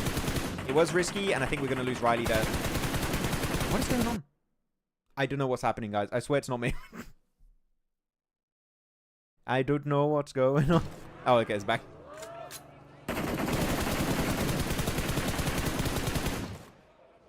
I was getting ready to send a message.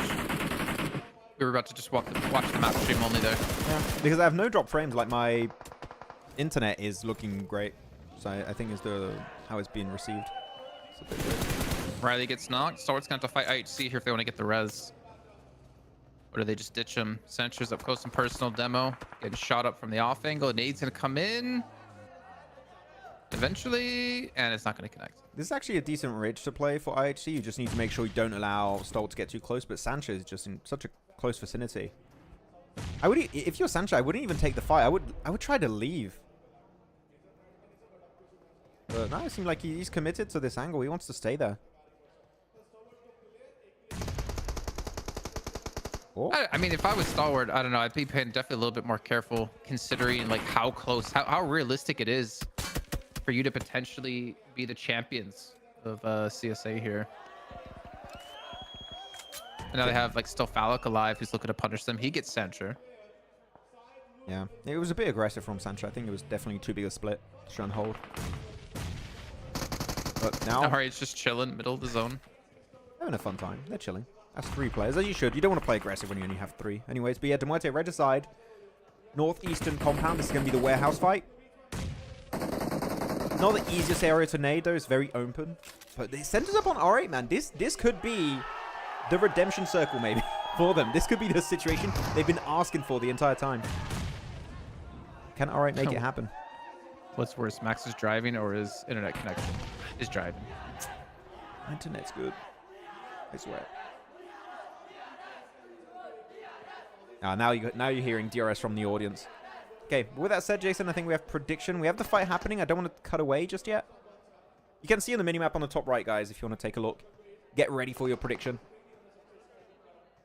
Yeah, Ghost. Tur hasn't been watching today or this whole event. She would know never predict Major Pride. Oh, you're just shaming Neptura for not watching. Yeah, man. We were going to have her on the show today for finals, but she didn't respond to the message. Yes, true. You did send a message. She just ghosted. I think she even blocked you after. It's like, whoa, rude. I think she picked up my message and body slammed it. She would do that. Okay, man. This fight's on the northeast side. It's not even in the zone either, so... Yeah. It's taking a Ideally, while. you want to clean this up quickly, man. I was going to say, Jason, maybe we see even Not Noob's third party this, because they have a scout ahead of the road. He's about 150 meters away from this fight, so he knows this fight's happening right now. And if they want to have full clearance on the northern high ground, this could be a really strong setup for Not Noobs.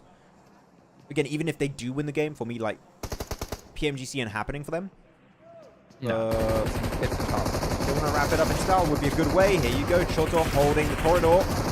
How, he's just spraying down with the M249 as a backup onto Choto from the back. That was... I think he used all his ammo in the M249 behind. And now it's just Boostman. Solo, not much can do. Regicide. A little bit of an overstep. I think Roshan's going to get flushed out. And he is going to get confirmed out by a Not Noob player. Temp, this is the last day. I think, Jason, that's the best way to use an M249. Just spray down a corridor non-stop for 10 seconds. Oof. Yeah. Oh, Stalwart goes out. 7 eliminations, though, man. Not bad. It gets him to 152. So 14 points away from 4MV. But, I mean, so they basically need to, like, win the last game if they want to be able to win the event. Yeah. And now the question is, does Ari get zone again another time? See, yeah, you guys can put your predictions in the chat. We'll show the map for a little bit. There you go. ARCRED just full commit. You need this. Over Ghost. They need this fight, though. They need to win. They're in 10th place. The team ahead of them is not that far ahead. It's like 13 points. They've already lost 1. Yeah, they'll clean it up. They'll get the res onto Fragger. Okay, we're getting there. ARCRED. Though I think HORAA might look to ruin their day. There's that sky behind them. Yeah, it could be a little bit of a pain for them to deal with. Falcons, though, how do you approach this fight versus AOR? Do you take the fight? Do you send it into the next circle, waiting for phase 6 that is going to pop in a few seconds here? What's the game plan? Circle moves away. AOR 9 circle. Falcons theoretically should not take this fight versus AOR. You can hold them off in the blue. Hold them off out in the blue while you move in circle. I think that's a good plan for Falcons. You don't have to just full send it onto AOR. It doesn't make much sense now. But yeah, you talked about Sky Jason here. 1v2, definitely feasible. They know, I don't think they know he's here, though. They don't. Now, they think they're solo in this compound. But they're about to know.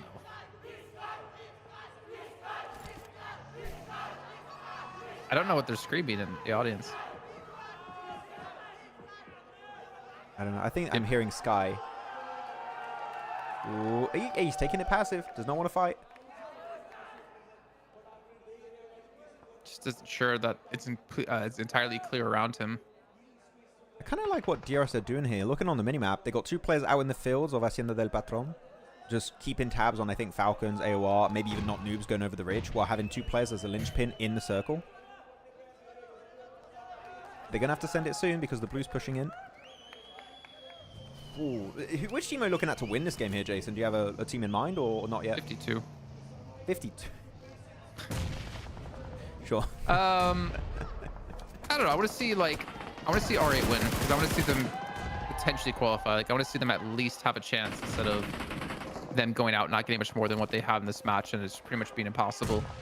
Yeah. I wanted to say ARCRED, but they're just getting swarmed by not noobs here.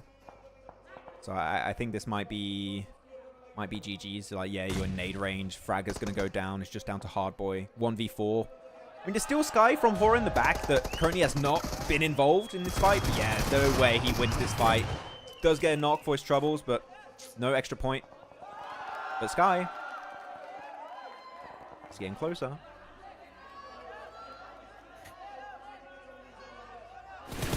He's not shooting it. He's taking it real slow. Falcons eliminate AOR. That push did not work out. Not even a single player, by the way, in that fight. That's good, though, for ARCRED. AR goes out right after them. So, again, keeping them in reach. Like, so at the moment, we have like a battle for first place. And we have a battle for 9th place with how this last game went. Or with the last game coming up. So I'd say Leo, they're pretty much done. Like, anyone 11th or below is pretty much done. It's pretty much just on ARCRED. Unless R8 have a decent game here, then I would say they're out. And still, they'd have to have a phenomenal last match. Still a little bit of chance, a little bit of wiggle room, but I'm not sure how much can really be done at this point. Okay, not noobs. A little bit split here. 2-2 split across the road. Got to be careful. DRS hold a very strong spot. The thing is now strike and start. Because of Killer and Example holding that ridge, they can't really regroup. Or if they want to regroup, it's going to require a lot of utility to be used. I'm not confident with how far not noobs can make it in this game. But it seemed like they understood, yeah, we can't play it passive. We need to be aggressive. Trying to send it on top of the ridge. And trying to force Example and Killer away. Which actually might be the best approach if you want to stay alive. Just be aggressive. Create space for yourself. I wonder what Sky's looking at. I think he might get rolled over. Yeah, I saw the car. Like, I think he's done. Oh, he was looking at the bottom of a car or its tire. He's looking at the lobby screen right now. I think. But yeah, chat. You may pick a new prediction team. We've got R8, DRS, Falcons, and not noobs. Who are you predicting for the win? I'm going to give it to R8 just for the hell of it. Again, I'm going to stick with them. I want to see them qualify. Or not qualify. I want to see them have a chance to qualify in the last match. I mean, the thing is, R8 haven't really been fighting, so they should have a ton of resources to fight. They're the only team that has a compound in this circle, and I think they're going to minimum get second place. There's no way they don't get second place off of the back of this situation, right? But a second's not enough. That's also true. I mean, they got 0 limbs, right? They need a limbs to go with this if they win. What if you third party this fight of not noobs versus Falcons? Play the ridge. DRS wouldn't be an I think issue they're for too you. scared to. I think they're going to be too scared to because they're not really sure, I think, about what teams they are. It is and like where they are in the placings right now. I feel like. I think they are a little bit scared. You're right. But they have to do something. As you said, like, they need to get eliminations. Placement points are just not going to cut it. And, I mean, based on this circle, you saw Falcons cross the road. They should know no one's south of them. The ridge is not a bad play. The ridge is really decent here.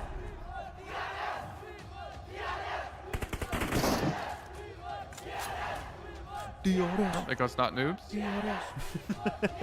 It's a 4v4v3. And we're on stage 7. I mean, I don't even think R8 has really angles, do they? On any of these teams from where they currently are.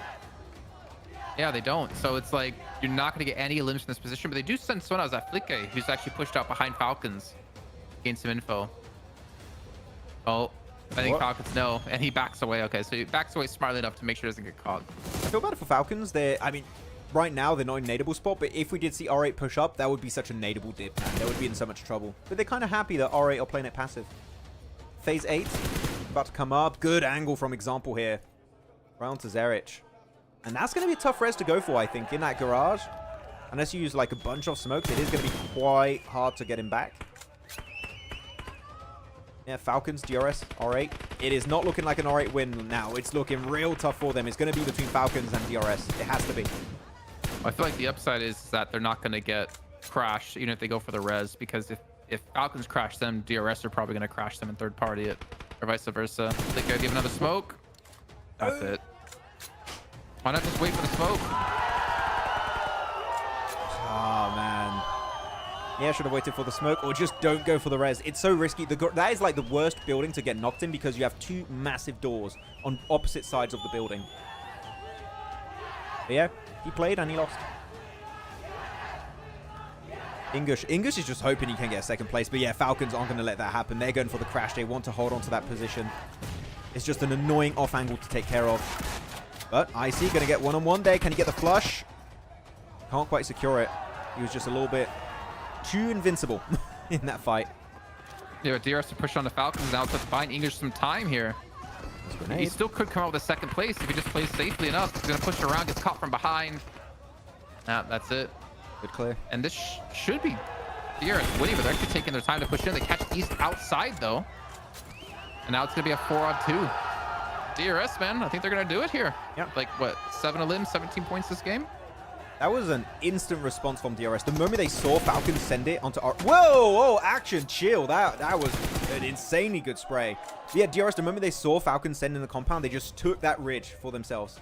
Because they know it is the closest position in the circle for them at the time. But no, I mean, closer to the center right now, I would have to say, would have to be Falcons if they can send it to the garage. But we talked about it earlier, right? The garage is super open. Not really a super good position to hold on to. And I think these angles, like, look at the rocks even you have northwest of this compound. You can see on the left of your screen. Those are good DRS rocks. don't crash a car into one of these to make a little fort. Yep. I mean, they are in range to be naded, to be fair, from the building that action's in, but still. Smoking up. Yeah, DRS taking it. I mean, 4 teams already qualified, right? You talked about it, Jason, already. They already qualified for PMGC, 100%. But Both these still two playing teams have. Yeah, and Falcons too. But like, DRS, they're still playing it very cautious. They're like, you know what? We're trying to get into first place, which is not really achievable. But they're playing it very by the book. Very safe. And there you have it. There you go. Easy DRS win. Clean. Not much. I mean, that's just the back-to-back here from DRS. 2 wins, 1 Erangel into 1 Miramar. Super well executed. But very passive. And sometimes you just got to get wins like that. 6 elims, almost 1.5k damage. I'm glad my prediction of DRS was right. Yeah. Was correct. Even though he picked R8. For sure. We'll give it to him. GG's. Maxman, when you said who wants to change their prediction for CSA Championship for MV, and I said Falcons, but you missed my comment. Oh, did I count? Well, sorry. Well, you know what? You're currently on a good pick, Khan, I have to say. You're on a good pick. DRS really be pissing me off, not gonna lie. Why? Why are they annoying you, MDK? It's a very by-the-book game they just played. It's very chill, very relaxed. Good 2-2 splits in the mid-game. Third partying the fight happening northeast. Using the position of Falcons once Falcons decide to push onto R8. Like, it's a clean match. It's not your super aggressive match with like 20 billion eliminations, right? But it's a good game. I can't take it away from them.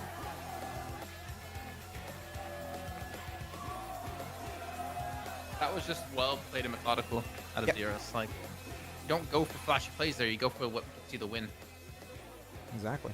I don't know what these signs. What are these signs? The hand. I don't know. They look cool. Pepperport says, have been away for the last 2 games. How are things going? Back-to-back DRS win, Pepperport. A1 first place. No. 52 got back into the top 16 qualified teams and our first place. That's what it is. No, back-to-back win DRS.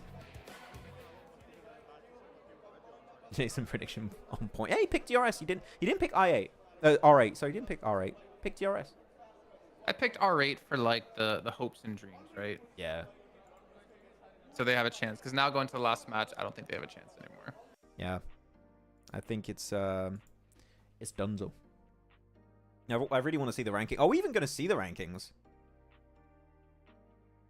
before this game? Because typically, sometimes it is hidden. Liquidpedia's up to date for real now, by the way. But do we tell the chat the rankings? I don't know. All right, biggest disappointment in finals within while in group stage. They played very well. I'd even go to say, poor guy, I've been a bit disappointed by R8 in the group stage compared to what we had in spring. I wanted to see more. Like, spring got me really hyped up after how they played then, and I wanted to see them be a contender. Right now, I don't know. It's odd. Tell him. Tell him the rankings, man. I'm looking at it as well. Yep. I think it's going to be shown, hopefully, on the show. We'll see. We'll wait a little bit and see if it's shown. I don't care whoever wins, honestly. I'm fine as long as it's not Maxman.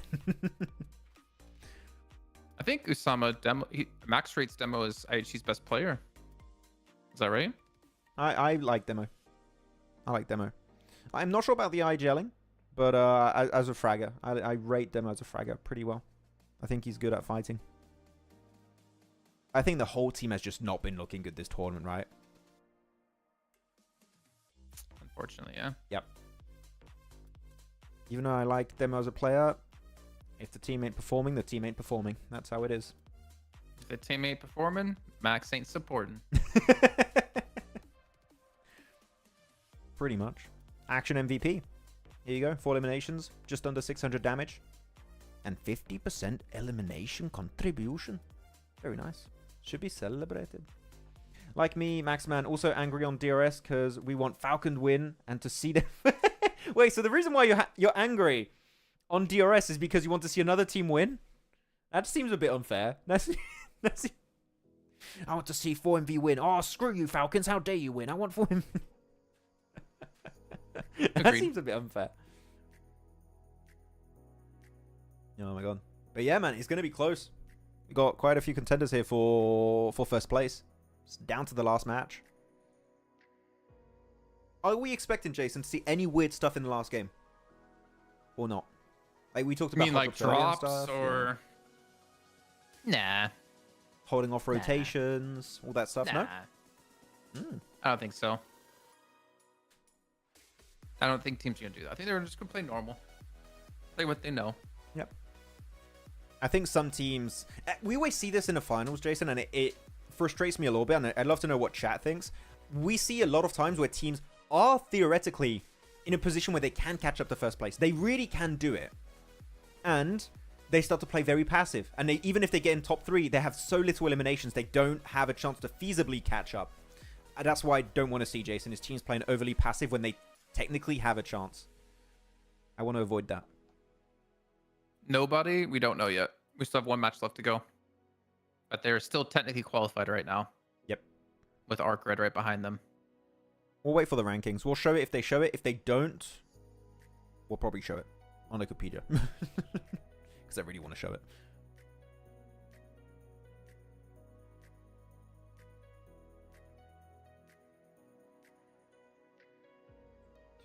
This has the cutoff point for PMGC then.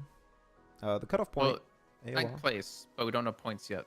Yeah. We need to see overalls come up. You got so much stuff that's going to be happening. You got the race for first place, race for PMGC. A lot of teams are going to have to keep tabs on, really.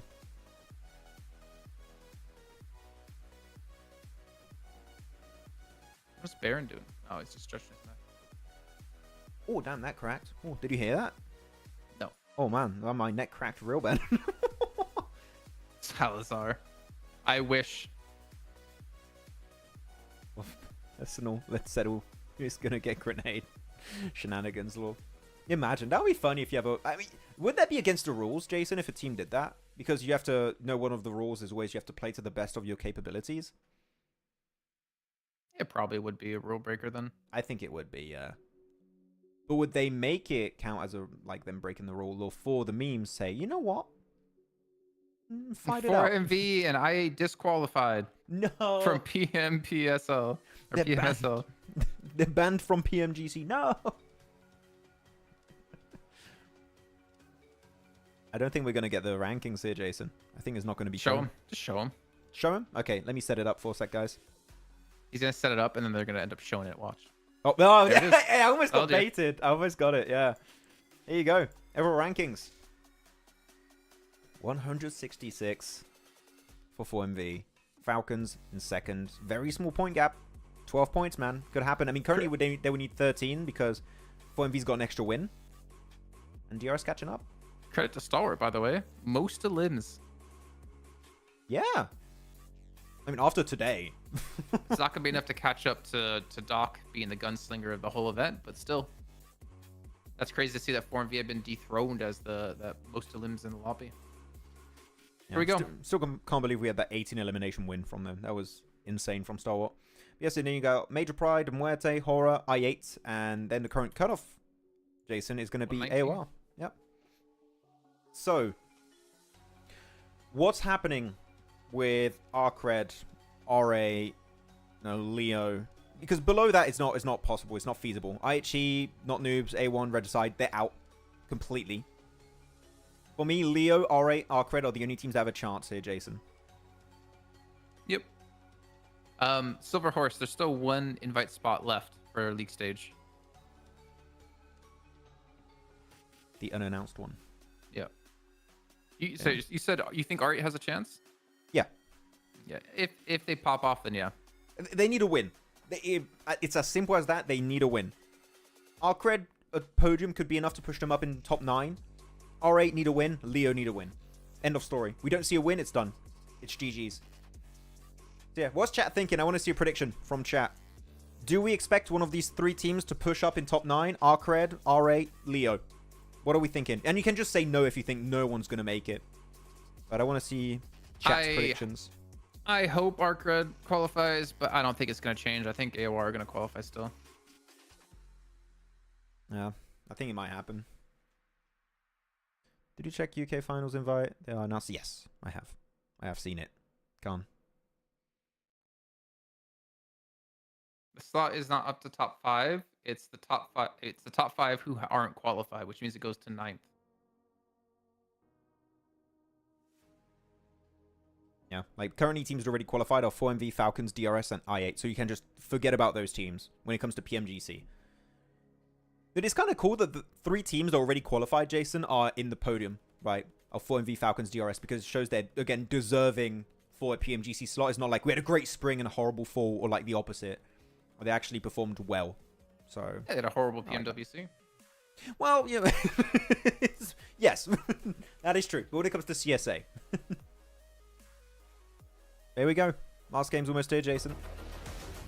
Getting ready for our last match of 2024 PMSL for the CSA region. It's exciting, man. I'm really, really hyped to see who's going to make it to PMGC. It's all off the back of this game. IHC's angry. It's going to be an Everest finish. Watch. Oh my, no. They would. I mean, even then, it wouldn't be enough. An Everest finish would not be enough to save IHC.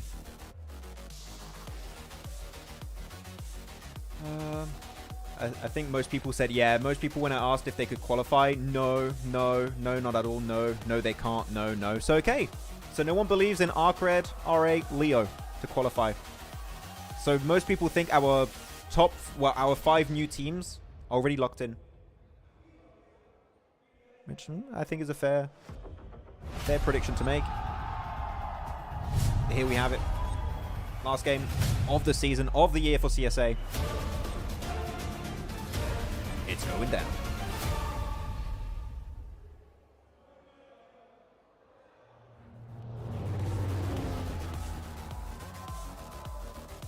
So we're keeping an eye on 4MV, on Falcons, so that's the battle for first place, and then AOR and ARCRED for the battle of 9th place to qualify. I mean, even DRS and Stalwart technically could also...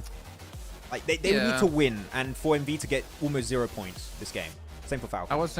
I'm not gonna like look towards them until a situation arises where that is possible, and the plane's perfect. I mean, for pretty much every team here too. Yeah.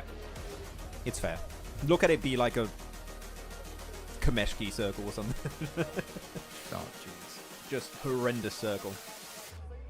Yeah, so Falcon's gonna go Novo like normal, 4MV going military like normal.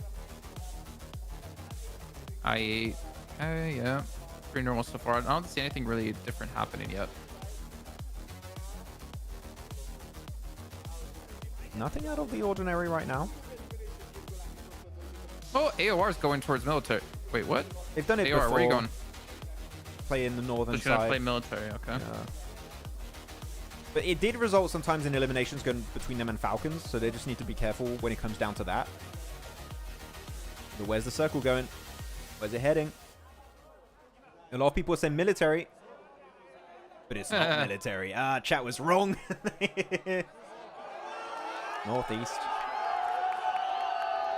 Yasnaya Polyana. Great for HORAA. They like the Yasnaya drop.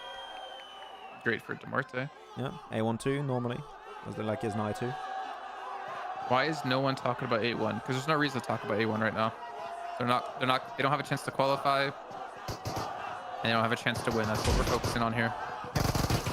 They just points for Stalwart right now. Hey, we're talking about Stalwart potentially first place. I would love to see Stalwart place higher than Falcons. I feel like that would be chef's kiss. Not because I hate Falcons, but because it'd be such a turnaround. It'd be a bit of a slap to the face. It would be.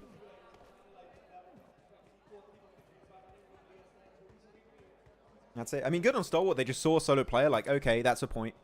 Yoink. Mine.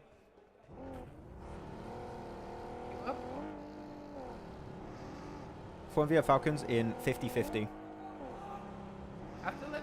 50-50? Like in terms of winning it? Yeah, actually, chat. Who you all picking for the win? Are you looking for a 4MV win, a Falcons win, and maybe an unexpected DRS or Stalwart win if they have a really good game? Who are you all picking in the chat? I want to know. Who are your champions' predictions? Oh, he's on the couch. If you guys can see on Jason's camera. He's also interested. He wants to know who's going to win PMSL CSA. Oh no, he's not interested anymore. Gonna head in front of that. Boy, this isn't an X-rated stream. Chill. He's still going at it. Just trying to promote his OnlyFans. Hog OnlyFans. Okay, so people are saying 4MV, Falcons. Let's go Falcons. 4MV, Falcons. So it's quite split in the chat between 4MV and Falcons. DRS all day, even if they are in 16th place. Again, I appreciate the support of people.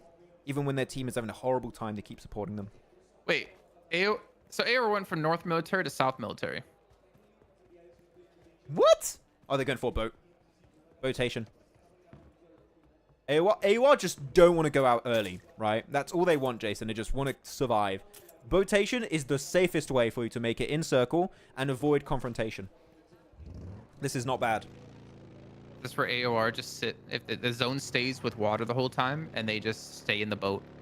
Or they just go away from Stolber. everyone. Just wait on Stolber. Please, circle. Please, be good.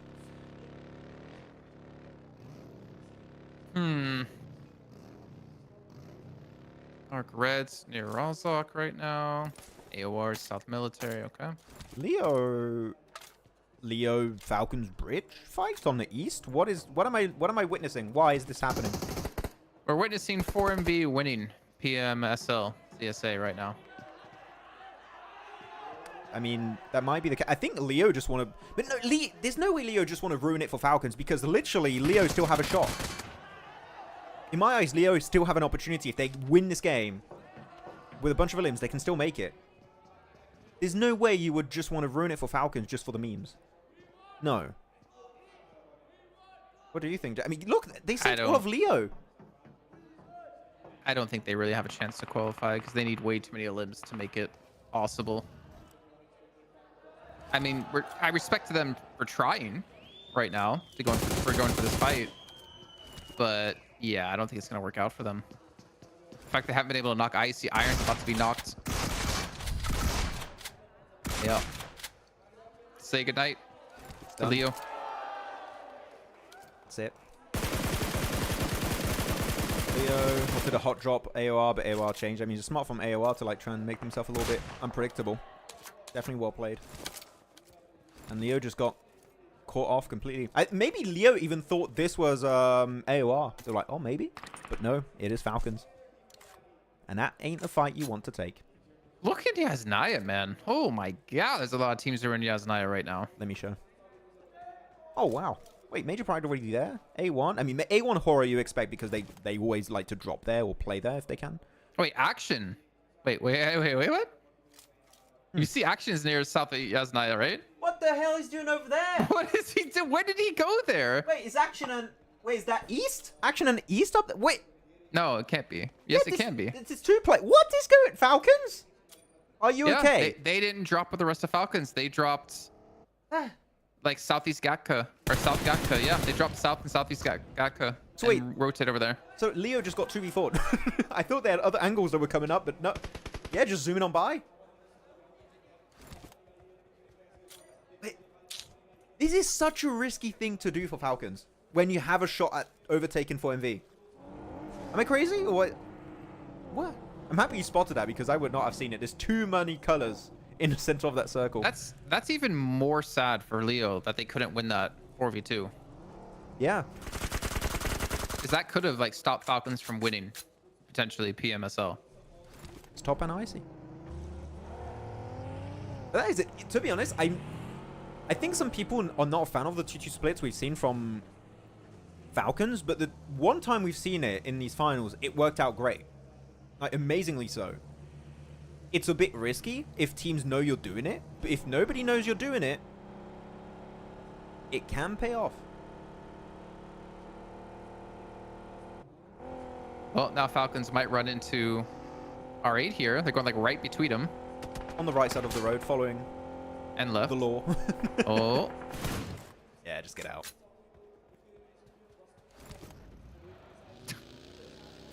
Jeez, man. I like Swan. Risk is in the blood of Mongolians, man. They like the risk of the composition. Are they really gonna chase this down? I mean, they need limbs, but this is very risky. Like, don't chase it. Come on, R8. Stop, R8. Stop, please. If I see a play get knocked from R8, I'm gonna lose it. R8. Your poor chair. Yeah, this chair's going out the window if that happens. Wait, now 4MV and Falcons are right next to each other. 4MV saw that like, oh, no. Too early to fight. Too early to fight. Even Doc is like, maybe not. We don't want to take the fight just yet. What's happening? So many like weird plays. I know, right? It's not feeling like it's a final match of the finals right now.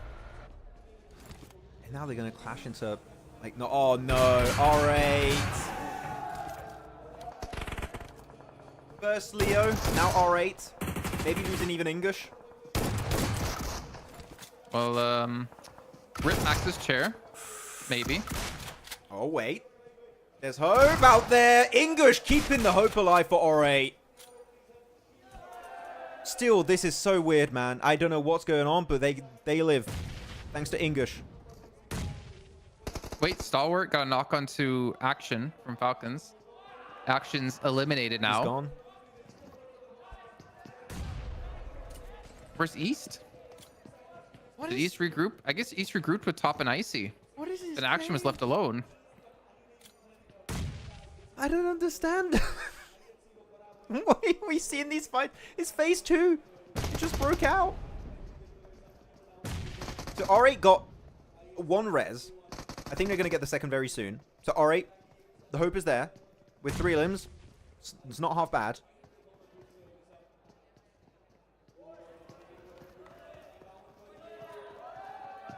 Sinister. The 1v3. He's alone. It would be a real one. Through the window. Oh, misses the shot there, Demo. All right, lose Flica. He's eliminated. Flica not. All right, down to only 1 left up. Yep. All right, that's it. Oh, they're out. No chance for PMGC for them. IHC get the cleanup onto A1. And IHC would need like 30-something points this game. Yeah. And they're already down Joel. Leo, you got 2 limbs there, but it's not going to cut it. As a duo, you're not going to do enough. So that's going to be the end. Now, ARCRED. I mean, it's really all about AoR and ARCRED, this game. That's going to be the main focus here. I think 4MV are going to play super passive this game, too, to make sure they hold their lead. Yeah. And as we can see, they have a man advantage as well. And they're playing like the west side of Yasnaya Fields. Show the map real quick until the circle pops. But yeah, if 4MV don't do a big throw here and don't get involved in any fights, it is looking pretty good for them because, as you talked about here, Jason, the man advantage. But Falcons did get 3 limbs. If they can get far into the game, this is a good circle for Falcons and 4MV. And ARCRED, actually. Look at ARCRED, decent in Yasnaya Fields. Where's AOR, though? I can't see them, actually. Where are they? Did they... I mean, we thought they both were going to boat-tate, right? Where? Well, They were still in mid... where are they? They didn't boat-tate. They're driving still. What? From where? Where are they going? I haven't seen them. I don't know. Where are AOR? I went back on the map feed and like they were left alone on military. I can see them. I can see them. Bottom left. Bottom left. Yep, they're coming in by car. Potato Hill. Okay. But they're going to go right into I8 or DRS here. At least they're fighting so they can somewhat hear DRS fighting I8. But are they going to third party? Or are they going to try and wrap away from the fight and maybe go north or further south? Wait, a Major Pride trying to make a move on 4MV? I don't know at this point anymore. I'm lost in the source, Jason. I think Major Pride don't have to fight it. They can play the plateau west of 4MV. You can coexist in those 2 areas. You don't have to fight. So I hope Major Pride just don't pull the trigger. You don't have to. I think right for ARCRED. How many points are they behind again? Can't really tell on the stream right now.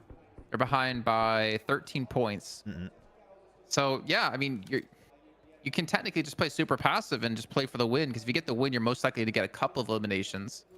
But you also have to hope that AOR is not going to get anything from this match for that to happen. This is you missed out, Natura. It was a very interesting start to the match. Very eventful one, yeah.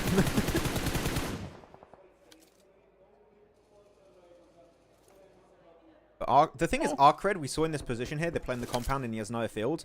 If they have to leave that position late in the game, it is going to be quite rough if teams already set up around you. So, like, ARCRED need to start to think, do we just stay here for as long as you can, or do we try and preemptively rotate to avoid being held off later on in the match? I think ARCRED need to start thinking about that now, on phase 3 before phase 4 pops. They need to be quick. Yeah, Stalwart with his 2-2 split on the east side as well. We're definitely not going to see too much more action until the zone shifts one more time, which 26 seconds away. Whoa. Should be soon. Yeah, you said it doesn't feel like the start of a last game, right? I feel like it does, actually, in a weird way. I feel like the pressure in this lobby. I don't know why. It's just there. Drop the spray. Yeah, the one taps don't quite work for IQ. Circle's going to pop here, phase 4. Where's it going? On the mini-map. Actually moves away here from I8. 4MV still have 2 of their players. Yeah, good regroup on 4MV. Just regroup over to the east of the plateau. That's a good send. ARCRED still in as well. Yeah. Well, our contenders are still looking good.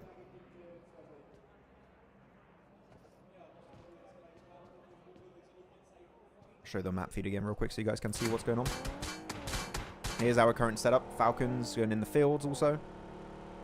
So yeah, again, main focus here, AOR, 4MV, Falcons, ARCRED. We're focusing on those teams in particular. Maybe DRS, Stalwart, depending on how things go. Can also contend, but they need a win. And actually, Stalwart Falcons DRS here, Jason, they're not in circle. So they need to send it quick. I mean, Falcons in like the center fields. Oh, Like, they're really Doggo. banking on the fact it's going to finish there. Nice Doggo cam. He's a sleepy boy. Look at that.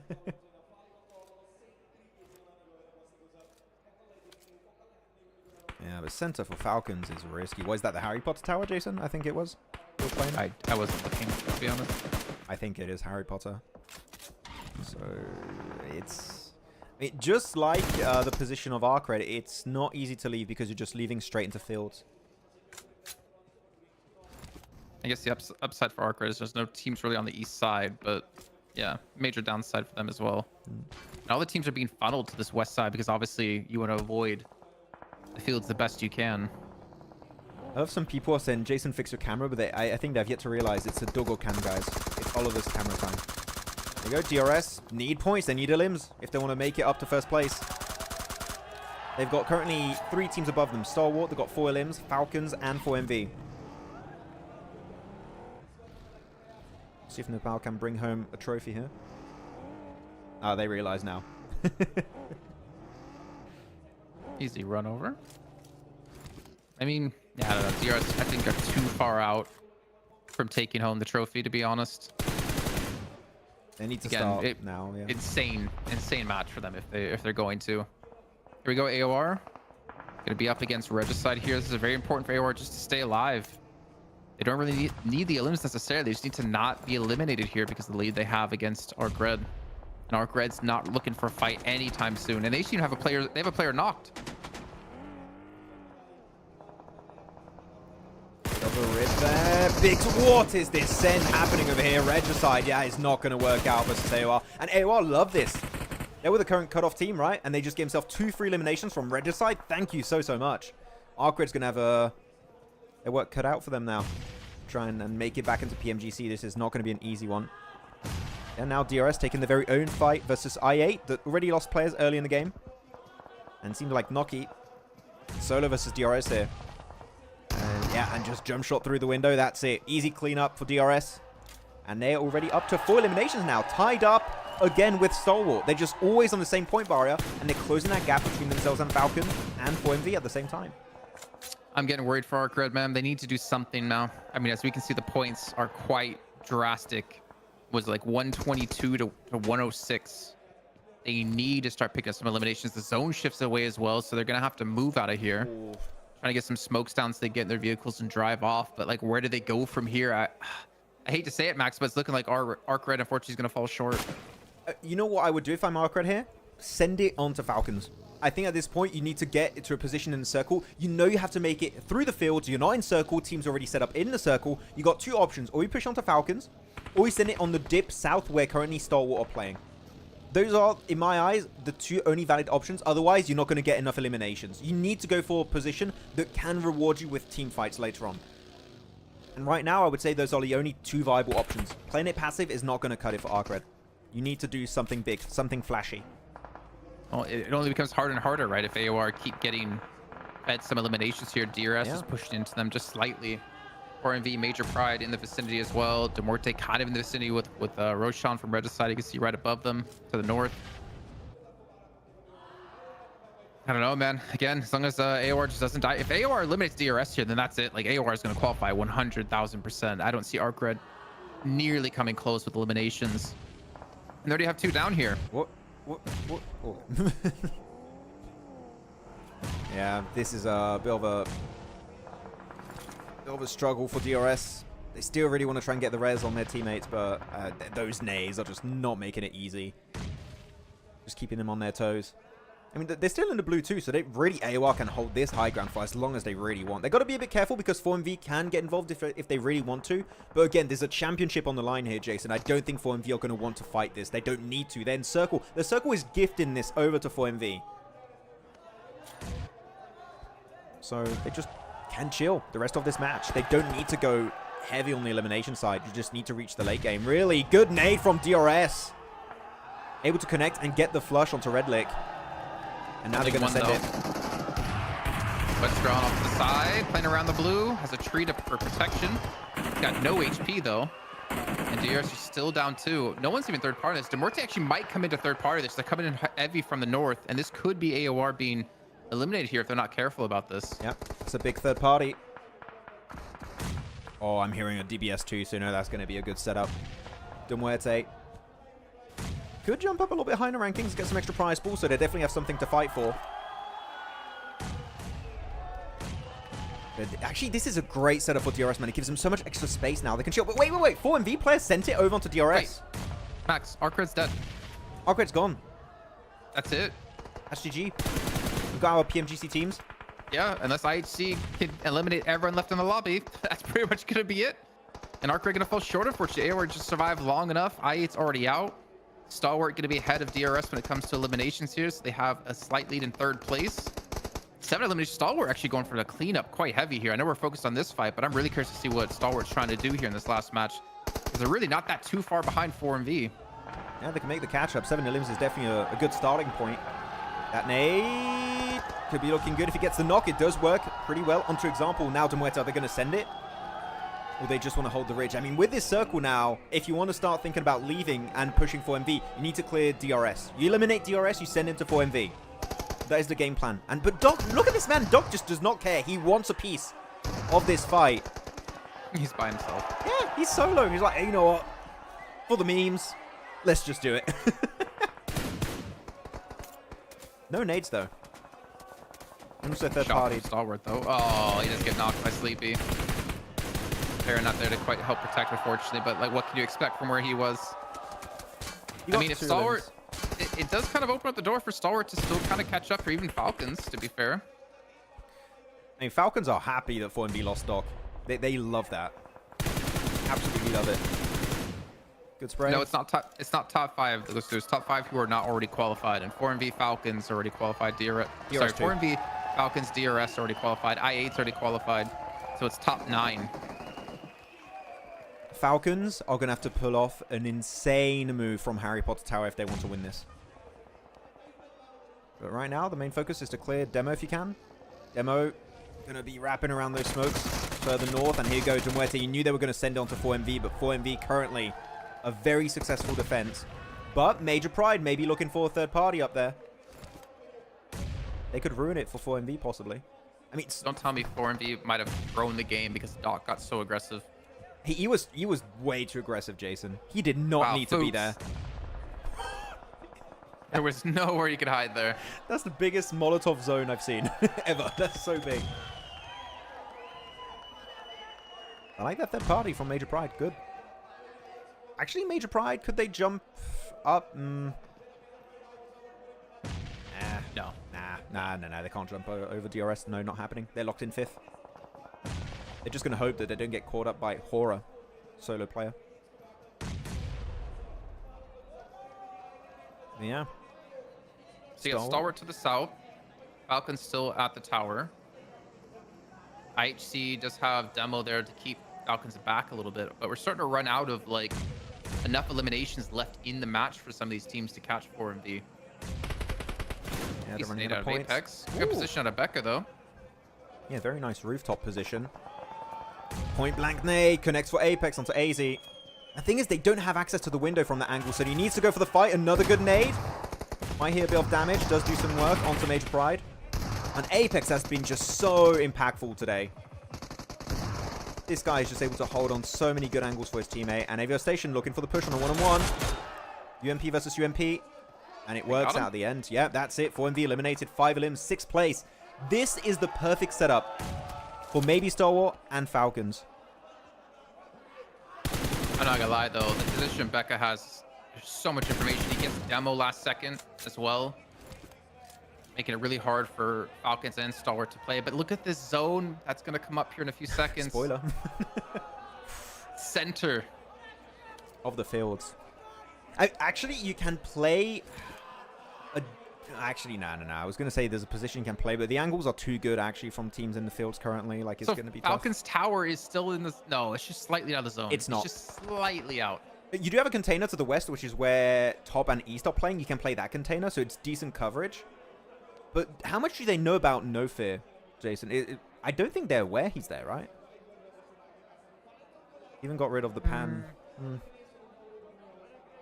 Not sure. I don't think they know. Yeah. Took away the leaderboard. I was curious to see how many limbs, like how many points behind Falcons and Stalwart are, and how many limbs they would need. But chat, last prediction game here for this match. Major Pride, Stalwart, HORAA, and Falcons. Who are you all picking for the win? And most importantly, who are you picking to win the championship? Can we see maybe a comeback from Stalwart or Falcons? Or are 4MV going to be your champions? Tell us in the chat. What are you thinking, Jason? What's going on? I have no thoughts. I'm just waiting to see this game wrap up, honestly. I'm waiting to see who comes out the last winner of the season, of the year. I mean, it would be kind of nice to see Falcons pass 4MV just because of like how much criticism we give them. They had a roster swap with East coming in. I mean, they should obviously be happy that they were able to play so high, swapping East in for Nerzed. Ooh. Oh, he got back in the car. He's able to tank a little bit more. He has nowhere to run, though, is the problem. Where'd I go? Ah. Not much. I know, Khan. I'm trying to keep the suspense up. Let it happen. Yeah, a good point. Eliminated. Great setup. It's going to be a fight for second place, also possibly. It's down to this circle, Jason. It's going to be phase 8. Every team is playing edge. Oh, wait. Actually, wait. Stalwart just sending a player center here. Sancho, that is so risky. He's alive?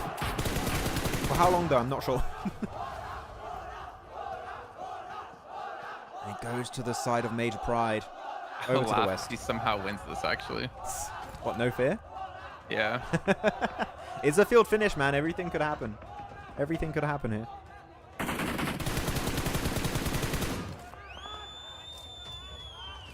Yeah, Liquipedia already updated, so people already know who won, I think. Oh, really? That's kind of lame. Yeah, it's kind Aw. of lame. I don't even know if the mainstream has the match over yet. Okay.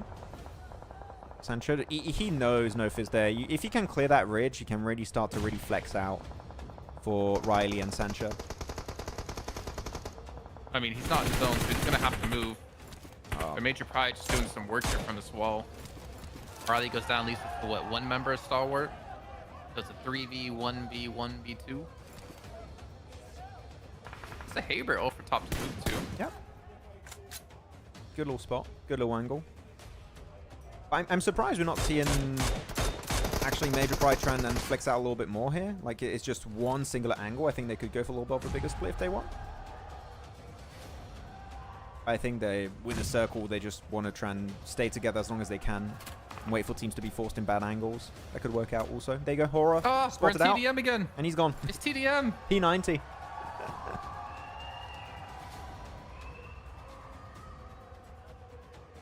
I mean, Sancho's just hoping for a second place this game.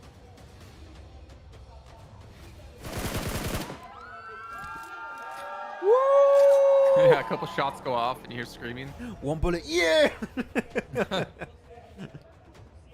And to be fair, if you were in the audience and you saw anyone have an MG3, you would probably scream. Yes. They were saying like, HORAA, DRS, Falcons, 4MV. I'm like, MG3. That would be the name of a team if you made one for sure. MG3 Esports, yeah. Sancho gonna go for the nade here. I mean, it's stage waiting. 9. Zone's closing. Sancho is the closest to center right now. Oh, good play there. Buggy in the smoke. Get some extra info with third person. Yeah, AZ knows. Someone's over there. Oh, good drive over from Becca. Good extra limb. Getting second place. Icy knocked on down. It's just top now versus the world. 1v3. Gets the knock. Go for the flush. Good point. He has to If send the it blue out. wasn't there, top could win that, but I think the blue's gonna push him into a rough spot here, especially with 2 players still left for Major Pride. And there it is. Major Pride win the last game. PMSL CSA Fall, the last game of the season. And also, they get themselves into PMGC, which honestly, I think I had them in Meh tier, if I'm not mistaken. Yeah, I think it was deserved, really, but that was a clean wrap-up of the game there. Sure, they do still lose a few players here and there, but it works out at the end of the day. I think we had a lot of doubt this season when it came to Major Pride, right? But you know what? They made it into PMGC, and I hope we can see them. No? Get some good finishes in that tournament. Why is everyone looking so sad on stage? I don't know. You're not showing us 4MV. Just Major Pride. 4MV's already lifted the trophy. They're already away from their seat. Like, okay, yeah. It's a dub. We've done it. But really, the setup was cool. We had so many cool teams like DRS, Stalwart, Falcons, 4MV at the end. The fight for like PMGC slots did end a little bit abruptly by losing ARCRED. Yeah. It was still a good game. Good match. Good day. Good final day for That was CSA a in weird match, 2024. though. That was a very weird match. The 2-2 split out of Falcons. I mean, we had that game. The Miramar was kind of odd also. It's a weird vibe. Weird vibe all around. I wonder if 4MV are getting tired of lifting trophies. they're just gonna start like lifting. Just like, what are you doing? Why did you start lifting? No, for like your health or like, no, it's just too successful, man. Too many trophies. They just start lifting with 2 trophies. The spring and fall season trophy. Oh. I wonder if any of the teams don't know if they're qualified. Because I would expect to see like a little bit more excitement out of these teams for qualifying to PMGC. Mm. But like, look at Falcons. They're just like, eh. Look at Top, man. He's just... What? This feels a bit... Does it feel like the ending of sad. a finals? Yeah. What's going on? I mean, I guess they can be a little bit sad because they could have reached a first place and it didn't quite work out, maybe. They're going to cry. Why Why would you cry? I don't know. This feels very like a I don't know. Where's like somber environment. Where's like the big GG moment? Where's the confetti? Where's the cake? Where's the cheesecake? I was told there would be cheesecake. Where is it? No, I'm sorry, Max. That was a lie. Just like in Portal. No. The cheesecake is a lie. End of stream. Yeah, all the flashing lights. Hey, looking at 4MV. Do they like... Oh, no? They should. Like, go, you won. Go, get up there. Get out there. I like how they put 4MV here as well on the bottom, so they don't have to walk too far to get to the trophy. They knew. They had Falcons and 4MV down there, just to make sure. But here you go. Your back-to-back PMSL CSA champions, 4MV.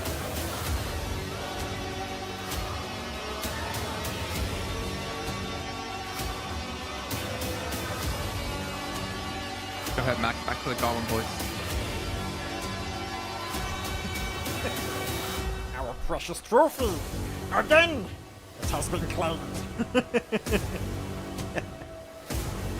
Nah, but really, Jason, right, looking at 4MV, it's not even close, like, best team in CSA, right? I think we will have to agree on that one. Sorry, I can't respond until you talk to me only in the Goblin voice.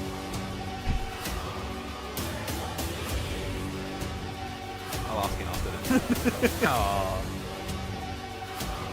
Now, if only 4MV can do this again at PMGC. PMWC was a letdown.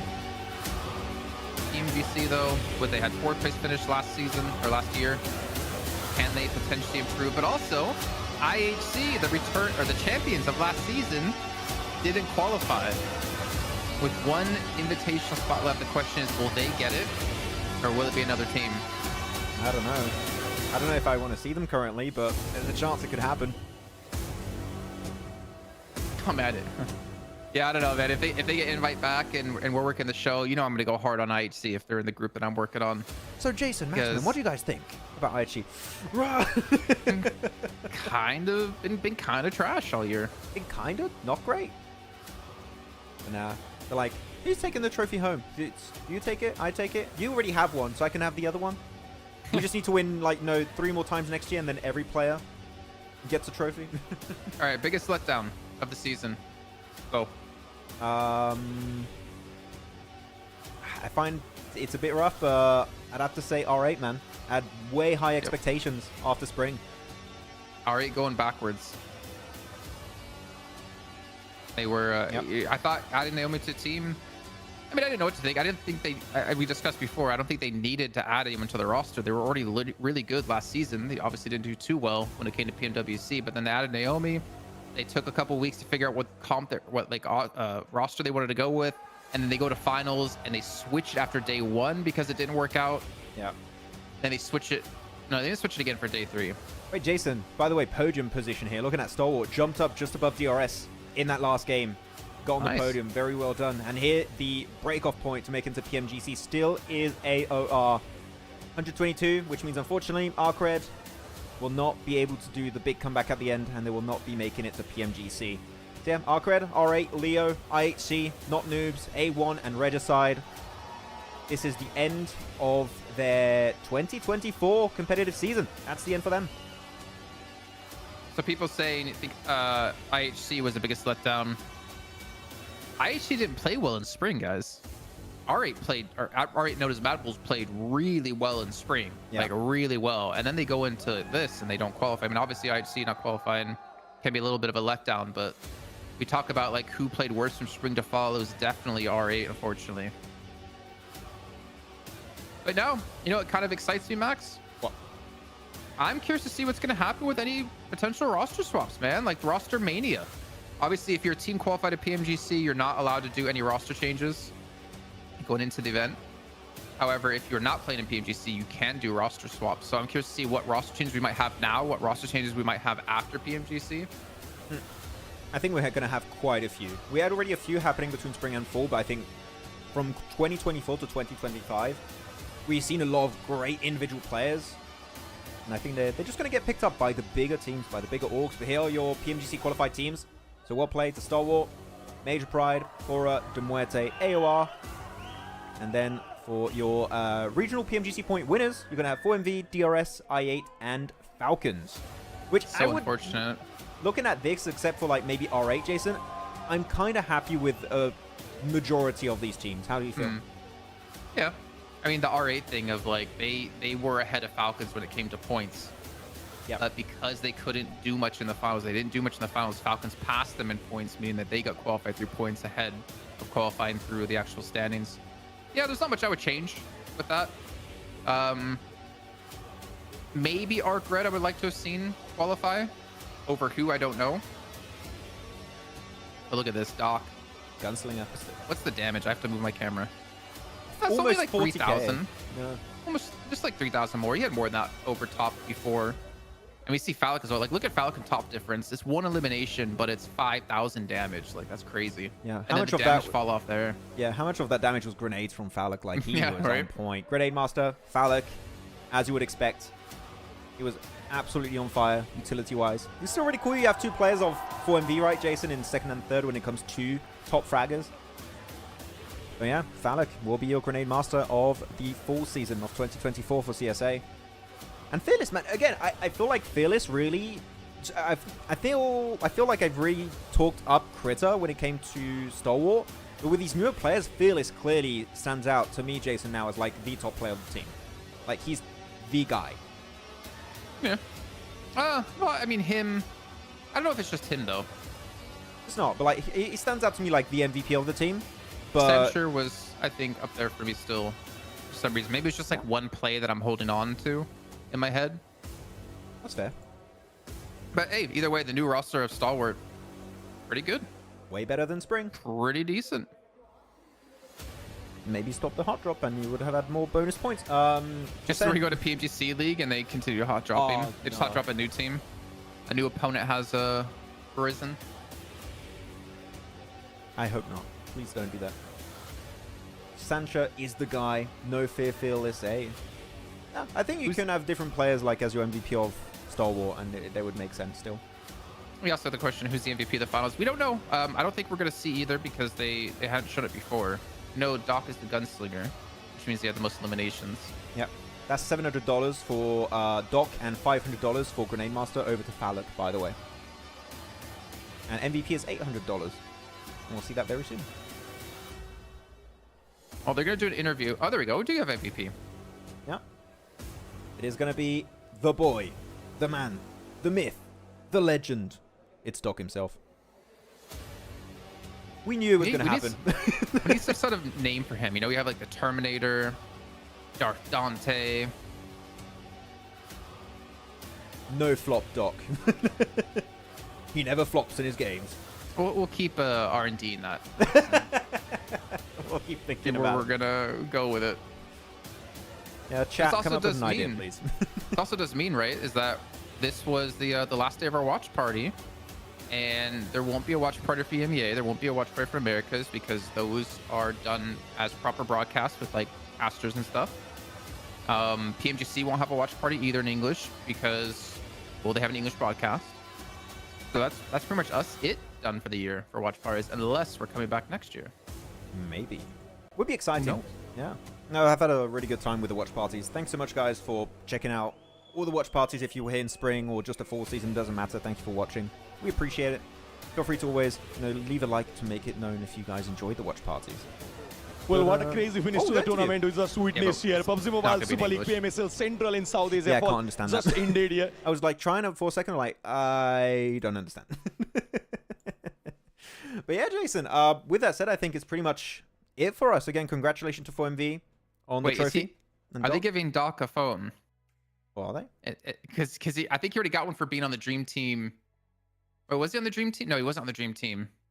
For PMWC? PMWC. Remember, they all got devices. Yeah.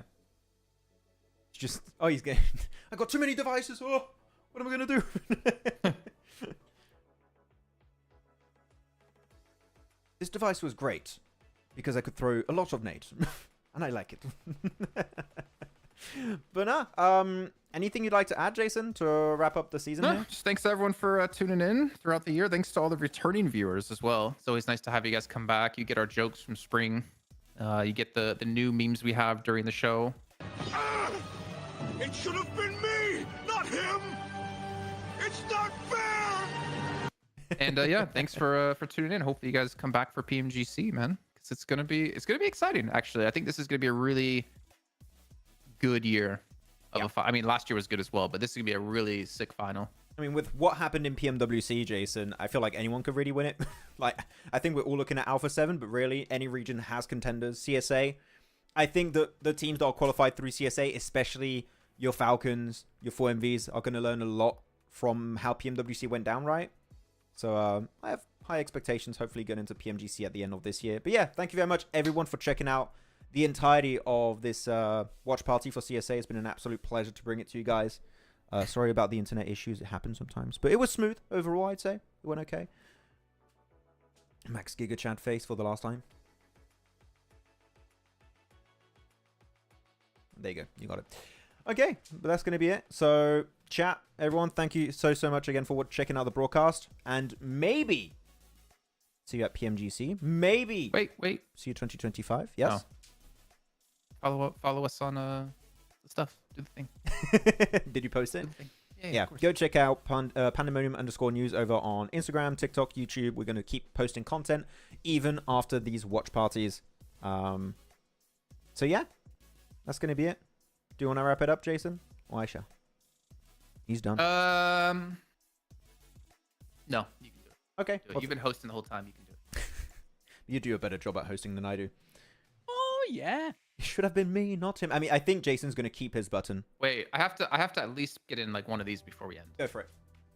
Ratto boy. Perfect. Thanks so much for watching, guys, and see you very soon for the next event. Which one is it going to be? I don't know, but see you soon. And Nas is gonna see you real soon, Max.